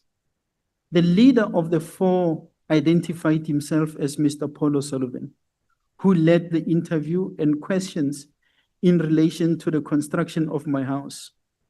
He told me that he became uncomfortable after realizing that it was a private person called Paul O'Sullivan who claimed to be conducting an investigation. I'm getting feedback. Is something wrong with my...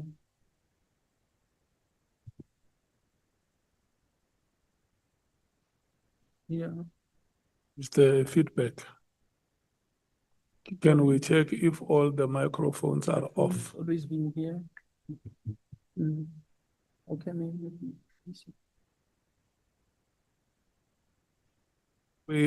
We don't suspect that there could be anybody interfering with your presentation. We don't have those suspicions. Thank you, Chair. May I proceed? The leader of the 4, as a result, he called me to inform me and inquire whether it will be correct for him to disclose any information to private persons purporting to be conducting investigations. I cautioned him against providing any information relating to the building of my house to anyone who is not duly authorized by law to conduct investigations and receive my information without the required authority. I also received a telephone call from my driver, Captain Alvin Dupree, informing me that he had received a call from Freck with the same concerns directed at me.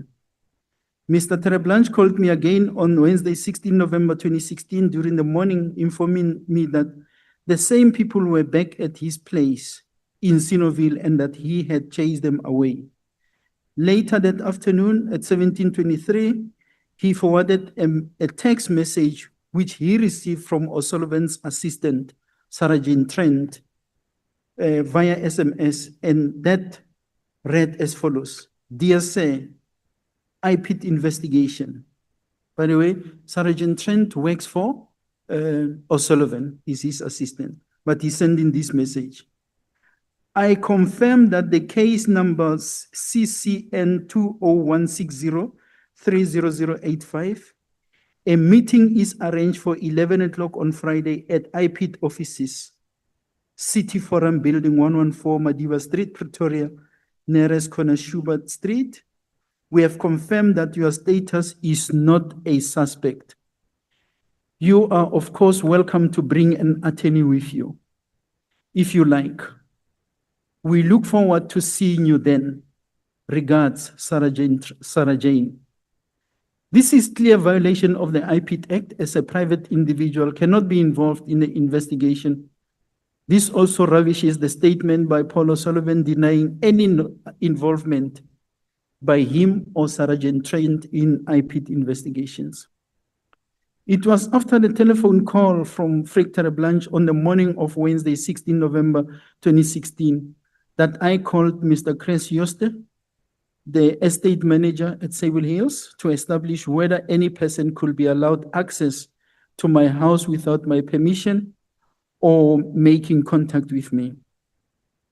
This inquiry to Mr. Yoste was informed by my conversation with Mr. Tereblanche, who indicated that Paul O'Sullivan and his entourage were at the estate and had obtained his contact details from the security manager, Frecky. Mr. Yoste responded later at 13:24 on 16 November to my inquiry via text message, which read as follows: General, 4 people arrived at the service gate from IPIT.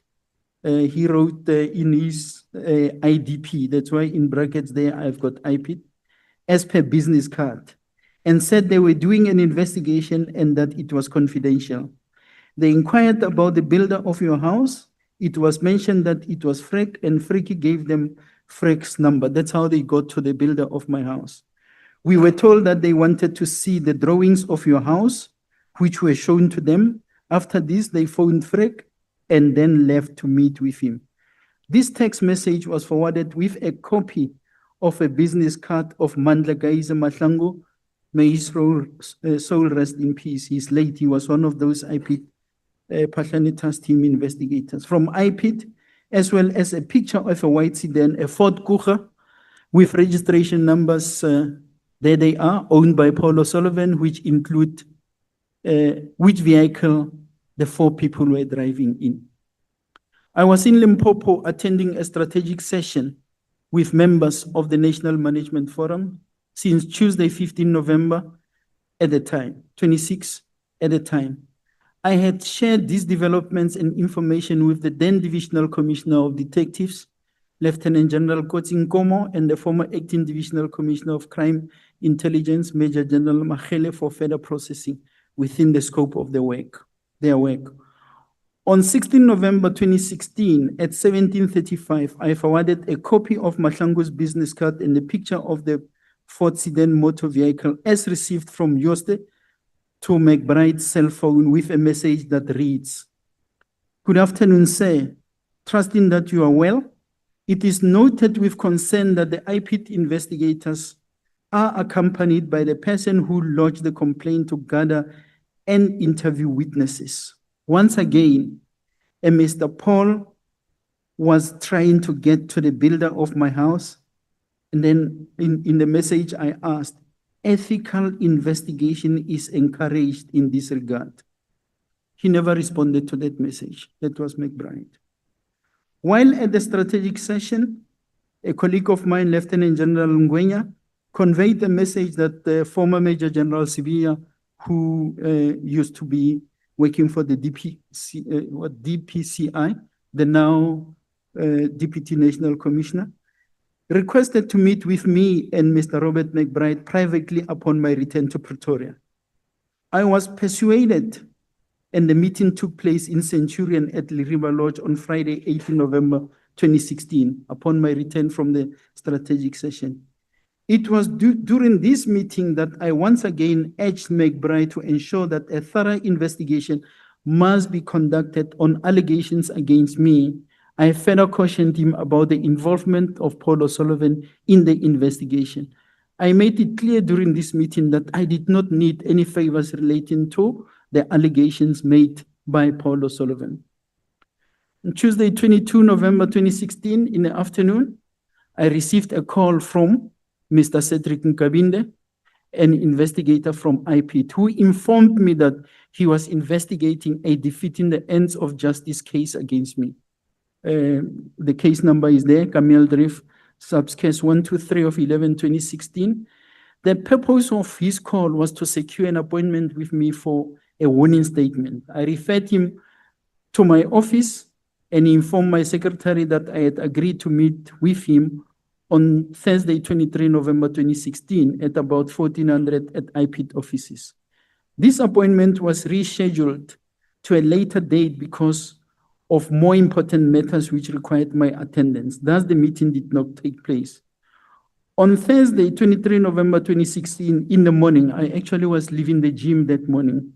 Peter Louis Mayberg sent me a text message which read, "Hi, General. This is Peter Louis Mayberg from News 24. I was hoping to get your comment on the IPIT matter. I understand you have been asked to make a warning statement. Thanks." Around 9, the story was breaking news on News 24 and the national media. Despite the rescheduled meeting, because I was not going to be able to attend that afternoon meeting of the 23rd, which was already scheduled, because they were already gathered at the IPIT offices, the media. The media covered a story headlined, "Phahlane no show at IPIT." I should also mention that without obtaining my warning statement, the case docket was processed to the National Prosecuting Authority for a decision premised on the lack of evidence. The NPA declined to prosecute. Another case, Sinoville case 146 of 5/2017.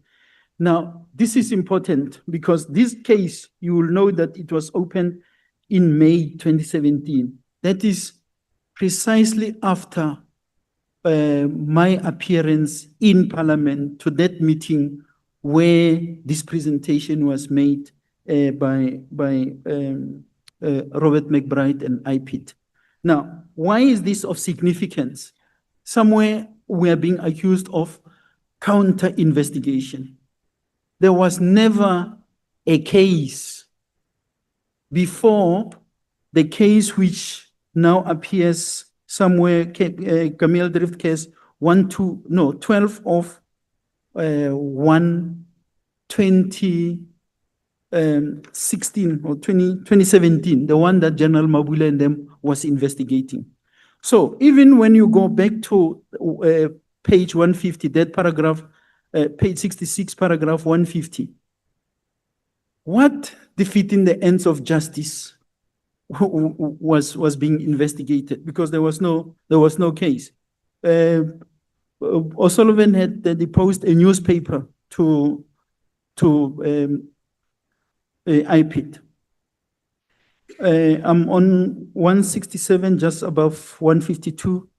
Both Robert McBride and Paul O'Sullivan continued to peddle lies and disinformation that the vehicles were purchased for my benefit and usage by family from a supplier of service to the subs, Mr. Duran Snyman and his dealership, who has never rendered any services to the police. So amongst others, I was accused to have 7 cars. Now, what they were doing, they went to obtain the records from the institutions funding, who financed my vehicles. If I buy, I will, for example, have had a C-class Mercedes-Benz, and then I go and sell it and buy an E-class. To them, on their list, I've got two cars, a C-class and an E-class. I had the Land Rover Discovery 3, I buy a Discovery 4, I've got two cars. I sell what is it, Navara Baki, I buy an Amarok, I've got six cars. Now, the car that they were mainly looking for, today, maybe when they appear here, they will produce it. It's a BMW i8. That is the car that was used, that I used that weekend when I was attacked in Duncanveld. It is a car that belonged to BMW South Africa. BMW South Africa, because the police buy vehicles and so on, from time to time, they bring cars to test drive so that they are being given feedback. So first, I was called by supply chain management. They wanted me to test drive an i3, one of those electronic BMWs, and I just did not have time. So it went back without me seeing it. Then they called and said, now there is an i8. I said, I'm busy. I think you have given them enough advert. You can just say they called and promised a new vehicle. Yeah. Thank you, Chair. Reality. But anyway, the car came. I drove it.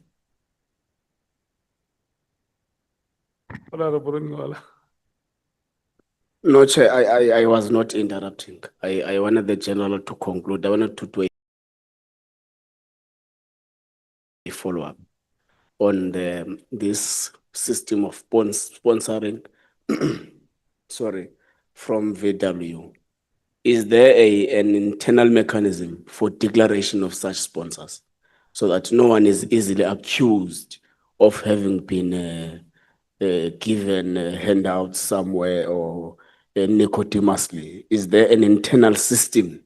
Here in Parliament, we even declare a power bank that so-and-so gave me a power bank for this reason. So do you have those, or did they have at that particular time, those internal mechanisms for declarations of such sponsors? Thank you, Chair. Thank you, Chair.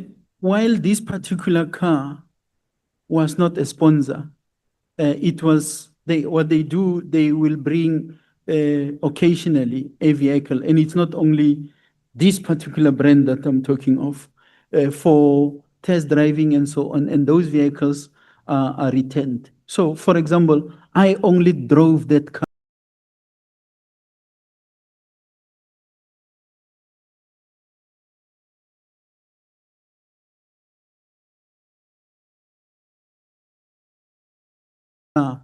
I think it was the Saturday and the Sunday. A Monday, when I went back to work, my driver took the car to them. So while it is so that there is a mechanism for declaring even sponsorship and gifts, this one will not have fallen into that category. And the other cars that I'm referring to, your Amarok, VW, and so, those are my personal cars that were bought. But to create this narrative of corruption and so on, they will say he has got 6 cars. And of course, if I'm to have 6 cars at the go, such high-end vehicles, you need to ask, where did the money come from to buy those? Unfortunately, in this case, if you go, they retrieve even the finances from the bank. You know, what is it? And we are entitled to a vehicle finance scheme. They retrieve the statements. One of the vehicles, at least 2 or 3 of them, actually, the payment of those vehicles was being deducted on a monthly basis from my salary because I had what we call stop order. So the bank will pay the dealership directly. Honorable Malam. No, General, you're talking about trading in. You trade in this car, and then you use that money of trade in to buy another one. So they will now say, you've got 2 cars. Instead of saying you have traded in the other one, use that money to buy another one. Is that my understanding is correct? Your understanding is correct, Honorable Member. So on the even if they see that this car was sold or traded in, and I buy this one, on their records they say he has got two, for example, Mercedes Benzes, 2 Land Rovers, and 2 Buckies. I don't have capacity for such.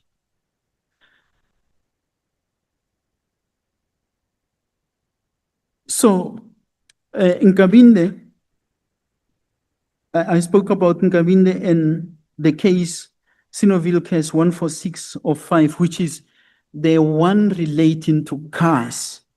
Now, when they did not find any of those cars, inverted commas, corruptly obtained, the Mr.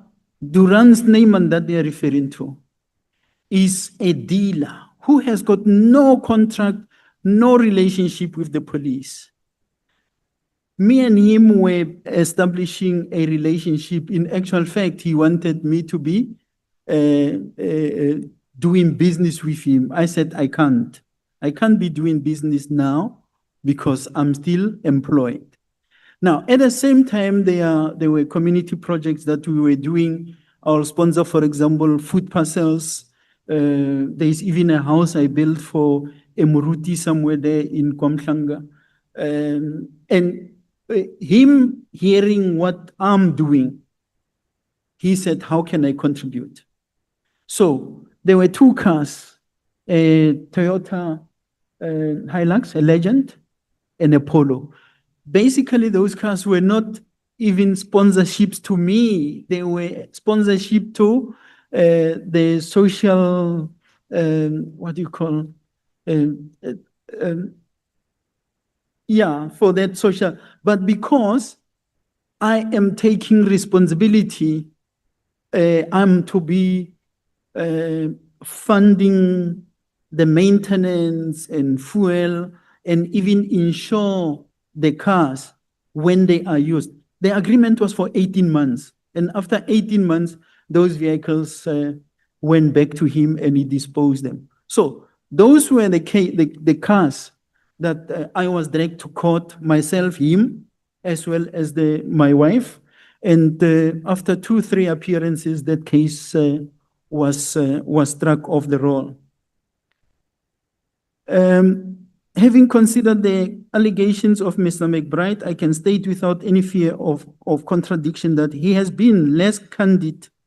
Robert McBride is grandstanding, abusing his powers, including taking advantage of his position by deliberately withholding information or evidence that ought to have been placed before the authorities and in the public domain. That's exactly what I'm referring to. This information, they already had in their possession. He is using platforms created for our people to cleanse corruption in state institutions to the benefit of his self-serving gains.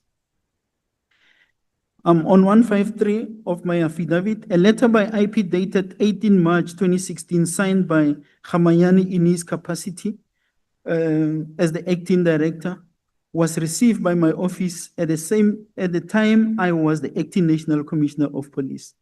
The letter stated, IP received a complaint from Paul O'Sullivan regarding allegations of tender irregularities and irregular appointments. Paragraph 3 states, you are requested to arrange a suitable date for investigators to meet with you to discuss these allegations. For ease of reference, I annex that as JKP 25 and JKP 26 for copies of the letters referred to in that paragraph. This letter addressed to me in my capacity as the acting National Commissioner of Subs indeed informed me about the complaint in writing. However, it did not disclose who the subject of the investigation was. Upon receipt of the letter, 9 May, I instructed my personal assistant to schedule a date for the requested meeting with IPIT. An impression was created by McBride that counter investigations were embarked upon and there was no threat conducted that necessitated the appointment of a team to investigate any alleged unlawful activities detected through a threat assessment. McBride continued to attack my integrity and character, amongst others with the distortion of facts well known to him that I did not appoint a team from the Northwest to conduct the investigation against his ally, Paul O'Sullivan and Sarah Jane Trent. Chair, in this affidavit, I think you'll find JKP 28.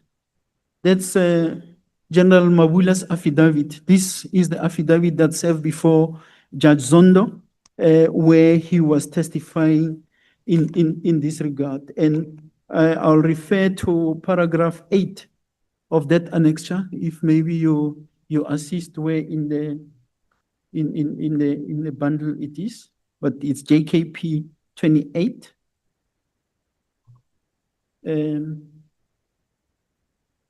General Mabula in his affidavit say, during November 2016, as a result of suspicious conduct of Ms.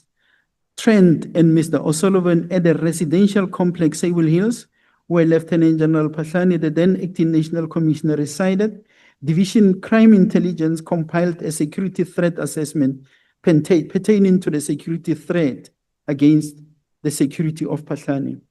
As a result of the threat assessment, the then acting Divisional Commissioner Crime Intelligence, Major General Mkhwanazi, communicated that, do we have a page? 509. This JKP 28 is on page 509.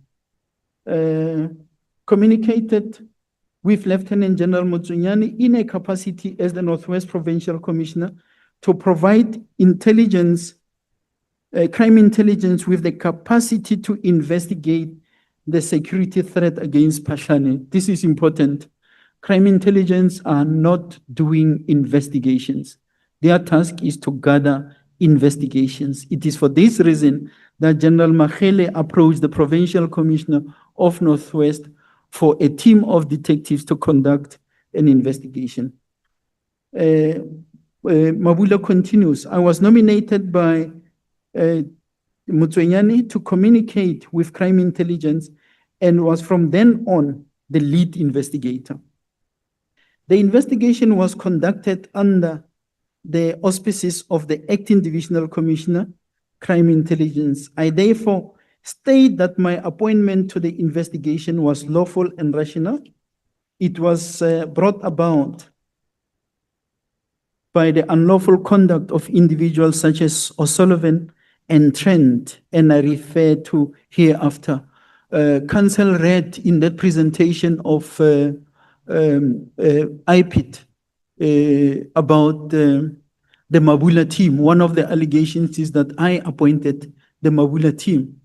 There is evidence to that effect, which served even before Judge Zondo, that Mabula was appointed by General Mkhwanazi following designation by the Provincial Commissioner of the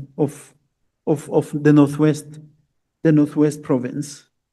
There is a part in this affidavit that I wanted to refer to because I was hearing in testimony here people who deliberately forgot, but I'll find it.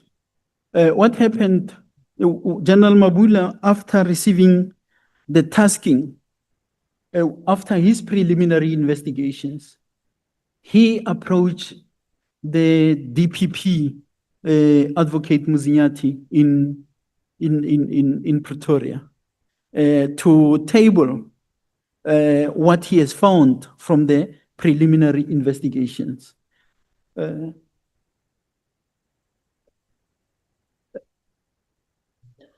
I just want to go there.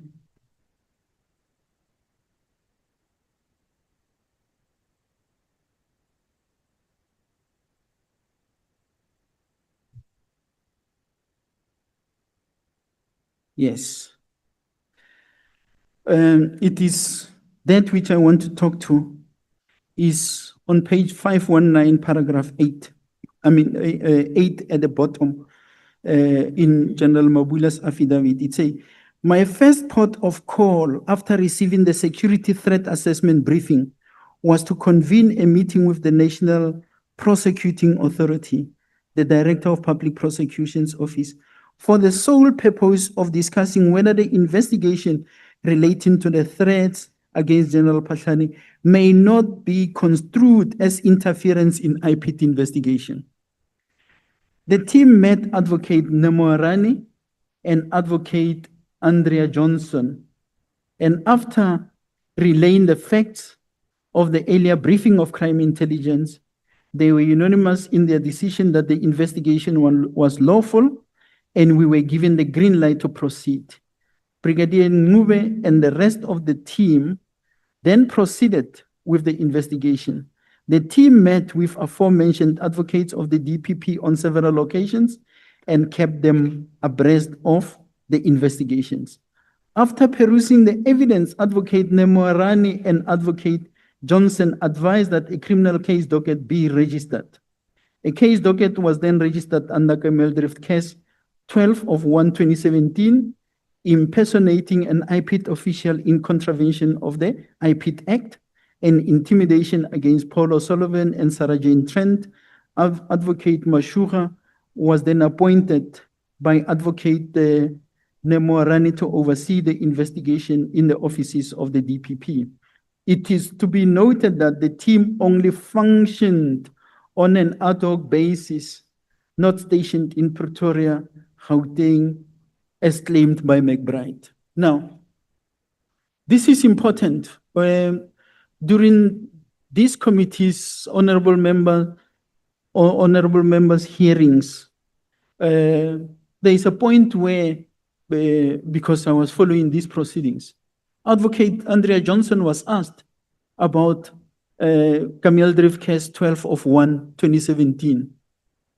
She played ignorance, yet she is part of the team of prosecutors that were assigned by the DPP to investigate this.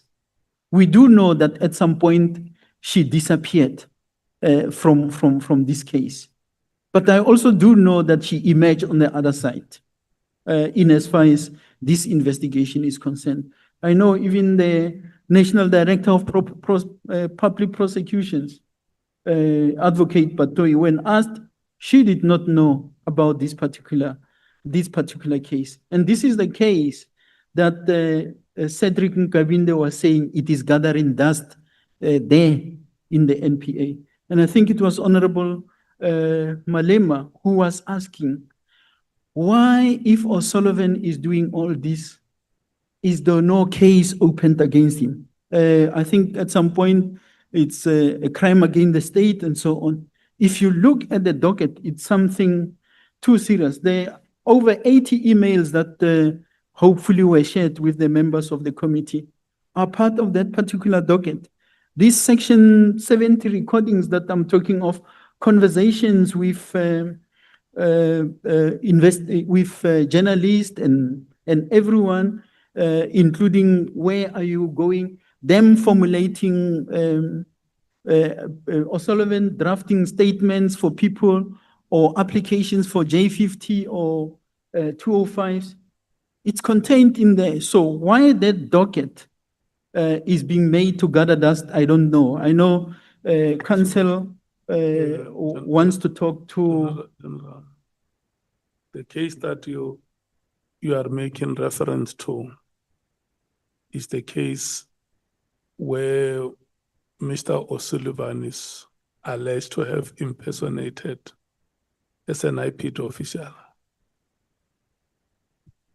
That's the case. You want to take us through those details? Yeah. In that docket, Honorable Chair. Yeah. I want you to help us, and I don't know if Andile is here. Listen to these details, Andile, because remember last week in our meeting, Okay, let me say to you, the committee has written to the respective authorities to request details of these cases. And they responded to us. You might have not seen the response that they sent to us, but if you can just give yourself time and give us the information that you have about those cases. Thanks, Chair. In this case was informed by this security threat assessment, which was conducted by crime intelligence. And indeed, they did find that there is a threat. So the Divisional Commissioner Crime Intelligence, as I said, then requested detectives who could do the investigation. But she opted not to approach the Provincial Commissioner of Gauteng or the Divisional Commissioner detectives, but approached the Provincial Commissioner of the Northwest for reasons known by them, so that, amongst others, they did not want to be told that these people in Pretoria, Gauteng, are privy to what has been happening. Therefore, they wanted a team coming from the Northwest. That's how General Mabula and the team, comprised of about 5 members, was appointed. I think the team was Brigadier Nuwe, Brigadier Khorani, Colonel Reddy, and Lieutenant Colonel Daywood. So they did their investigation. And as I said, as part of the process, they approached the DPP and presented what they have found, their initial findings. That's where Advocate Muzinyati designated Advocate Nemoarani and Andrea Johnson to now lead the team, in other words, from a prosecution side. And after they were presented with what they were presented, they had several meetings. I know one meeting, I was told it was at a courtyard hotel, where they were told, that is now the investigation team, that there is enough here that constitute a crime. Because amongst others, when O'Sullivan and them were at my place, they wanted the building plans, but at that time, there was no case opened against me. They wanted the building plans, and I know when they went to the security. There is a terrible feedback. I don't know if our sound engineers are able to deal with it. Yeah. Or you can also try the next one microphone.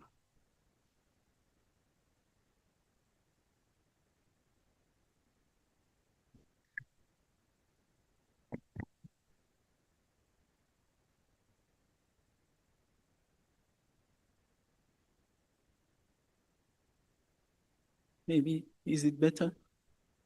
Okay. So that's how that case was opened. But when they were at my place in the estate, strangely, they went to the security. And O'Sullivan wanted to know the following. What cars and how many of them are my protectors and me driving? 2, they wanted to know how many are they, what caliber of weapons do they carry, and the times movement. What time do we come? What time do we leave? What time do we return? When you are still there, how does he find himself in the mix? What was his role? He's an honorary IPIT member. Kabinde told you here that he's the boss. McBride reports to you. Who was he with when they came to you? When they came to my house, Yeah. it was Paul O'Sullivan, Sergeant Trent, an IP investigator who is currently. So they were with a recognized IPIT official, Yes, but without them being IPIT officials. yes, they were in O'Sullivan's private car, O'Sullivan being the driver, the passenger being Sergeant Trent on the, we call him a crew in police. So the passenger on the front seat was here, and the two IPIT guys, the late Mandla Mashangu and the one who is now at IDEC, the Manivina, were in that car. So those were the 4 people that were in that car that came to my estate. So in that, the 5 occupants of the car, 3 of them were recognized government officials. Only 2, the Manivina and the late Mandla Mashangu. Sergeant Trent works for O'Sullivan, or worked for O'Sullivan, what is it, Forensic for Justice or something like that. They are together, they are private people. He's actually, if I'm not wrong, an advocate who works there. No, okay. Sorry, Can an I- attorney. Just a moment, can I check with honorable members if there is any who may want to take a bite? I see Honorable Ngola. Just a quick one, Chair. To what in the statement is referred to the Paul O'Sullivan and Toraj. So are you saying one of the then recognized IPIT officials is currently in the employ of IDEC? It's correct. That's why I support General Mkhwanazi when he's talking about the rogue unit within IDEC. Chair, Mati Binang is a member currently, as we speak. Of Chair, IDEC. can I move that the committee be finished with the name of the said individual? Thank you. The witness hears you. What is the name of that Imani Binang, Temane? Temane, and the same name is Binang, Binang. Vinang.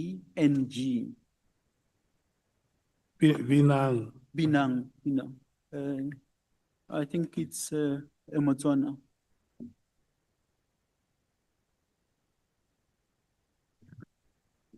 Thank you, Chair. Mr. Ramano will also capture that for the work of the Justice Committee as well. Thank you. Honorable Matthys. Thank you, Chair. Mine is just that whether the builder and the security personnel that were approached by Paul O'Sullivan and Sarah Trent and the crew, will they be agreeable to provide us with affidavits to support what it is that you are saying? They don't necessarily have to appear before us, but to support what it is that you're saying. Thanks. Honorable Chair, Honorable Matthys, they have already provided affidavits. If you go to, there's an affidavit here of Brigadier Ngube, JKP 27. Maybe I can just be assisted because it's easier. My annexes are marked 484. But besides someone in SAPS, we're talking about those that were in your property. Do you have any, because I didn't see any supporting affidavits from the security personnel at your complex and also when they were engaging about the building plans? Yes, Chair, that's what I'm referring to when I'm referring you to JKP 27. But you said it's Brigadier. Because, Okay. no, if I want to go to a page where the affidavits that they have provided, which are part of the case docket, are there. They are quoted, I think, in the JKP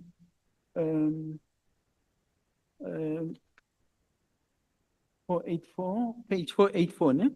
There is here.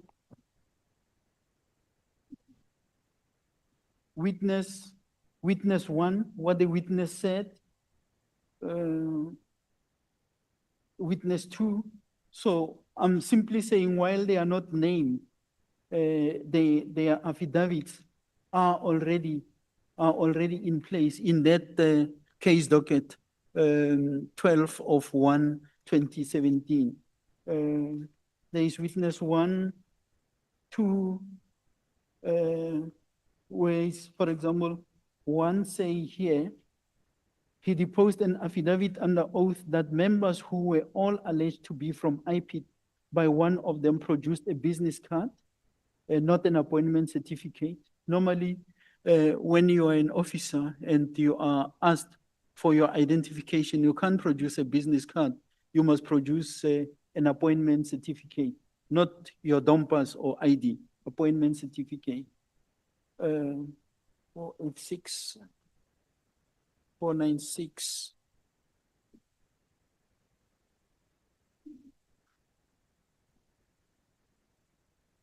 Yeah, in page 496 of the affidavit, there it is.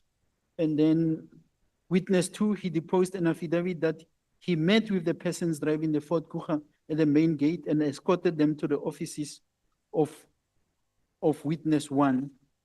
He was then requested to take them to the house. This is now the security manager, Freaky, that we are referring to. Witness three, he deposed to an affidavit that he stopped at the Ford Kuga at the service delivery entrance and was informed by the driver, Mandla. This is referring to the IPIT official, Mr. Mandla Kaisama, that they were from SAPS and demanded entry into the estate. They did not even say they are from IPIT. This is the person who was the security guard who was manning the boom. Four, he deposed an affidavit confirming that the registration number belongs to O'Sullivan, and even the affidavit of my driver is in here. And by the way, these affidavits are of my driver when he was approached by O'Sullivan were drafted by O'Sullivan and Sarah Jane Trent for him as if they were IPIT members and they were expected to just sign. Nkawinde testified here that O'Sullivan had access to letterheads and they will draft affidavits for them and so on. So just to conclude, the Chair, that So these are the events of 2016. these are the events of 2016. And who was the IPIT head at the time? McBride. Okay. Because this team, as I said, he went back to office after his suspension, the 18th of October 2016. It was on the same day that he took off the people that were tasked with investigating the O'Sullivan, and then immediately the Pahlani task team was established. Can you say it again? Sorry, Chair? Just repeat the statement that you made. You said when he got into office, remember there was this Camille Thrift case that has been registered. And then you say that the people who were investigating it were taken off. The people who were investigating the allegations made by O'Sullivan in IPIT were then removed by McBride. And then following that removal, that's when he appointed the famous Pahlani task team. Now, if we talk about the Camille Drift case that we were referring to earlier, it's the case docket that was registered by the team of SAPS detectives led by General Mabula. Sorry, I just want to hear. Now you clarified it. Let me check with Honorable Matthews if she's satisfied. Oh, okay. SC.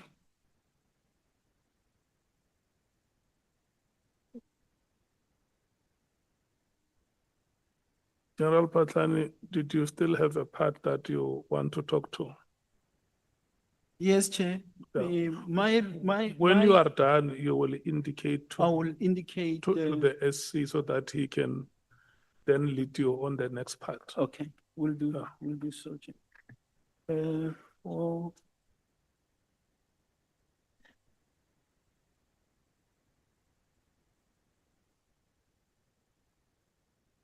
there is a part on 497, which it's maybe worth bringing to the attention of the honorable members. It starts on 496. I'm going to read what the parts of what witness 2 said. He was then also requested to take them to the house and was questioned about the security personnel responsible for the protection of Patlani. Mr. O'Sullivan questioned the witness about the following security details of the Patlani, to wit, how many protectors are deployed at the house, whether the protectors are static or mobile, what firearms are they carrying, and how many vehicles are they utilizing. And then the other one. In respect of number 5, witness 5, he deposed to an affidavit that the said Mr. O'Sullivan had a registered firearm on his name, a CZ 9mm pistol with serial number so and so. Now, it may be a question, if it does interest, how will he be issued with a firearm while he has got a criminal record? Secondly, why was his criminal record never recorded on the systems of SAPS? Because there is a criminal case where it's a gender-based violence assault of his wife or something like that, which he paid even, what is it, an admission of guilt or a fine. How will such a case not find itself on the records and the same person has got a licensed firearm? Honorable Nombal. No, apologies, General, for interrupting you. So when do you become aware about this, about the news that these guys are in your complex? At what stage? Were you there? Were you inside the complex? I was, Honorable Chair, I was not at home. I was in office. And that's why this happens. Remember somewhere I speak about me being in attendance at the strategic session in Limpopo. So I think it was the 14th, it started the 14th of November, 2016. So when do you become aware? While they were still there, or when you arrived, the security told you that there are guys who were here looking for you? I only got to know after, because the estate, not the estate manager, the builder called me. And I remember we were doing the launch of a festive season. I was in Komhlanga that day on my way to the strategic session, which was taking place from the 15th. So then the builder calls me and say, there were these people. And he had also called my driver, Alvin Dupree, to say, but they were these people, this is what they were doing. That is, he called me in the morning and he called me late. And then the following day he called. That's when I called the estate manager. And the estate manager responded in the manner that is reflected in my affidavit, confirming that yes, they were there.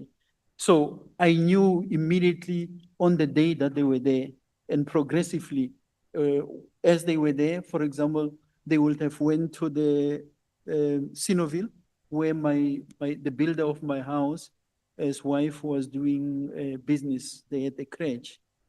So the intention was to search your property, Not at that stage. not at that stage. No, no, they were Yeah, not searching. Because I They- wanted to establish if maybe the case, I mean, your response was the opposite, if they had a search warrant. No, on that occasion, I don't know of any search warrant.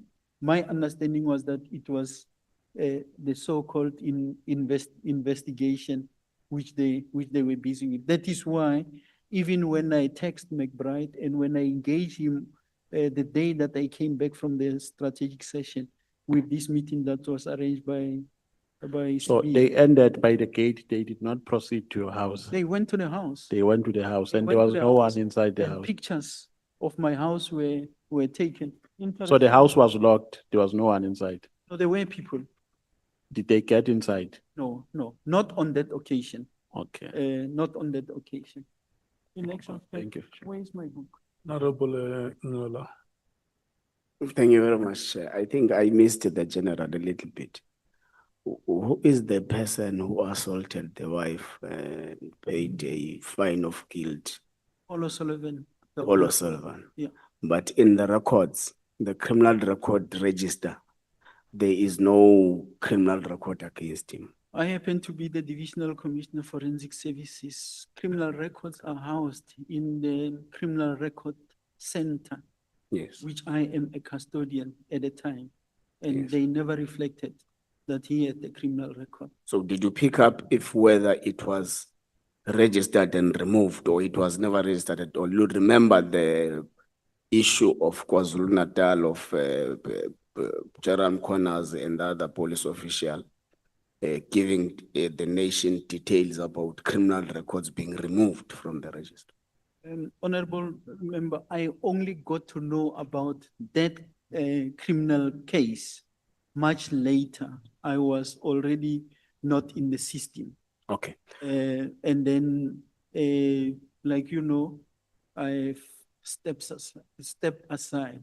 Okay. And I do not interfere with police records. They come to your house, they ask you about cars, they take photos of your houses, they ask about your security detail, they ask about the ammunitions they carry, I mean the firearms they carry. Did you not consider that a security breach that needs a serious security assessment by SSA? Chair, that's why crime intelligence arrived at that conclusion that there is a threat against my life and that of my family. And it is on that basis that the acting divisional commissioner requested investigation capacity. And it is that precisely which General Mabula and his team were investigating. And it is following that investigation that they were arrested. Paul O'Sullivan, Sergeant Trent, Temani Binang, and the late Mandla Mahlangu.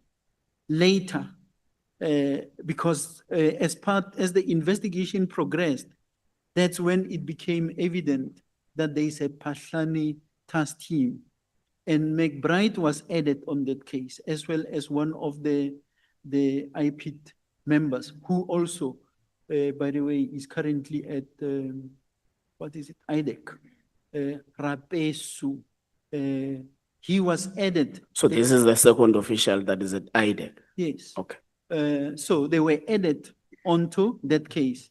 Strangely, that case was struck off the roll at a point where McBride was added. And the reasoning behind the adding, the struck off the roll was, don't add people now. Go and obtain what? A racketeering certificate. That's the impression that was created, that there is a racketeering certificate that was what was going to be obtained. And that's where on the council will talk later, I know, about Judge Tuchten's judgment. Because that judgment, McBride and them went to court and they were alleging that there is counter-investigation. And that's when General Mabula and his team were removed from the investigation against who? Paul O'Sullivan, McBride, and everyone. and that case stalled because somewhere it was given to a lieutenant general who left, it was given to a major general who is currently an acting divisional commissioner, but that case is never placed back on the roll. That's why I hear from the chairperson whatever they have communicated, but that is the case. Chair. Thank you very much. That was elaborate. James, I can see a question on your face.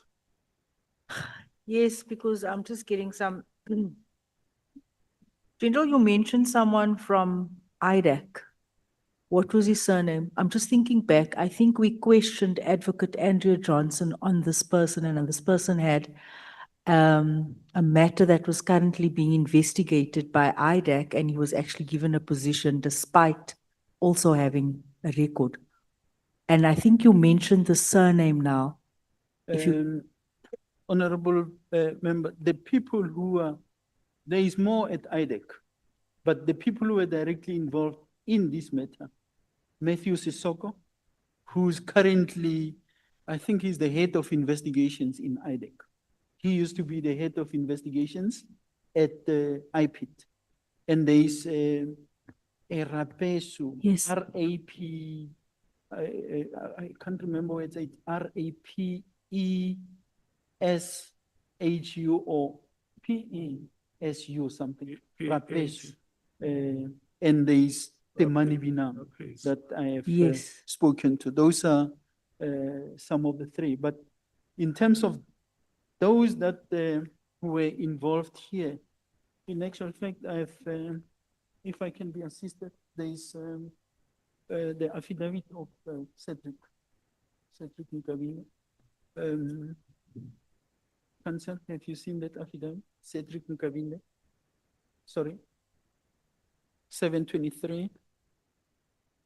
I'm going there because some of the names of the people who are currently who were at IPIT that and part of the Patanitas team are 723.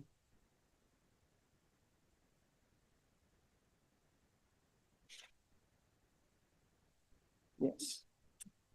Chair, when Cedric was disclosing what he disclosed before the committee, I knew about it long ago because he had deposed this affidavit in one of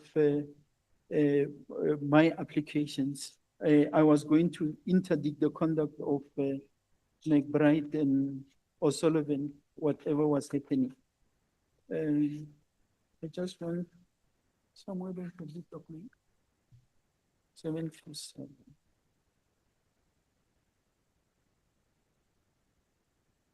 Open.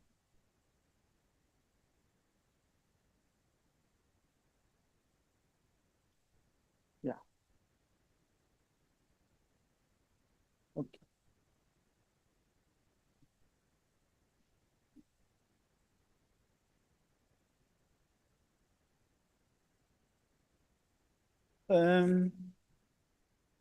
I think it goes to, first it starts on, it's 727, page 727, 4.7 and 4.11. In 4.7, Nkabinde say, during the end of 2016 or beginning of 2017, I cannot recall the exact date or month, there was a meeting that took place at Mr. Paul O'Sullivan's house, the former house of well-known Radevan Krecha, whereby Mr. Paul O'Sullivan was chairing this meeting, and amongst other people present were Robert McBride, Mr. Mandla Gaise Mahlangu, Cedric Nkabinde, Sarah Jane Trent, Candice from Crime Intelligence, Mr. Shadrach Sivia, two white males representative, one from AfriForum and one from the DA, while white lady journalist and one black male who was busy preparing fire for the bride.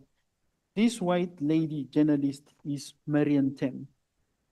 And the one black male who was busy preparing fire for Braai is Jacob Nari. Now, Jacob Nari is supposed to be a 204 witness in the Krecha matter that was placed under witness protection in London, state cost, no proper approvals obtained. When he came back, and that's how I know about it, when he came back, the then head of, you call it slush fund, the Secret Services account, approaches me. I'm now the accounting officer, and only the accounting officer signs off on the expenditure if it is on a certain level of the account. So he's saying to me, there is a witness called Jacob Nari, who is now returned from London. So he was approached by detectives to fund his stay here so that he can be placed in a safe house. And I refused. Unfortunately, the person was already in the country. I refused because that's not what the Secret Services account is being used for. If that person was a state witness, he was supposed to be funded through the Justice Witness Protection. So I refused. And then I could only approve the stay for a week. The reason why I approved that stay for a week was to say, ask them to follow the process and go and get witness protection funds, which they failed to do. And somewhere we will traverse that area later. O'Sullivan then boasts and say now he has got Jacob Nari in his house. So he is the fireman that was part of this particular meeting. Yes, but then I'm trying to answer Honorable James' question. 411. Okay, 411. The exchange of official information between IPIT and Mr. O'Sullivan continued, and several meetings took place at IPIT offices where Mr. Paul O'Sullivan and his assistant, Ms. Sarah Jane Trent, who will come and do presentation to the entire task team of Lieutenant General Patlani, bank records and cellular phone data. The same representative from AfriForum was always present in these meetings. I can, for instance, recall on my presence at the last meeting I attended was towards the end of 2017, where Mr. Paul O'Sullivan, Ms. Sarah Jane Trent, and Ms. Teresa Buota presented to us their comparisons of the bank statements and cellular phone data of Lieutenant General Patlani. The following persons of IPIT were all present during the meeting: Mr. McBride, Mr. Kuba, Ms. Gibson, myself, not me, Mr. Mandla Mahlangu, Mr. Mansa Rapesu. That's the person Mansa Rapesu. Rapesu, Mr. Binang, Mr. Subrimani, Mr. Sias, and Mr. Govender. The majority of these people. Stop it there. There is a honorable. Just put your finger on the paragraph where you were. Sir, General, you mentioned that in that affidavit, I don't know if you have the details, you said there was a person from AfriForum and somebody from the DA. Am I correct? That is the Democratic Alliance? You are correct, Honorable Member. Okay. But remember, I'm reading from this affidavit. Okay. I don't know who those people are. Okay. The ones that I know, I will list, like the Marian Tem. I know she was the person in the Jacob Nari. Okay, so you don't have the names for AfriForum and DA. Member All right. and AfriForum's member. Just to Thank remind you, the witness had also forgotten they were described the way they were described, that there was one from AfriForum and one from the DA, but he was not certain about their names. I have it on my notebook record here. Yeah.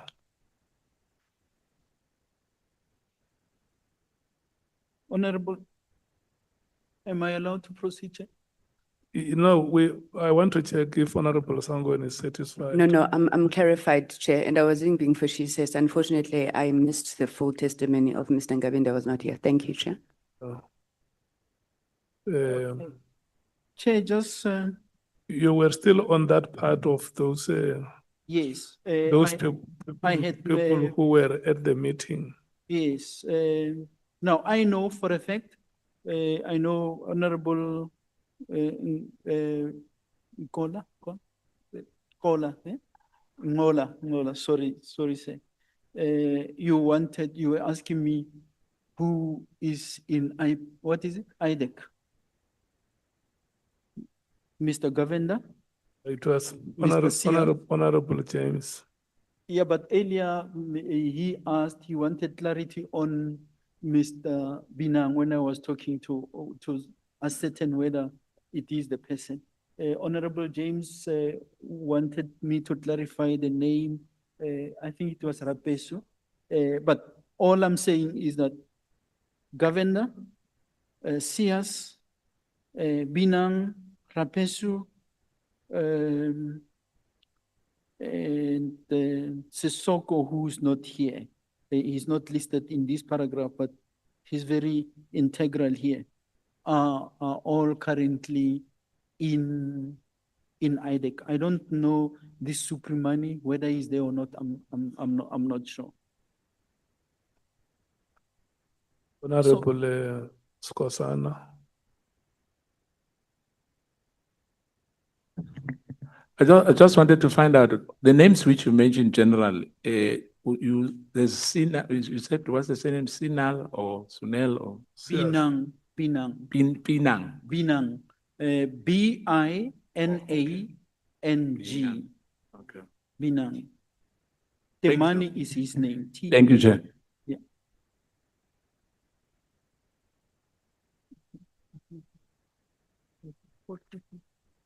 Okay. All right. Let's do like this. Let's break for 15 minutes. We'll come back at 19 hours. I can see that the details that you now present are overwhelming to my members. So let's break. We'll come back at 19 hours. This is what we could have done when we started, but you were a bit defensive, rattled, and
we resume. We want to give the advocate time to lead you in your presentation. He has been quiet for over an hour.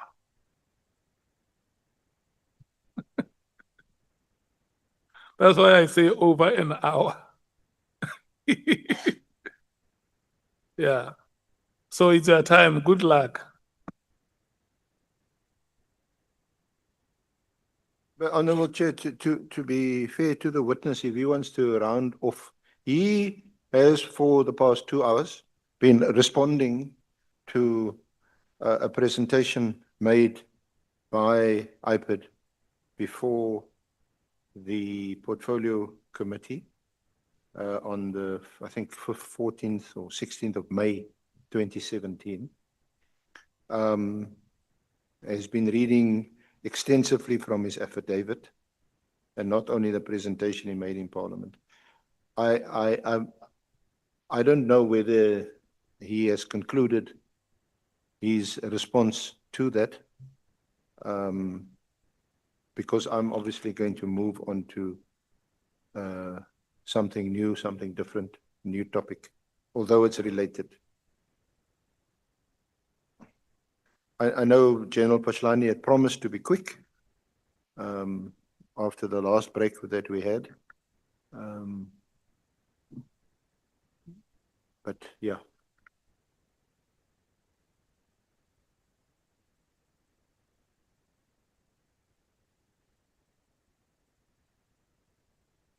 Chair, I certainly, is it my turn?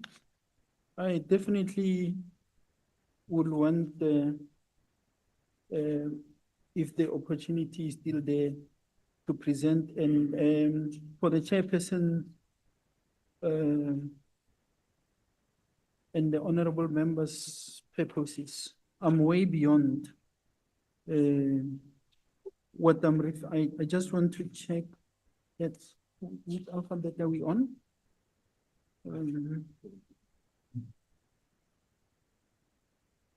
No. I pressed on this topic. It's E, ne?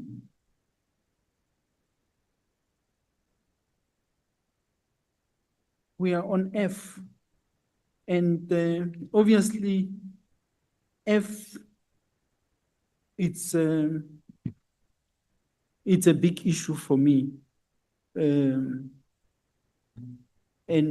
because of the significance of F, that's why I spend a lot of time to deal with those allegations that I have already comprehensively dealt with in Parliament.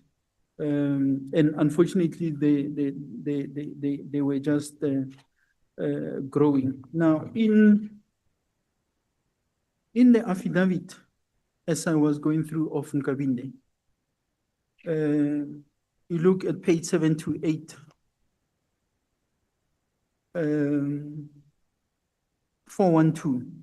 Nkabinde say, the extreme measures and means employed in bringing Lieutenant General Patlani down was that IPID will be to obtain information unlawfully and formalize it later. Should there be any personal information required, it will be given to Paul O'Sullivan's assistant, Sarah Jane Trent, who will obtain the information unlawfully from her contact in TransUnion without following the processes.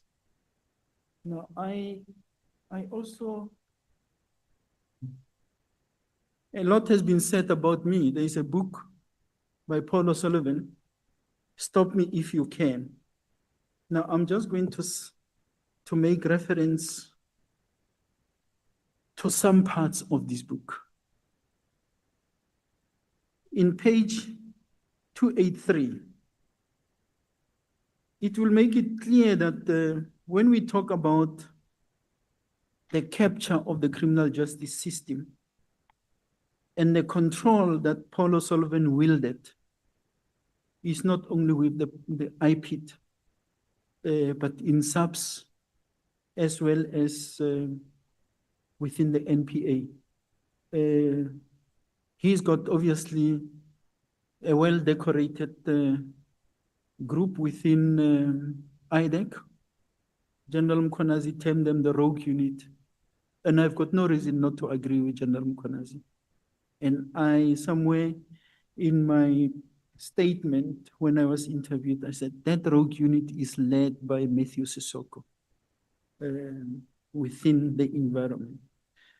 Now, in Paulo Sullivan's book, it's page 283. Just to show, you will see there is a picture. I know it's very far. Now, in this picture, it's him, Paulo Sullivan.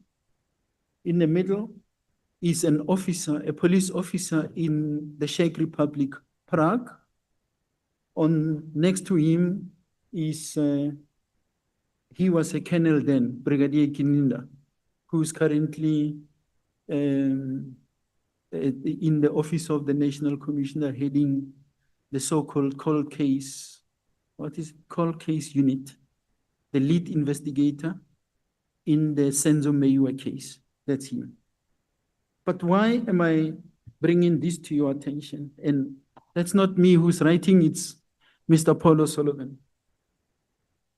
In a complaint, Kotsia laid out her evidence against Mono by describing the strange decisions Mono made on the Krecha case while still the head of detectives.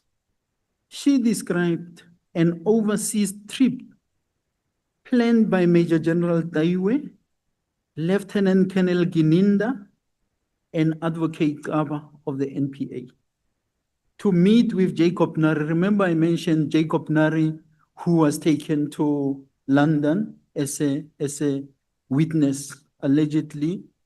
He's a 204 protection. So they are now going there to meet with Jacob Nari, the Section 204, who was then based in London. The team also made an application to visit Prague in the Czech Republic after the London meeting to meet with a witness I believe was important to the Krecha cases. Mono denied the application for Prague leg of the trip. Now, firstly, Mono happens to be a lieutenant general, the divisional commissioner responsible for detectives. So if you want to know, he doesn't have authority to approve trips. He will recommend that the team of detectives is going there. His actions were deliberately detrimental to the case against Krecha, whom I believe he was trying to protect, and a prime example of the length he will go to in allegedly defeating the ends of justice. Now, this is important. I paid for Gininda and Kaba's trip to Prague, where I met with them and introduced them to the police there. During this time, Kotsie was in contact with an informer who told her that I will be murdered in a subsequent trip to Prague. She relayed this information to Colonel Kininda, who told her to draft an official letter addressed to me to warn me of the threat. Now, it's been concocted there. Kininda must write an official letter. She was then to forward the email to him, to Kininda, and he will sign it and send it to me from his office email address. Remember, he's there in Prague. Obviously, he's got the access to his email and so on. Kotsie alerted me to the threat in an SMS and then blind carbon copied the letter to me, assuming it to be the final signed letter. I sent it to Prague requesting police protection while there. He was asking protection to come here to this committee. The authorities there contacted Interpol and got through to Mono. Mono denied the existence of the threat and told Colonel Gininda not to send the final signed letter. So That's the extent. Remember, this person, Nari, is a 204 witness. Where is the declaration of him paying the trip from London to Prague and back to London?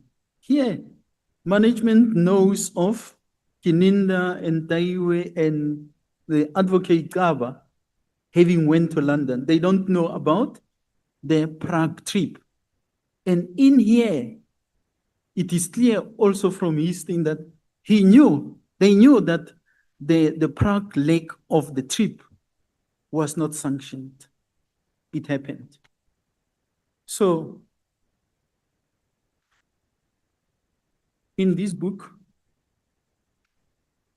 the famous Patani house is here. This, I think, was it one of the members, I forget. What did he do when he came to my house? And I think General Mkhwanazi, during his testimony, I can't remember whether it was here, he said he was surprised that years after my house was built, he has my house pictures from foundation as it progressed. He has those pictures, but here it is. There is something which I wanted. It's on page 17. Now, unfortunately, it also goes to what we refer to the media, third estate or fourth estate. Fourth estate refers to the fourth estate. When my family was safe, that's now O'Sullivan, I decided to ramp up the heat on Selebi. I decided to rain Selebi's 2007 Christmas by setting up an elaborate hoax. I contacted one of Selebi's police colleagues who did not like Selebi and told them that the DSO will be arresting Selebi at his home early the following morning.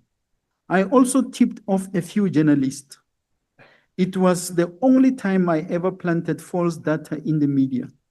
I received calls from 2 separate journalists asking me if I knew anything about an arrest warrant for Jackie Selebi. Of course, I knew one had been issued, but after the unlawful suspension of then National Director of Public Prosecutions, Vusi Bikoli, steps had been taken to cancel it. I told the journalist that I had also heard that something would happen early the next day at his house in Pretoria and that he will appear in court soon.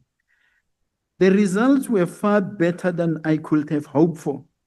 That morning, at least 20 journalists were gathered outside Selebi's house and the police headquarters with their long lenses hoping for a shot of Selebi being taken away in handcuffs. It had a tremendous effect. The crooked chief of police must have felt so exposed while he was wrung his hands with worry, wondering whether or not his arrest was imminent. May Commissioner Selebi's soul rest in peace. This comes in O'Sullivan's book. You have got a dedicated chapter, Pahlani, there it is. So, Honorable Chair, I did not come here solely to respond to what the issues that Nkabinde was raising, because there is much more. We spoke earlier about the lady Sarah Jane Trent, an attorney of the High Court. This person happens to be the same complainant in the Ms. Duduzile Zuma is it Sambudla? Yeah. She is the one who is the complainant there. Now, is it ethical for attorneys to be behaving in this manner? In here, I've got an elaborate, I think it's And by the way, Chair, I'm triggered by the presentation or by the leading of evidence by my evidence leader to raise these things or to respond to these things. JKP 30, what page is it? JKP 30? 30. Yeah. 544.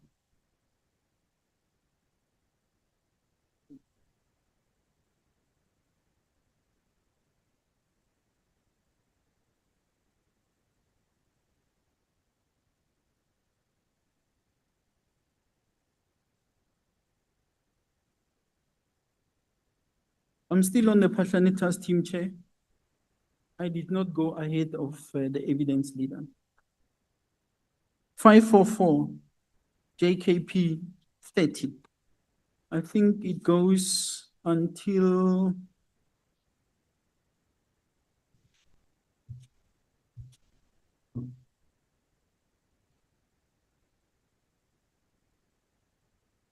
it's long. I'm not going to go through. Yeah, it goes up to 600. It's from 544 to 600. These WhatsApp messages extracted from Sarah Jane Trent's phone when she was arrested by the team that did the investigation, that Camille Drift 12/1/2017. Now, in this, I'm just on page 545. In the middle there, you will see coming from Mandla, the late Mandla. He say, Ndlemesa should be next to be fired. Dash or dash DA. And there is on 546, again, Mandla, because they are reporting to the masters. We are seeing Pahlani tomorrow. You maybe have questions for him. So it's Mandla asking Sarah Jane Trent. We are seeing Pahlani tomorrow. You'll recall I spoke about a call that I received from Nkabinde on the 22nd of November, 2016. And the morning of 23, November 2016, when I received an SMS or a WhatsApp message from Peter Louis Meyberg, and the meeting which I was to honor with IP that afternoon, I had rescheduled because of other commitments. So this WhatsApp, when you look at it, it was from Mandla to Sarah Jane Trent on the 22nd, and it was around 2:38. And this is around the same time that I received a call from Gavinde asking for a meeting, which I said, please talk to my office. Now, Sarah Jane replies to him, check with Paul, I think it's Mandla, check with Paul, please. Amazing, we'll send to you an email. So they will now go and formulate questions that must be, that I must answer. I must answer to O'Sullivan. There is just a lot in this WhatsApp messages. By the way, here we only make visible that extract of what comes from Sarah Jane Trent's phone, and not the rest that was sourced following the approval of the Section 70 that I've referred to, including the recorded conversations. One of the things that happened here, Chair, was that the same threat assessment report by Crime Intelligence, McBride handed it to O'Sullivan. When O'Sullivan got to the office, he was celebrating that they have got the threat assessment. That is why in there, I think even in the presentation that the council was going through, he said he pretended that there was a threat assessment. What he did not know is that we have that threat assessment. In actual fact, the copy of the threat assessment is in this affidavit. If you could look for me, Johan, the threat assessment. There was also something I wanted to speak to. Sorry. What was it? 539. Thank you. Don't blame yourself. Oh yeah, here it is. There is a threat assessment which was done by crime intelligence. It was declassified here by General Mutiba. 542, comments and recommendations. 4.1, the intelligence gathered clearly indicated that this action is spearheaded by Mr. Paul O'Sullivan and is using IPID as background players. There is the recommendation which led to the appointment of the General Mabula team. Now, when they were celebrating, whoever at crime intelligence handed this threat assessment to them would have told them that it doesn't exist. This is the only copy. So this threat assessment, the original thereof, is with Paul O'Sullivan. You won't find it in the records at CI. Honorable Skosana. Thank you, Chair. Yeah, I've seen so many names in this WhatsApp, and I guess as you said earlier that it will take a little bit of time. I think it's up to 5. You said up to 600. I've seen names, but you mentioned earlier when you had the book that there was a rogue unit. I didn't get it well. When you say rogue unit, were you saying rogue unit in the police or at IDEC or at SARS? Well, the one I know of, it was the Pahlanitas team, which happens not to be in the police, but at IPID. That Pahlanitas team has now been relocated. They are in IDEC. So that's the rogue unit that at least I can refer to.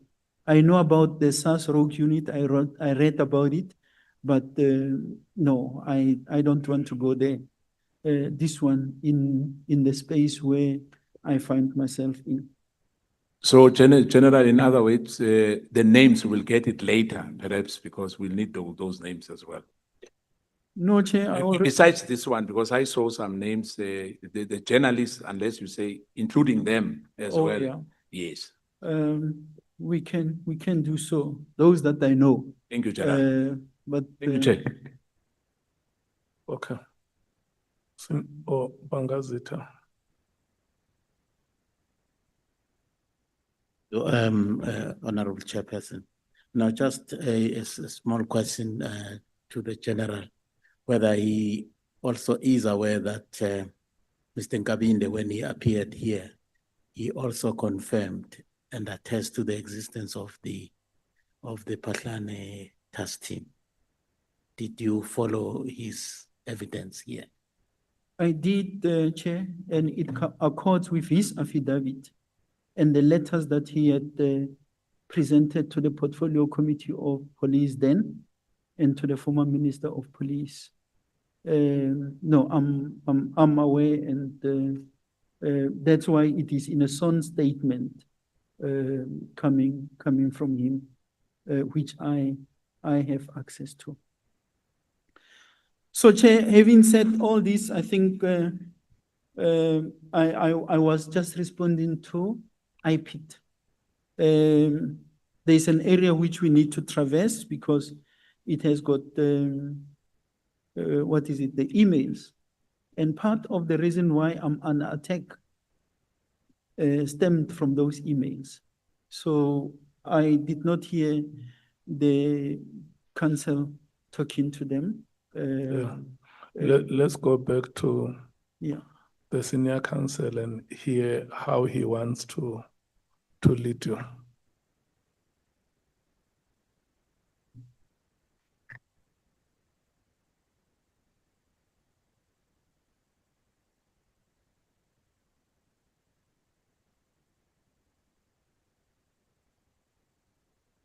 General Praslani, is it my turn now? You're aware that, because you reference it in your affidavit, that paragraph 159 on page 70, you say it is important to note that following the arrest of Paul O'Sullivan, Sarah Trent, Jane Trent, and at a later date, the two IPID investigators, Tamani Binang and Mandla Mashlangu, the late Mandla Mashlangu. Mandla was murdered, wasn't he? You know that. Yes, Mandla was killed. And another case of defeating the ends of justice was registered by Nkabinde at Pretoria Central SAPS. This case was registered following the Portfolio Committee session held on 16 May, which is where I last spoke. I spoke about that meeting. That was the joint meeting between you and McBride. Yes, sir. And you were responding all along to that meeting. Up to date. So you reference that now in his, so the complainant was Nkabinde, and this is what he says in his affidavit, which was not placed before this committee, and he wasn't questioned about it when he gave his evidence. He says, and I'm paraphrasing, he's employed at IPID as the principal investigator attached to the National Investigative Task Team Head Office. I'm the complainant on behalf of the state in the case of defeating the ends of justice against the acting National Commissioner and others. I wish to state that during the approximate period between the 9th of November 2016 to the 10th of May 2017, our suspect in the corruption case, the acting National Commissioner, Lieutenant General Paslani, he allegedly abused his powers by establishing a team from Northwest under the false pretenses of his security breach to counter our investigation and to interfere with our several witnesses in order for them to submit contradictory statements, which amounts to defeating the ends of justice. It is alleged that suspects are operating from Pretoria, where they summon all our witnesses and approach them to submit second statements which contradicts with their original statements submitted to the IPID investigators, which amounts to defeating the ends of justice. No one has the right to interfere with our witnesses to defeat the ends of justice. So that is what Mr. Nkabinde said.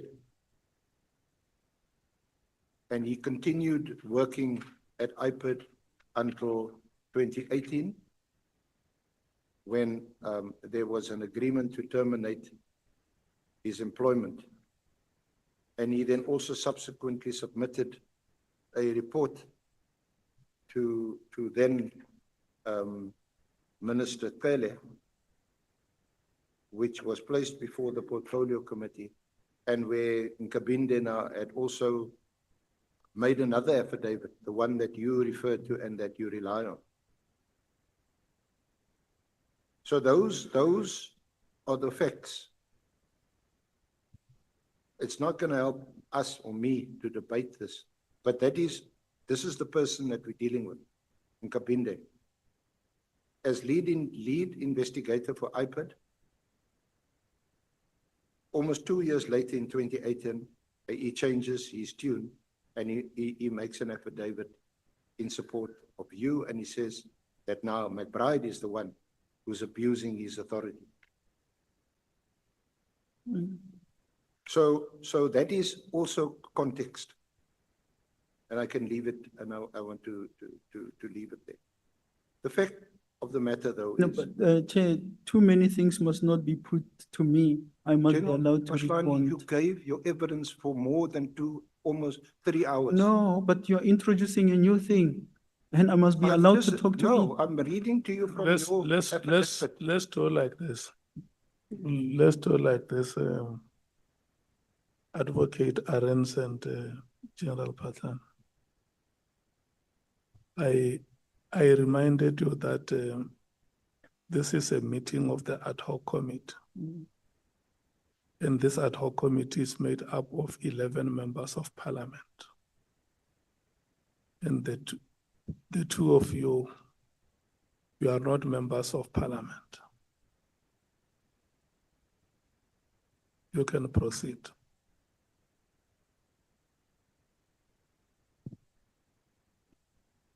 Now, despite this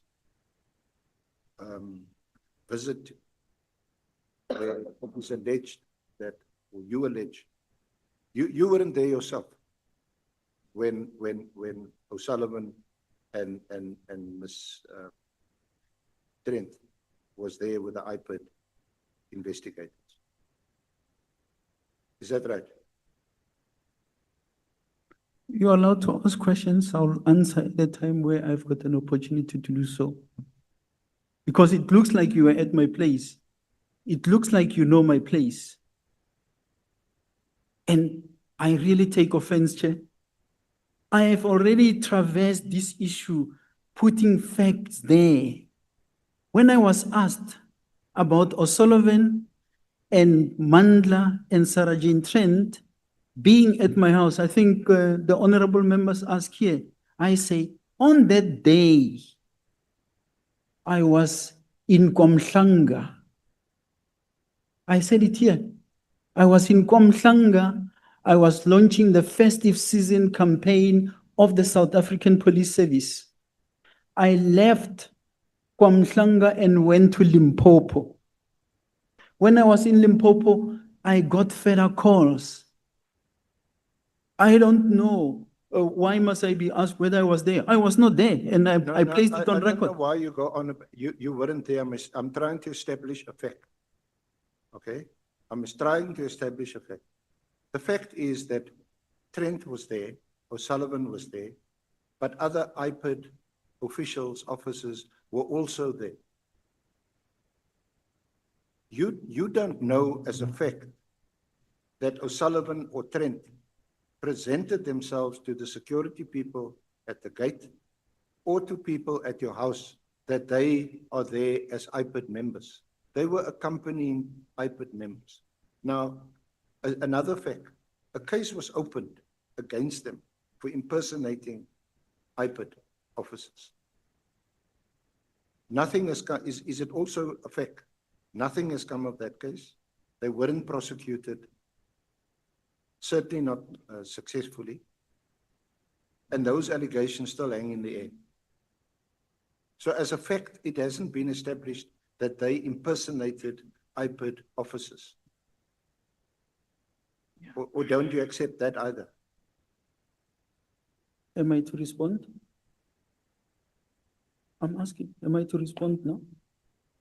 Yes, I'm putting it to you. If you allow me, them let me then being respond. charged. Thank you, sir. Thank you, Honorable Chair. I'm going to respond. I do not rely on hearsay.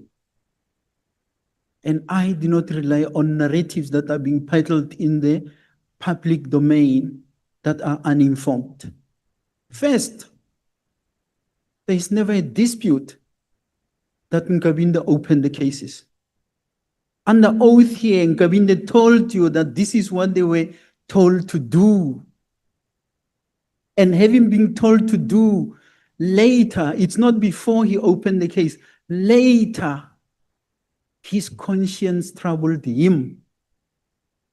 And it is on that basis that he deposed not this affidavit. There is an affidavit in the docket which you say never saw its day.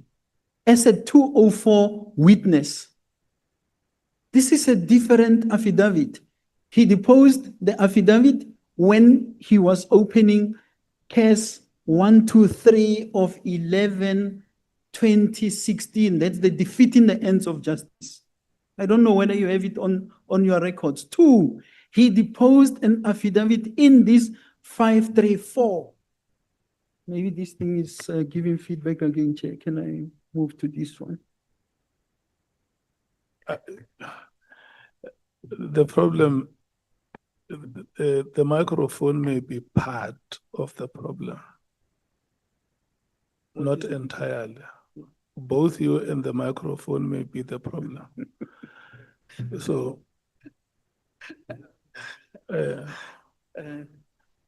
look, I want to request you not to be agitated. No. Just compose yourself and then respond to the questions to the best of your ability. Okay. Remember when we started here, it was you who said we have gone through a marathon of consultations. And Chairperson, this time may not be adequate. I don't want to leave here. I don't want the committee to run through if I have to regurgitate the words that you used to run through my affidavit. I want to be given sufficient time and satisfy myself that justice has been due diligence. That is what you said. So we want to do that due diligence and just stay calm. Let me take Honorable Shonga. His hand is up. Thank you, Chair. I just want to get a clarity on this narrative. The SC is trying to bring a narrative that says, or a question that says, what changed in Kabinde 2 years later? But at the same time, I'm taken back. When Kabinde was sitting there, he says he deposited an affidavit opening case again. And at one stage, when he was going for a hearing, McBride comes in that hearing. Then the status of the hearing changes. And it comes a settlement going forward. I would like to ask the General Patlani here that in his thinking or in his own knowledge, what changed Kabinde's attitude according to him? I just want to understand that because from the essay I'm getting a different narrative which makes sense, but I also want to understand because according to my understanding, Kabinde says somehow it didn't work for 5 years, and that was because of the power that those guys had, and he never got any help from either anybody. So that's why maybe it didn't continue with this thing. So I just want to understand that from the general's thinking. Thank you. Thanks, Chair. The only thing I know why Nkabinde first this road to Parliament and to the ministers, I still remember his report is titled The Unethical Conduct of the Executive Director, Robert McBride. I don't know what went into his head when he decided to go that route. Simply put, he was making a disclosure of the things that he said, I, Nkabinde, cannot be associated with. We were doing this for ulterior motives. He said it here before the committee. Now, I don't know why that question comes to me in a way from council. No, General, don't question the question. No, I'm answering, Chair. Yeah. Okay. If the advocate asks you a question, you just respond to the question and don't attack the question. So, am I allowed, Chair? His conscience is the only thing that I know bothered him. That's why he went and made the disclosures that he made. That's why even during the investigation by General Mabula, when he was approached, he, confessed and made a 204 statement that he had made to disclose whatever happened. It was later on that he deposed this affidavit that I have in here. Another affidavit that he deposed, that's why I say there are several affidavits that he did. First was the Camille Drift case 123 of 11/2017, the defeating the ends of justice. If you go and look at that docket, he is the one who deposed the affidavit to open that particular case. The second one is this 534 that I must now talk to because it's even in my affidavit. And I hear counsel talks about this 534. Me, I was never charged with case 534. The acting head, the acting divisional commissioner of crime intelligence was then charged on this case 534. The reason why they charged her, allegedly, they say when they were in the building, in the crime intelligence building, coming to obtain statements or interview witnesses, there was a lady, a white lady, I think either was a staff officer or a PA, I'm not sure. It is said, and I don't like hearsay, but that's what it is. It is said, General Mkhele, in closing the door, he kind of used a sign language which shows that that lady must not cooperate. She was arrested. The case went to court. She only appeared once.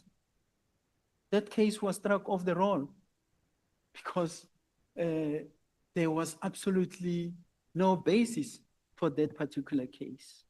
Another thing in this 534 was the allegation that I appointed the Northwest people.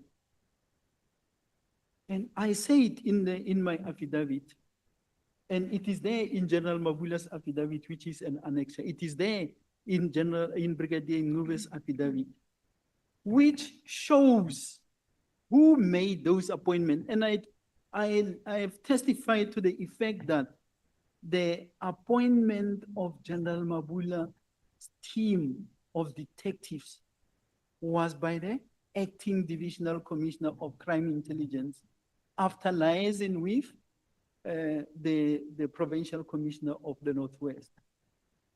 But because there must always be Pashani, I was targeted with this particular case. But that case, just like the one I'm told has never seen its day, this one has never seen its day in court, in as far as Pashani is concerned, because he is not involved at all in this particular case. Honorable Ngola and Honorable Matthys. Thank you very much, Chair. I just want to appeal for fairness and consistency.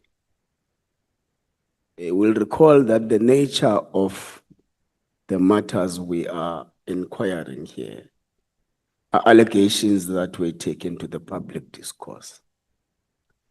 And Parliament is undergoing an inquisitorial process to get to the bottom of the matters. And we call witnesses here, Chair, on the basis of them assisting the work that we're doing as Parliament.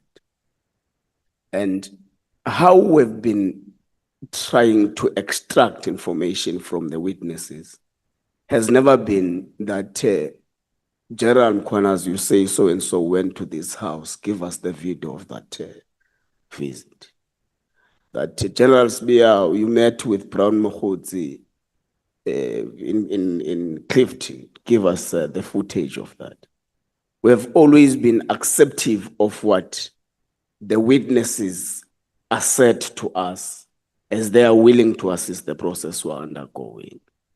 And General Patlane is on record here, almost the whole day, that I was not there.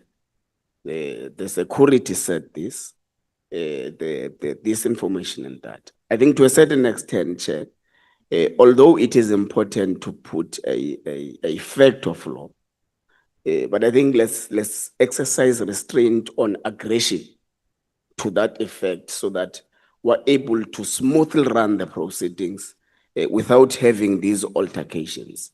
Already now the proceedings of this day, Chair, are trending on the basis of an altercation between General Patlane and Advocate Arendse. So I want to amplify your intervention, Chair, that they must Both tone of down. them are not members of the National Assembly. Exactly, Chair. That's exactly what I'm saying. That they must also assist their proceedings. And also, I think let us be consistent and be fair to all the witnesses that appear before the committee. Thank you very much, Chair. Honorable Matthys. Thank you, Chair. Mine is just a follow-up question.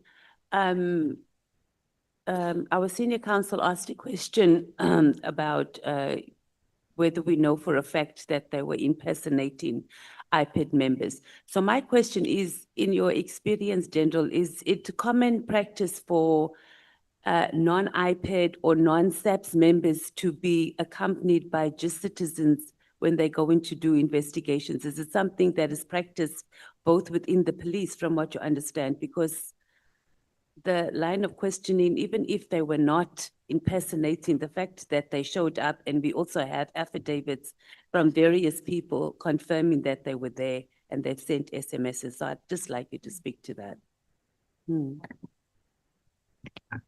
Even before you do that, through you, Chair, the complainant, is it a practice that the complainant can accompany IPED to go and investigate a person they are complaining about?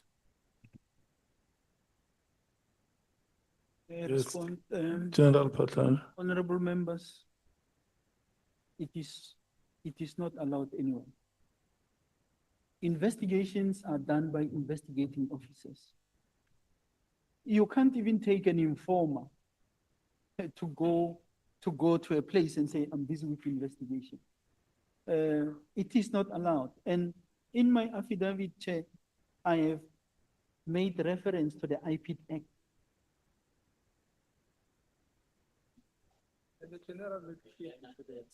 Oh, sorry.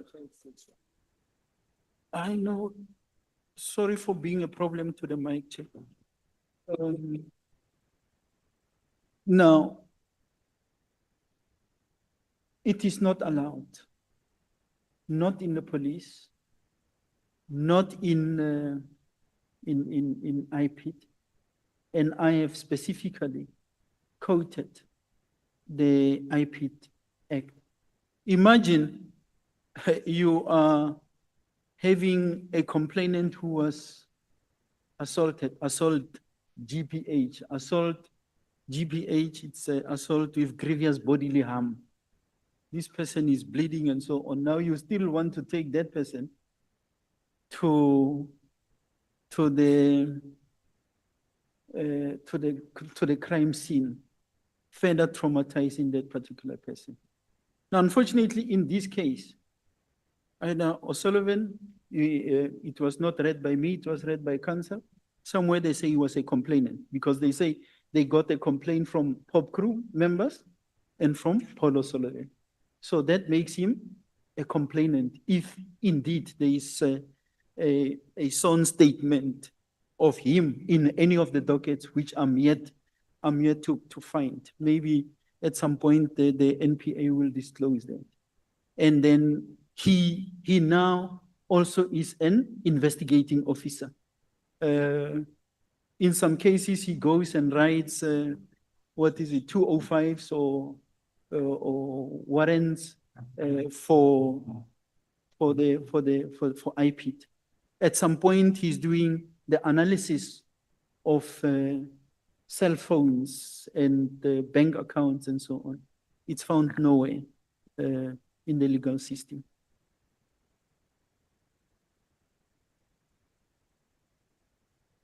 we're reverting back to the senior counsel.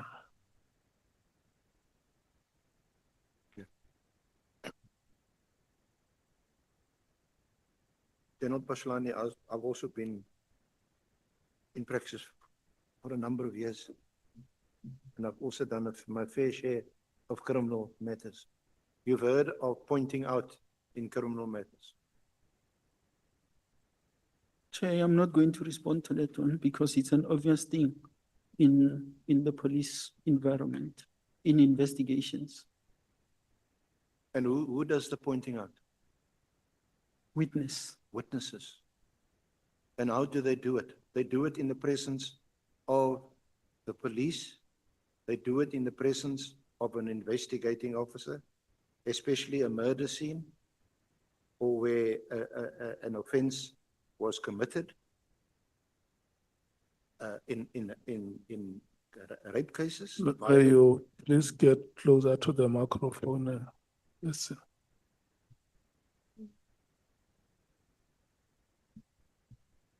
So witnesses, no, not only witnesses, but complainants. It depends obviously on the nature. I think we can agree it depends on the nature of the complaint, the nature of the charge that's been laid. That complainants and witnesses routinely accompany the police or a detective investigating a matter to a particular crime scene or pointing out. SC, Chair, I will unfortunately not respond to that question. Okay, then we Because can move on I'm if you don't want to dealing respond. with the specific case here. Paul O'Sullivan at my place, Paul O'Sullivan being involved with IPID, Paul O'Sullivan being a complainant, an investigating officer, and everything else that is there. The justification of that conduct, the attack on me, which I must sit through and be told it sounds okay, I will never respond to it. So here's a complainant. He is Paul O'Sullivan. He's not the investigator because the matter is being investigated by IPID. He goes and he goes with the IPID investigators to your place to show them this is your place. And they take photographs of your place. What is irregular about that? I submit to you that there's nothing irregular about it. It is quite normal.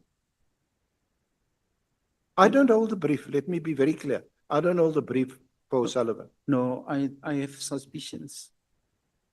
I truly have suspicions. Yes, Chair, that is the I trend of want your evidence. that It's based SE on speculation. to show me suspicion. one son affidavit in any of the dockets where Paul O'Sullivan is a complainant. One. I'm not asking for two. Show me one. Which case number? Now, that is exactly the point, General Pashlani. You face a number of cases involving corruption, and I'm going to deal with it. And Mr. O'Sullivan is not the complainant. He's not a witness in those cases. This is a complete distraction in relation to those corruption charges that you are facing. It's not about O'Sullivan. It's about you. Chair, I need protection, and I'm not going to respond to that, no matter how loud you ask that question. I want us to do this.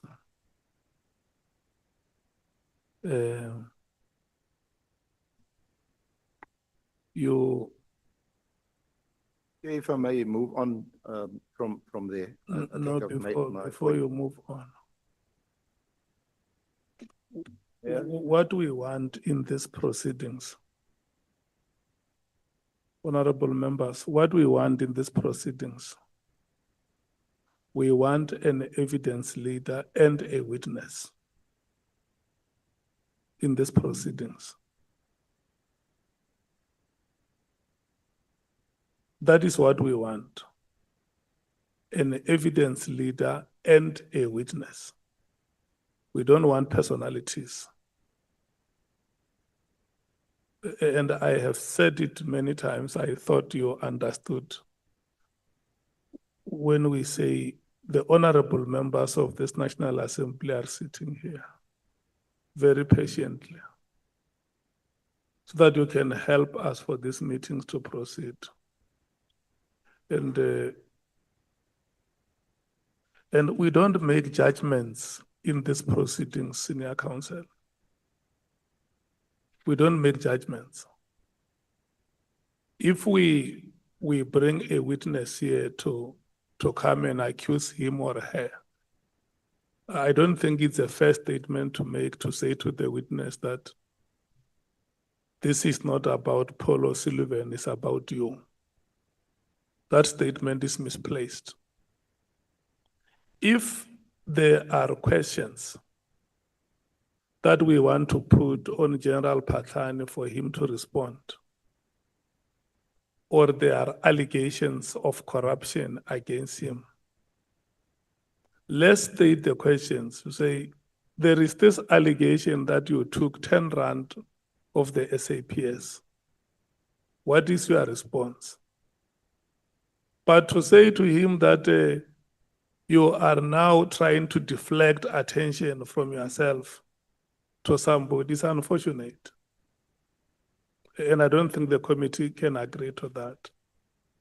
If there is any, and for sure, consciously you also understand that that statement does not belong here, because you even said it yourself that you don't hold a brief from O'Sullivan. Consciously or subconsciously, you understood that you said something that you were not supposed to have said. So I humbly request that if there are any allegations that we want to probe, allegations of corruption, let's state those matters and allow the general to respond as a brief. Honorable Skosan.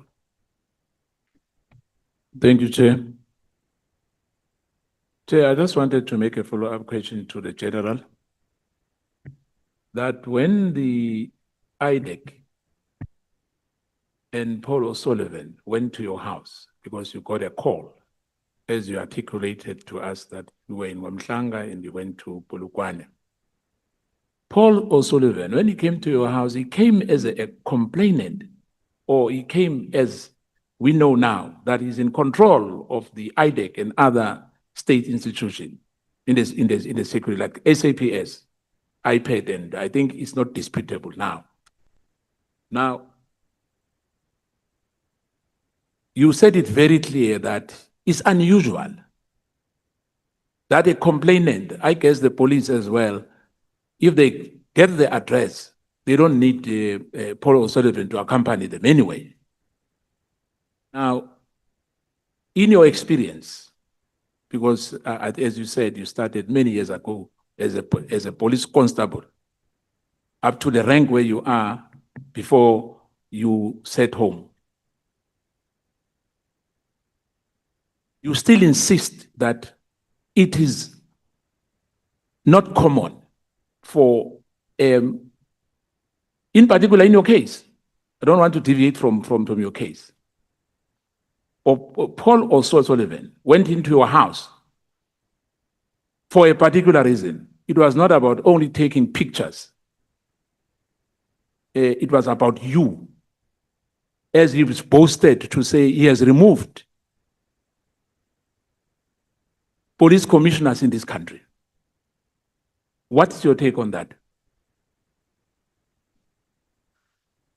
Chair, I want to respond to that question by making reference to the IPID Act. And I'll answer it to the end. IPID Act, which is sitting on page 51 of my affidavit. Paragraph 1172, but I'm going to go straight to 2, which is there on page 51.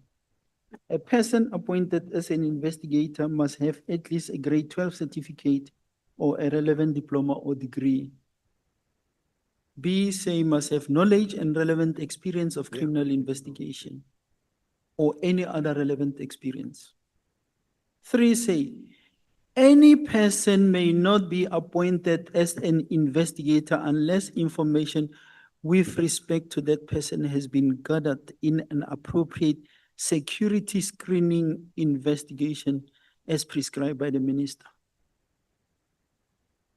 The security screening investigation contemplated in subsection 3 must be done in conjunction with the National Intelligence Agency as referred to in section 3 of the Intelligence Services Act of 2002. 5, say the executive director or official so delegated by him or her must issue a security screening certificate in respect of such person, wherein it is certified that such a person has successfully undergone a security clearance and is appointed as an investigator in terms of this act. If Mr. Paul O'Sullivan has got a security clearance, that makes him an investigating officer. For a moment, forget that he's a complainant. But now you know that he has been investigating me, or he is the boss of IPIT and IDEC when they do investigations. I have testified, and there are affidavits to that effect. I went through Brigadier Ngube's affidavit, who was the investigating officer in the matter. I went through extracts of what the witnesses are saying. And these witnesses are saying, Paul O'Sullivan and Sarah Jane Trent were taking statements from them. That's what the statements are saying. If we forget for a moment that he's not an investigating officer, if the justification that when you do pointing out, blah, blah, blah, you bring people, what kind of a pointing out is being done by somebody who purports to be a complainant and that person takes statements? I have testified to that effect. Now, of course, Chair, people have the right to accuse me, but let's go to court, whoever has got anything that they're accusing me of. And when I'm being told about the so-called corruption, I'm speaking to those issues in here. Yeah, no. We are still going there. It's fine.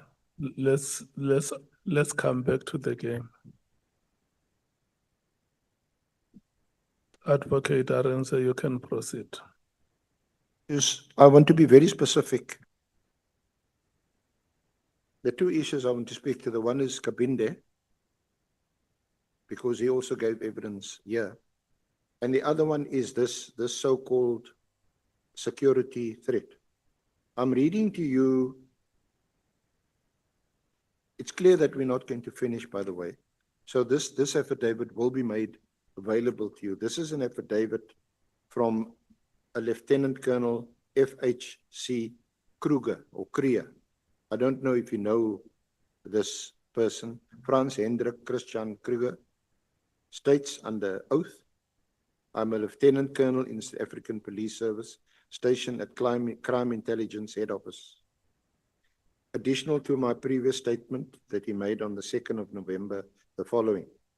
Regarding paragraph 5 of my previous statement, I was informed that Paul O'Sullivan was with the members of IPID who visited the Sable Hill complex, that's your place, regarding an investigation against Lieutenant General Pashlani. I never recommended any further investigation into the quote-unquote security breach tasking we received. I was informed by a source that SAPS members from Northwest Province visited Sable Hill complex just after we left and before we even submitted the report. This is an affidavit which is dated and signed on the 24th of November 2020. 2017. This is shortly after this visit to your place. So that's the first issue. The other issue relates to Nkabinde. Again, a document you would be familiar with because it's your case that you brought. This is in the matter of, in the Gauteng High Court, Johannes Gamotso Paslani, case number 8258/17, 2017. Paslani versus Executive Director, Independent Police Investigative Directorate. First respondent, Paul O'Sullivan, second respondent, Sarah Jane Trent, third respondent, the magistrate J.R. Nsatsi, nomine officio, fourth respondent. I'm reading to you from a supplementary affidavit of Robert John McBride, where he says at paragraph 3, I've read Paslani's supplementary affidavit, which was deposed to on 21 August 2018, and the supporting affidavit of a former IPID investigator, Mr. Cedric Nkabinde, deposed to on the 24th of July 2018. I respond to both here under. The heading is the alleged quote-unquote new information about IPID's investigation of Paslani. Paslani contends in paragraphs 8.7 to 8.13 of his supplementary affidavit that quote-unquote new information has emerged that quote-unquote corroborates his case, that IPID's investigation against him is, and then he puts it in quotation mark, an orchestrated effort from the side of the Executive Director, Mr. Robert McBride, to undermine me and to destroy my career in full collaboration with the second and third respondents in this matter. The quote-unquote new information that Paslani has produced is in Nkabinde's affidavit, which contains extravagant and utterly false allegations about me and IPID's National Task Team for Special Investigation, hereinafter referred to as a task team, which is charged with investigating Paslani amongst others. Nkabinde purports to detail the quote-unquote ongoing unethical conduct in IPID's investigation of Paslani, including, for instance, that it is quote-unquote spearheaded by Mr. O'Sullivan, that I personally instructed the task team to quote damage the image of General Paslani in order for him not to be confirmed as the permanent National Commissioner, close quotes, that IPID's investigation against Paslani is part of an elaborate plot, quote, to usurp the power of the entire security cluster, unquote. These allegations and most others in Nkabinde's affidavits are pure fabrications. No evidentiary weight or credibility can, I submit, be attached to the affidavit. My denial of Nkabinde's allegations is substantiated below and is supported by statements made under oath from members of the IPID's task team who have personal knowledge of the facts. The context in which Nkabinde's affidavit was produced is also crucial in appreciating its lack of veracity and credibility. Nkabinde produced the affidavit shortly after disciplinary measures were taken against him at IPID. Those disciplinary measures were taken after I learned that Nkabinde was approached by SAPS members seeking to obstruct IPID's investigation against Paslani, but had failed to disclose this fact when called upon to do so. From what has transpired, it is evident that Nkabinde was indeed persuaded to assist Paslani to obstruct and undermine IPID's investigation against him. If there has been any calculated, quote, orchestration, unquote, in this matter, it is between Paslani and Nkabinde. Paslani attests that on or about 24 July 2018, his attorneys were contacted by Nkabinde's attorneys and furnished with Mr. Nkabinde's affidavit, quote, for possible use in the pending litigation, unquote. It is clear from its heading and contents that Nkabinde's affidavit was drafted specifically to serve as a supporting affidavit for Paslani in this application. Nkabinde is no longer employed by IPID.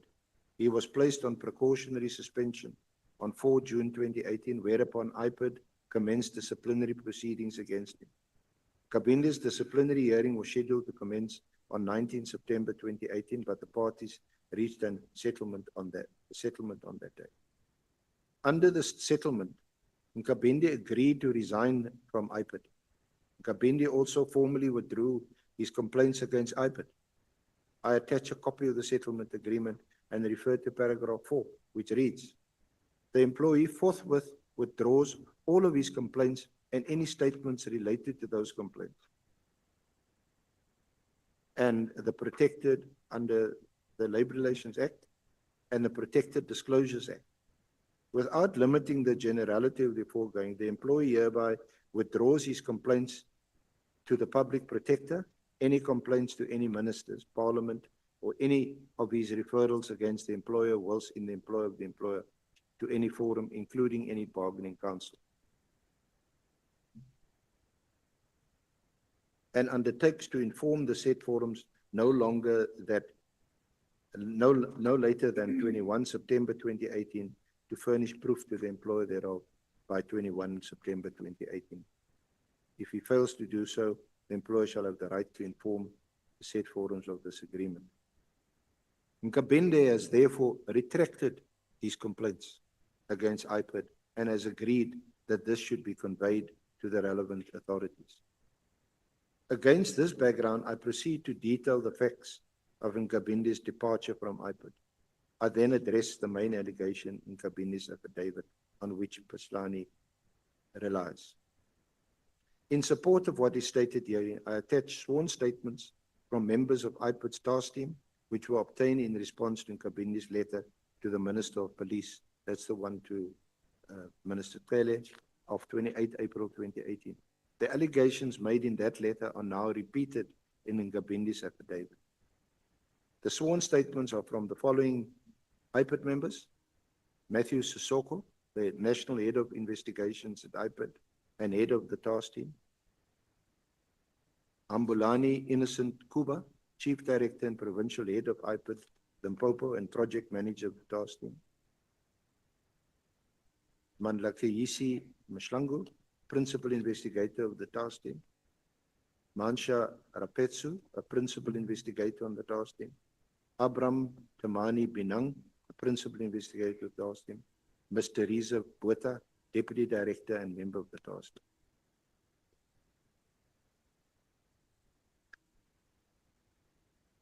Then he says that I also attach sworn statements from members of SAPS and other persons named in Nkabinde who all deny his allegations.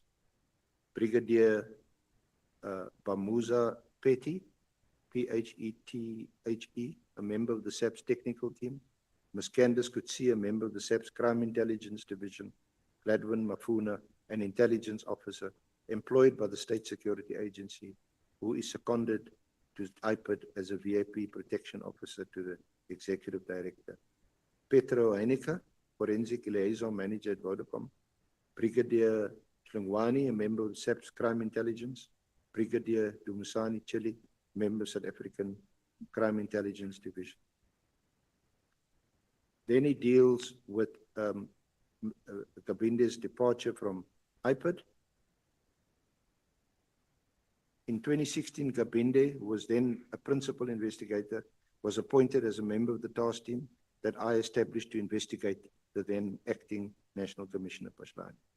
During or about mid-March 2018, I learned that certain members of SAPS, including Brigadier Homo and General Mkhwanazi from SAPS Crime Intelligence, had approached members of IPID's task team, including Mr. Nkabinde, promising them a promotion in SAPS Crime Intelligence if they agreed to give false statements implicating me and other senior IPID members involved in investigating Paslani.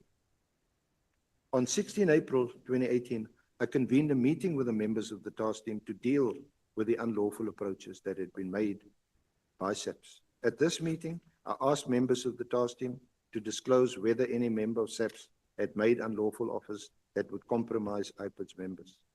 Mr. Mashlangu raised his hand and confirmed that he had been so approached. Mr. Nkabinde did not disclose that he had been approached.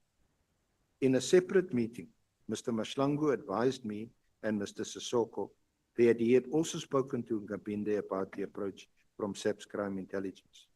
Mr. Mashlangu advised us that Nkabinde had told him that that he had also been approached by SAPS Crime Intelligence and had said that he would prefer to work for SAPS because he did not feel appreciated at IPID.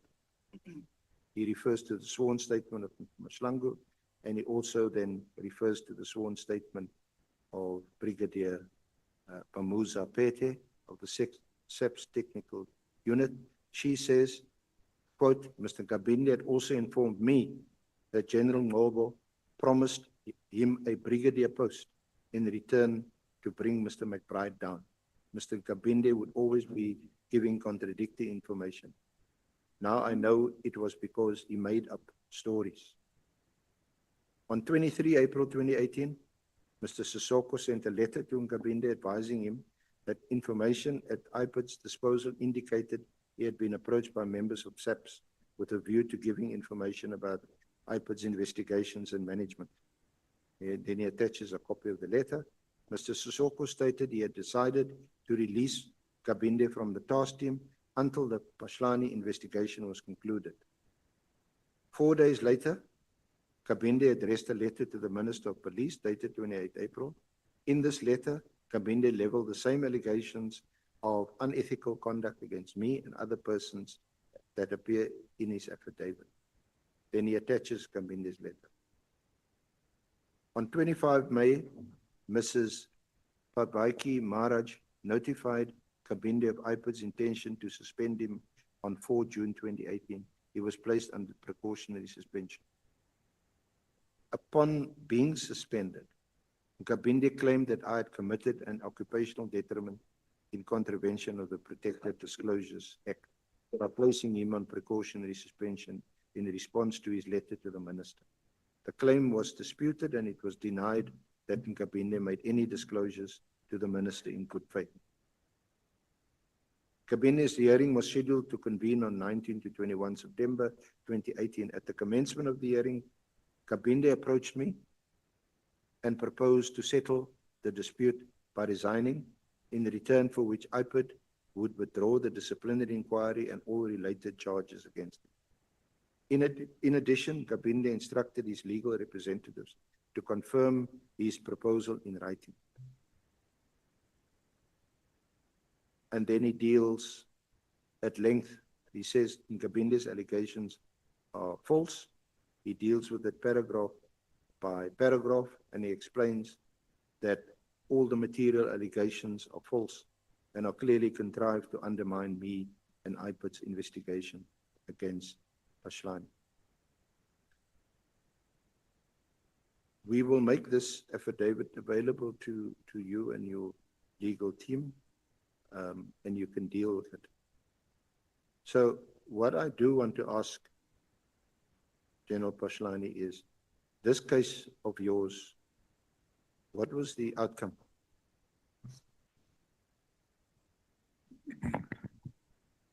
Which case?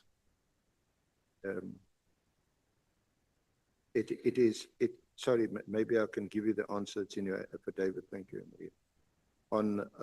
At paragraph 219 on page 89, another issue that excited both Messrs. McBride and O'Sullivan was my alleged acquisition of a music system through corrupt means, as referenced by Mr. Poe in his book. In the matter pending before court under case number 8258, it's the same case, 2017, I have a next compelling evidence to prove that I paid for the music system from my personal Nedbank bank account.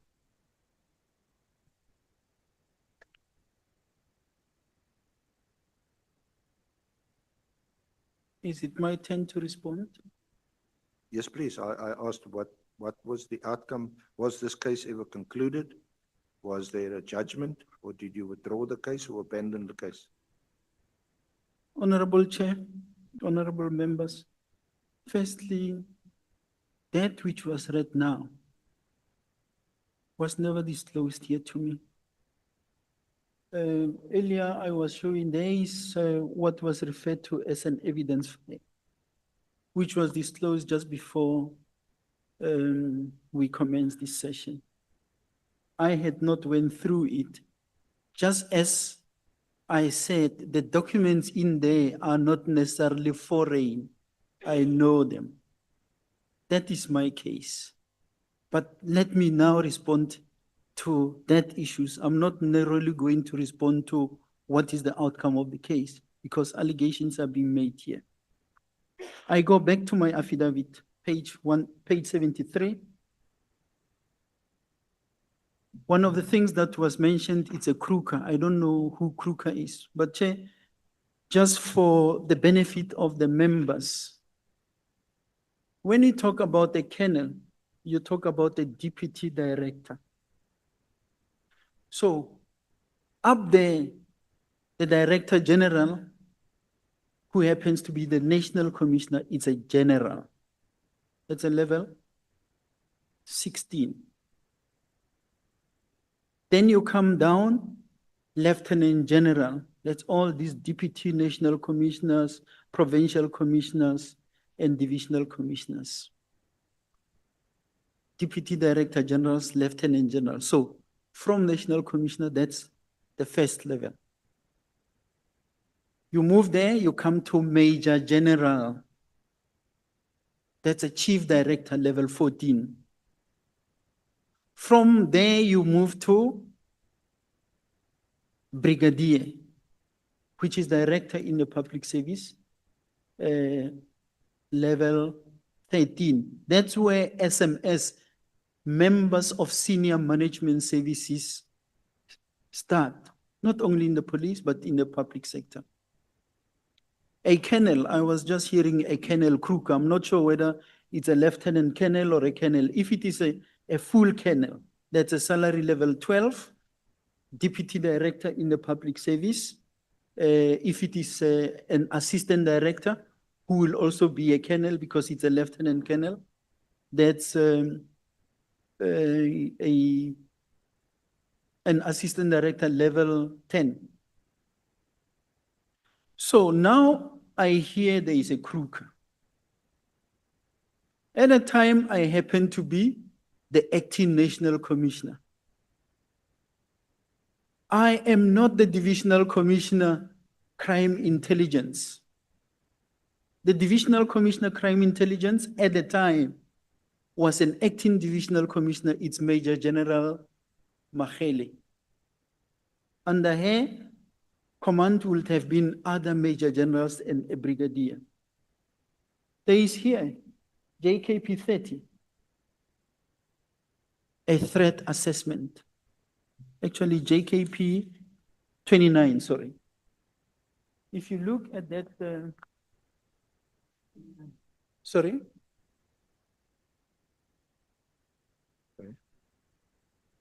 539. But there is reference also. What's it? No, 29. It is also on 74. It's on page 74. And here it is as JKP 29.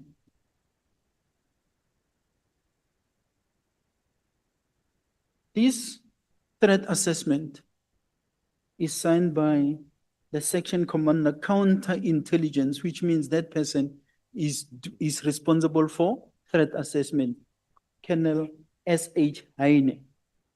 The next person, Brigadier T. Moyane. Moyane writes in his comment is, this is a serious breach of the security of the acting national commissioner and need a criminal case to be investigated on the matter. This must be conducted as soon as possible.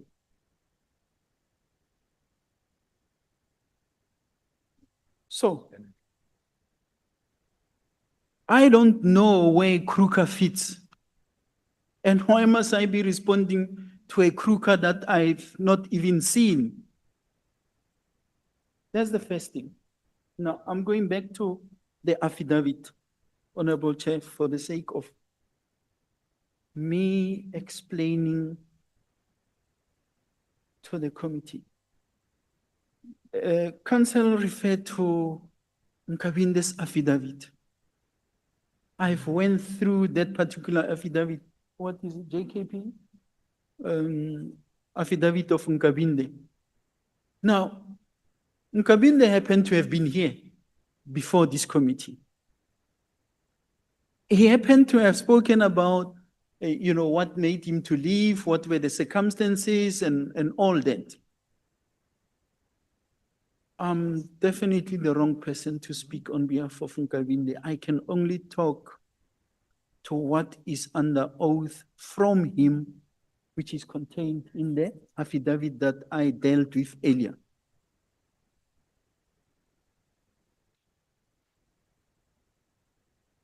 (173) of my affidavit, that's paragraph on page 74. Upon the conclusion of the threat assessment, the acting divisional commissioner, crime intelligence, requested the provincial commissioner Northwest to avail an investigation team to investigate the security threat on me. I had no role in the appointment. I don't know how Kruger looks like, what his responsibilities are. I am not the manager who micromanages. And if Kruger had a view, which he expressed in the affidavit that I haven't seen, that is now being tabled here before the committee, I really have little to do with that affidavit. I think Mr. Kruger is better positioned. Which threat assessment did he conduct? Because here is the threat assessment based on which a criminal investigation was conducted, following which a case was opened and people appeared in court. Now, I did hear, it seems as if there is a story around that case. Mr. McBride never assured me that any investigation into my alleged misconduct or corruption will be legally and ethically conducted. Instead, a desperate Robert McBride directed that a case of defeating the ends of justice against me be registered on the 21st of November 2016 under Camille Drift case 123-11-2016. The actions of Robert McBride in this defied logic, and thus the NPA declined to prosecute. That's the first case that Nkabinde opened. I have testified to this effect, but it's been repeated. Mr. O'Sullivan, that's paragraph 175. Mr. O'Sullivan is purportedly a private investigator, not employed by IPIT in terms of Section 22 of the IPIT Act. It boggles my mind why a complainant registered a complaint against me. At the same time, the very same complainant becomes a key person in leading and assisting the investigations, in leading the investigators in performing their statutory investigative duties against me. Worse, he has the nerve to impersonate an IPIT investigator together with an admitted attorney of the High Court of South Africa, Sarah Jane Trent, in terms of which provision of the IPIT Act or policy was Mr. O'Sullivan and Ms. Trent allowed to play the role he played or is playing in my investigation by IPIT. I annexed here to instant messages, WhatsApp, between Mandla and Sarah Jane Trent, extracted from the latter's cell phone, seized during her arrest. For ease of reference, I annexed here to marked JKP 30. If attaching them and maybe just referencing to one or two things is not enough, let me go through all of them.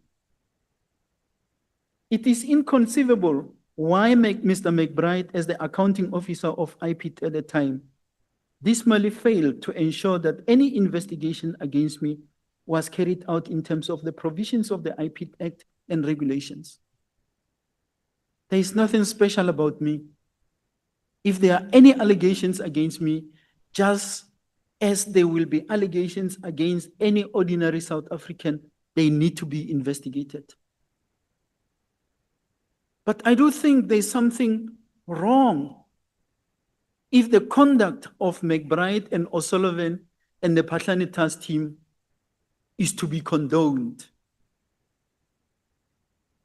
I wonder why the minister did not terminate this task team. Maybe he forgot because they never told me about it. It should have been immediately terminated. Someone must ask how much money was used by these people. They continue to refer to the team that led the investigation of 4 or 5 people from the Northwest, General Mabula, as the Northwest team. The Patlane task team was comprised of people from Limpopo, Eastern Cape, KwaZulu-Natal, Gauteng, Free State, and wherever else, including the Honorable Mr. Paul O'Sullivan. I have never, in the past 9 years, since January 2016, endured vicious attack and an onslaught on my character, integrity, and family from Paul O'Sullivan at the behest of Robert McBride. This included senior managers in the South African Police Service who are in cahoots and are beneficiaries of this well-orchestrated destructive program of action. In memory of the late Commissioner Selebi and my colleague and friend, Lieutenant General Shaun Chabalala, I'm resolute and continue to walk tall in the face of the storm unleashed against me. I refuse to sell my soul. There is no way I would have sold the South African Police Service and handed it to a foreigner, Paul O'Sullivan, for his own interest. If that is a crime, I will go to jail for it. Chair, in dealing with this, what was put to me on 179, paragraph 179, on the 31st of January 2016 at 12:16 p.m., I received the first of over 80 emails from Paul O'Sullivan. I wish those emails are not withheld from the members of this honorable house. They must be shared. A foreigner in my life who I cannot be associated with. The email with subject criminals under your command in brief read, Dear Sir, Pierre was clearly a criminal in that she unlawfully and intentionally tipped Mono off that he was under the spotlight for corruption and more serious crime of defeating the ends of justice by protecting crime syndicates and kingpins. He's saying so because Mono was not supporting his agenda in the Krecha matter. She flatly refused to suspend him or take any action against him whatsoever, despite mountains of evidence that he is corrupt. This email is attached as JKP 31, being a message from Paul O'Sullivan. 180, the first email received from Paul O'Sullivan on 31 January was followed by 6 others, with the last one at 9:18 p.m. That is on the same date. I mean, that first one came 12:16 p.m. The last one on that date came 0918. The email with the subject Monu received at 0313 p.m. had lines that reads, we also attach a copy of our letter addressed to her predecessor and know that she did not even give us a courtesy of a reply. In the absence of any response from you, our client will take unilateral action in the public interest aimed at preventing criminalization of the South African Police Service. That email is attached as JKP2.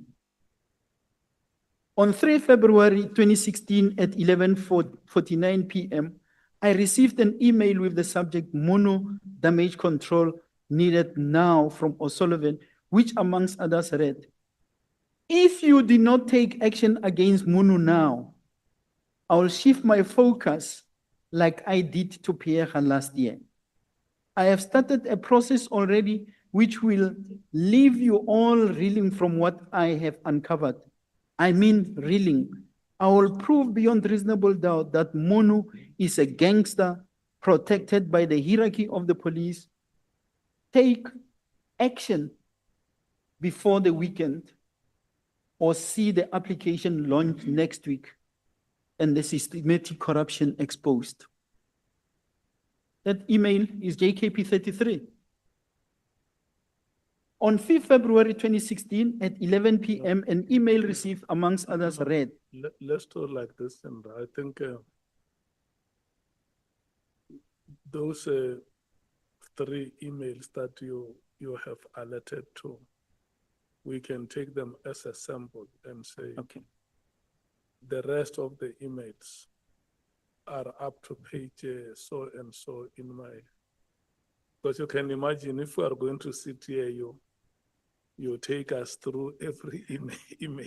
Well, Chair, in actual fact, I'm not taking you through the 80 emails, but those emails, I've made them available. One reason why I made the 80 plus emails there is because some of the members of this house are in those particular emails. So I hope that they are being made accessible.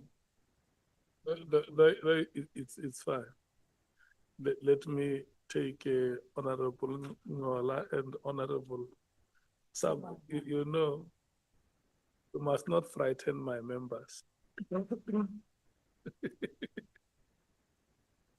Thank you very much, Chair. There is none of you honorable members who are in those emails. Thank you very much, Chair. Chair, I think I'm getting a different angle from what I initially believed was happening. One would have initially thought that the alleged visit by Mr. O'Sullivan and IPT officials was a clandestine operation, a plot, and all those things. Now, I want to check with General Patlan. Are you saying, is it your evidence that when this visit happened to the estate where you lived, the IPT officials were conducting an official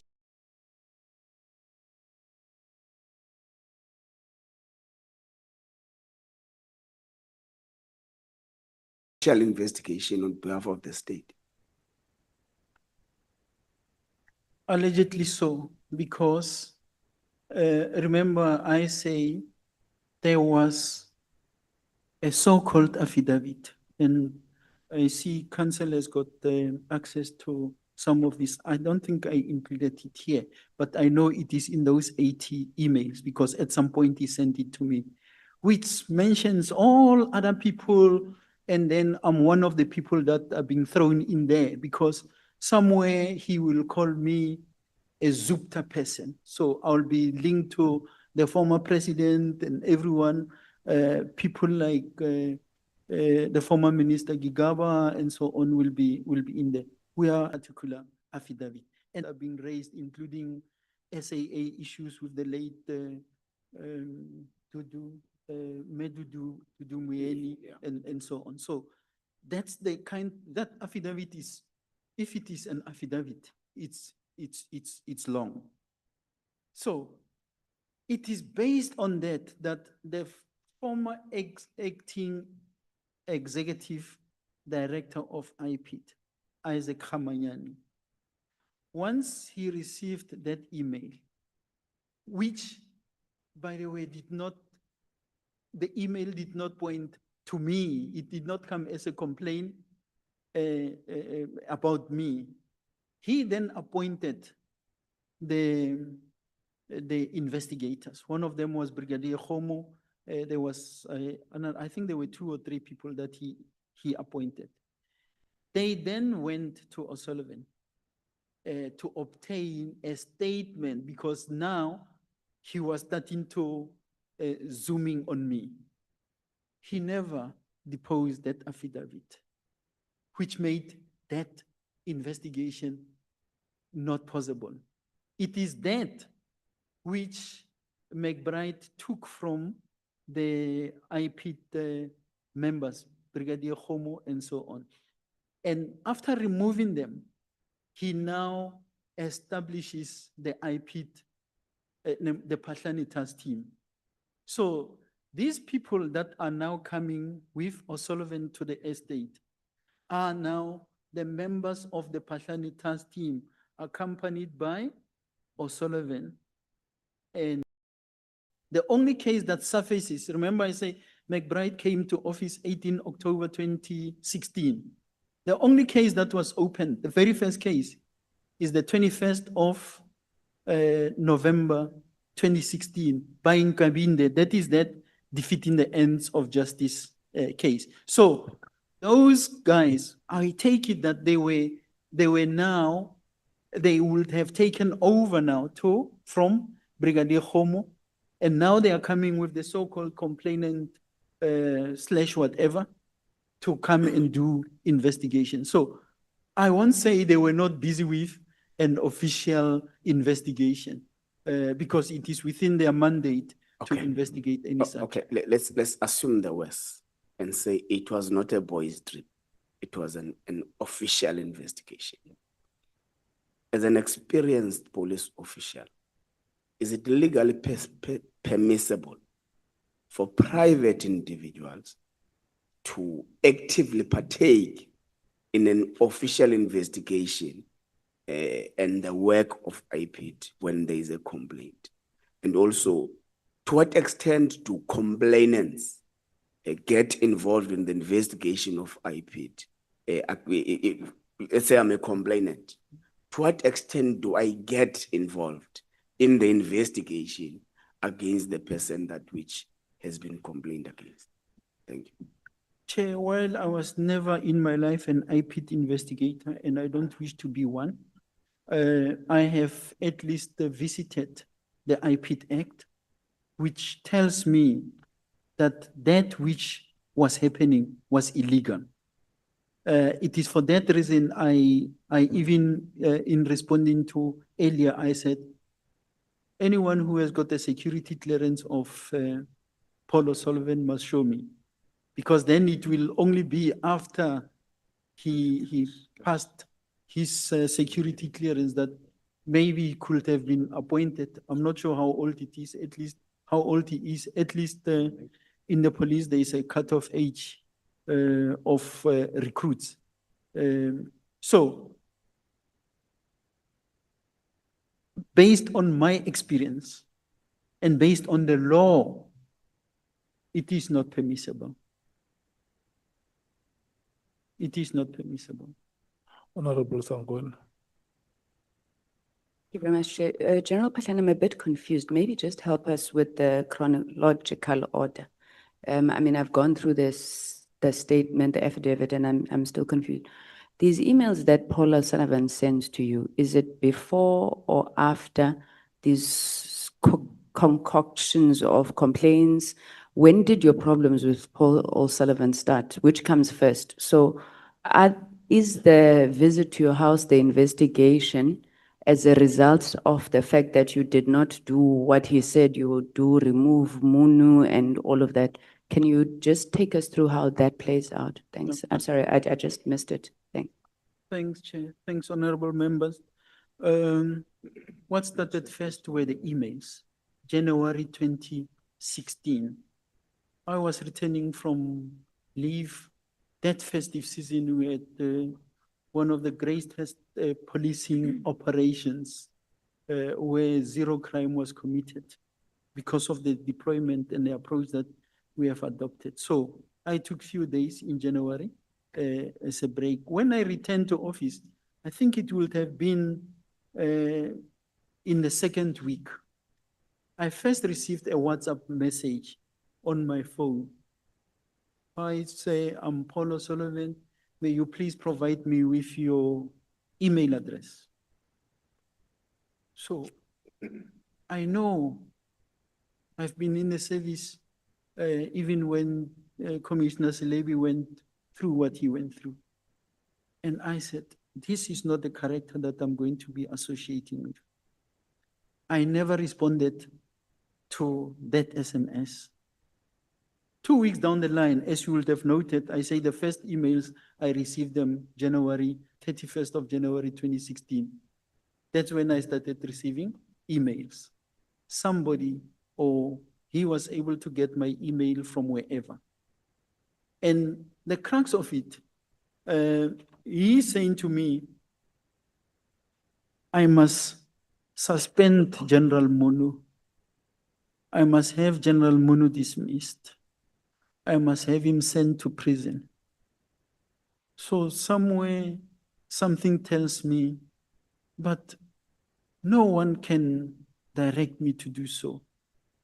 If you have got a complaint, register a complaint, go to the police station, register, let it be investigated. If there is criminality by General Munu, he will be dealt with. Even if you go to IPT, he will be dealt with.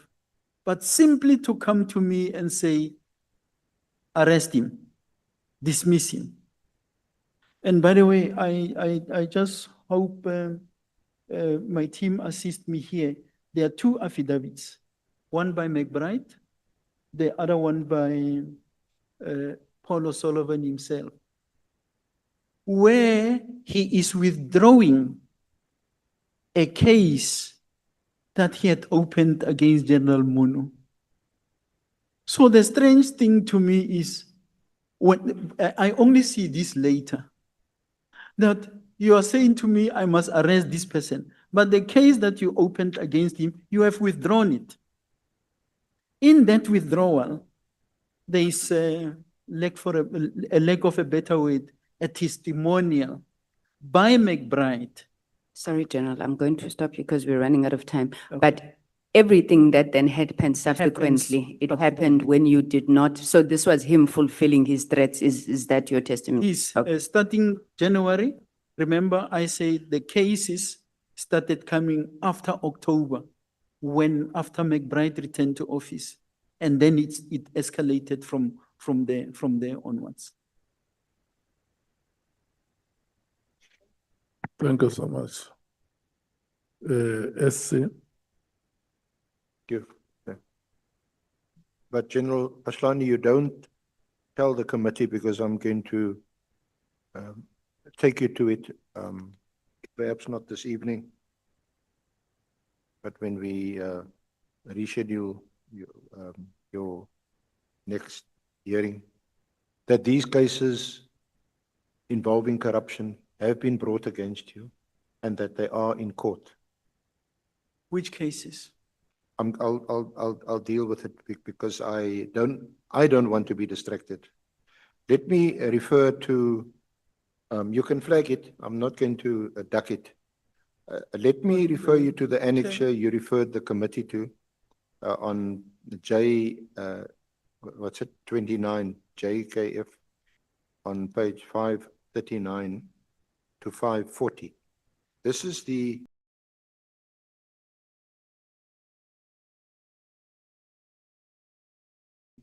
information report on which you rely. The report, 539. 539. Annexure, your annexure 29. This is a report of possible security breach. Acting National Commissioner Lieutenant General Paslani. Purposes to inform the head counterintelligence, security intelligence head office with regard to the outcome of the intelligence gathered action conducted at Stable Hill Estate. Introduction and background, and then if I can just take you to page 543, these are the comments and recommendations. Comments and recommendations, the intelligence gathered clearly indicated that this action. Oh, okay. 4.4. Yes, okay. 4.1. Yeah. The intelligence gathered indicated clearly that this action is spearheaded by Mr. Paul O'Sullivan, and he's using IPID as background players. Your further instruction in this regard is awaited. There's no comment or recommendation that this constitutes a security threat. In fact, if you go to the comments of what is it called, the report right on page 541, they interviewed a Mr. Jooster. Jooster is the estate manager. They interviewed Mr. Jooster, the estate manager, and the security manager, Fruk van der Walt. This is on the 9th of November 2016. Fruk van der Walt was contacted by security personnel at the service gate entrance of Savory Hill Estate and informed that there are police officials who want to enter the premises. Van der Walt referred them to the main gate where one official identified himself as a member of IPID and informed him that they are busy with an investigation against Lieutenant General Paslani. They were driving a white Ford Kuga with registration number so-and-so. It's registered in the name of O'Sullivan. Mr. Van der Walt escorted them to the estate manager. They introduced themselves as Paul, Sarah, and Mr. Mshlangu, who handed Mr. Jooste a business card. Mr. O'Sullivan informed Mr. Jooste that they are investigating allegations regarding defeating the ends of justice against Lieutenant General Paslani and need the file regarding the plans of Stand 53 Sable Hills, where Lieutenant General Paslani is residing. Mr. Jooste refused and Mr. Police investigation, and they will serve a notice to produce evidence. Mr. Jooste let them take cellular phone pictures of the plans of the house. Sullivan requested the name of the building contractor. Then on Jooste received an email from O'Sullivan, whereby O'Sullivan requested him not to disclose any information regarding the investigation to anybody. On the 13th of November, he received another email from O'Sullivan, whereby Jooste was requested to send another picture of the first floor plan of General Paslani's house, as the picture they took was fuzzy. He also requested full-size drawings. On the 16th of November, Mr. Jooste received a call from Lieutenant General Paslani, who requested him not to give any documentation pertaining him or his residence to any investigators. Lieutenant General Paslani also instructed the security manager to block any person who wants to go to his house without consulting with him first. On the 18th of November, Paul O'Sullivan and Mr. Mshlangu met with Mr. Jooste and handed him a notice to produce evidence.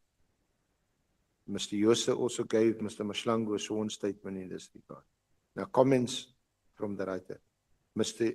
Jooste indicated that Paul O'Sullivan never indicated to him that he is not a police official. Due to Paul O'Sullivan's body language and attitude, he believed that O'Sullivan was a police official. He also mentioned that O'Sullivan made sure that he saw the firearm that he was carrying.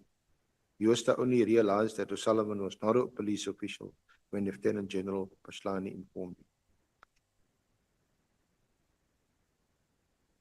Mr. Jooste also mentioned an incident that took place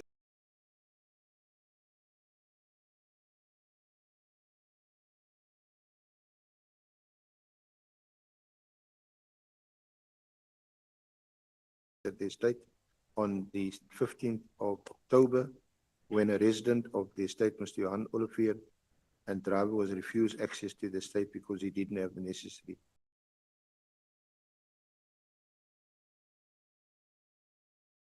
documentation. Mr. Olivier lost his temper and ran down the boom at the estate.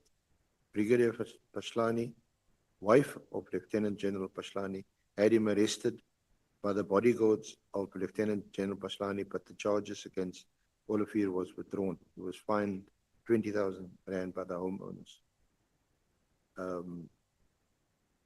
After the media coverage of the allegations against Lieutenant General Paslani, Mr. Jooste alleged that Mr. Olivier boasted, it should be, and made remarks that he is the one who gave information to Paul O'Sullivan. According to Mr. Olivier, he is receiving all the information from Lieutenant General Paslani's daughter, who is sending the photos and information to his son. They're attending the same school. Mr. Jooste also indicated a picture of Lieutenant General Paslani's house, which he saw in the media, was taken from the front of Lieutenant General's house. Photos of the back of the house can be taken from the main road outside the security. And then those comments and the recommendation which I read to you. There's nothing in this official report which indicates that this constitutes a security threat.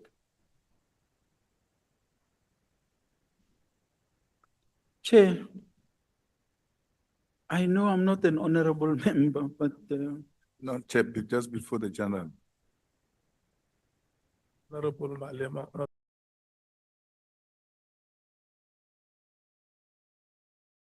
Honorable Skhosana. General, where they were making you to read comments and recommendations, down there, there is a comment that is handwritten. Can you please read it aloud for me? thanks, Honorable Malema. I actually read this earlier because this is my No, evidence. in this context, can you read it again? So, this is a serious breach of the security of the acting national commissioner and need a criminal case to be investigated on the matter. This must be conducted as soon as possible. So how is that not a security threat on a senior police officer? How is that not read to be a security threat on a national police officer?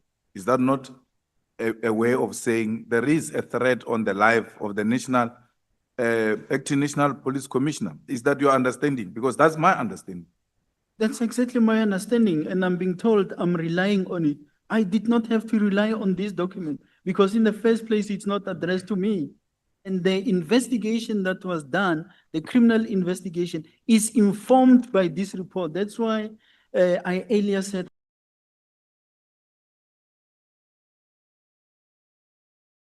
I don't know. It was for that reason that I said there's Lieutenant General, blah, blah, blah, you get to a colonel. I was told about a Colonel Kruger here that I don't even know. But here is the report, which council selectively reads and exclude the comments which are in there to the person that it was addressed to, because this thing is addressed to the acting head, counter and security intelligence, crime intelligence, and to the section commander, counterintelligence investigations, crime intelligence. So it is there. No, Chair, I raised this issue because it was deliberately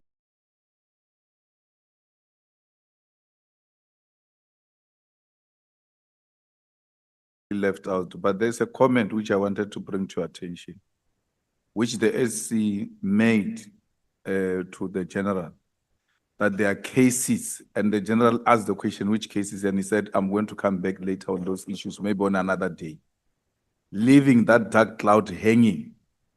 Because if he had a case to raise, that there's a case opened against the general, you can't make a sweeping statement like that and leave it. The second point I want to register is that his attitude against the general is so bad. It's not of a person who's leading evidence. It's of a person. And I don't know how he gets to be addressed about that, because as a chair, I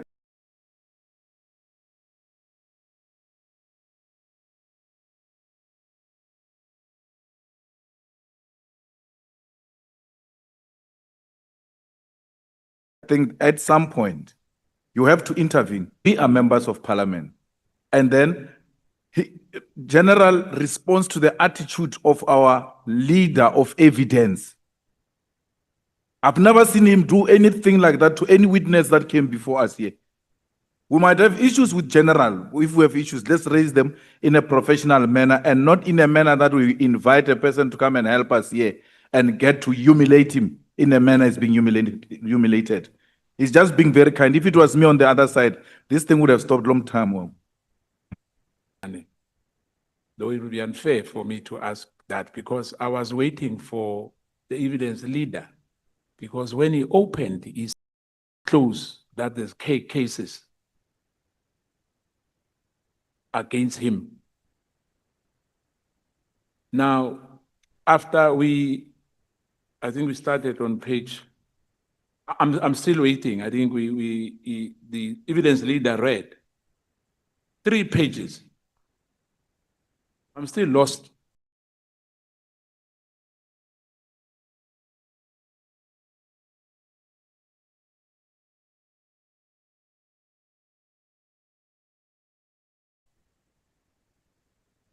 said is going to read to the general.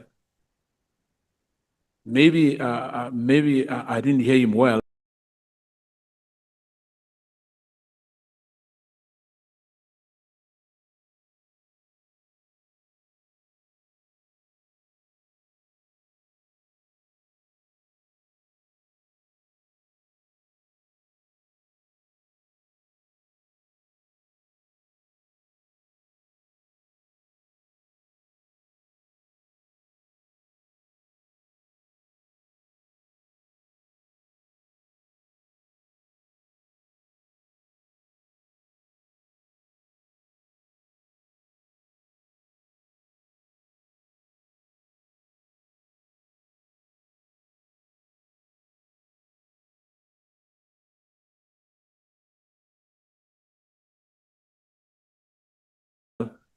But I think that's what he said.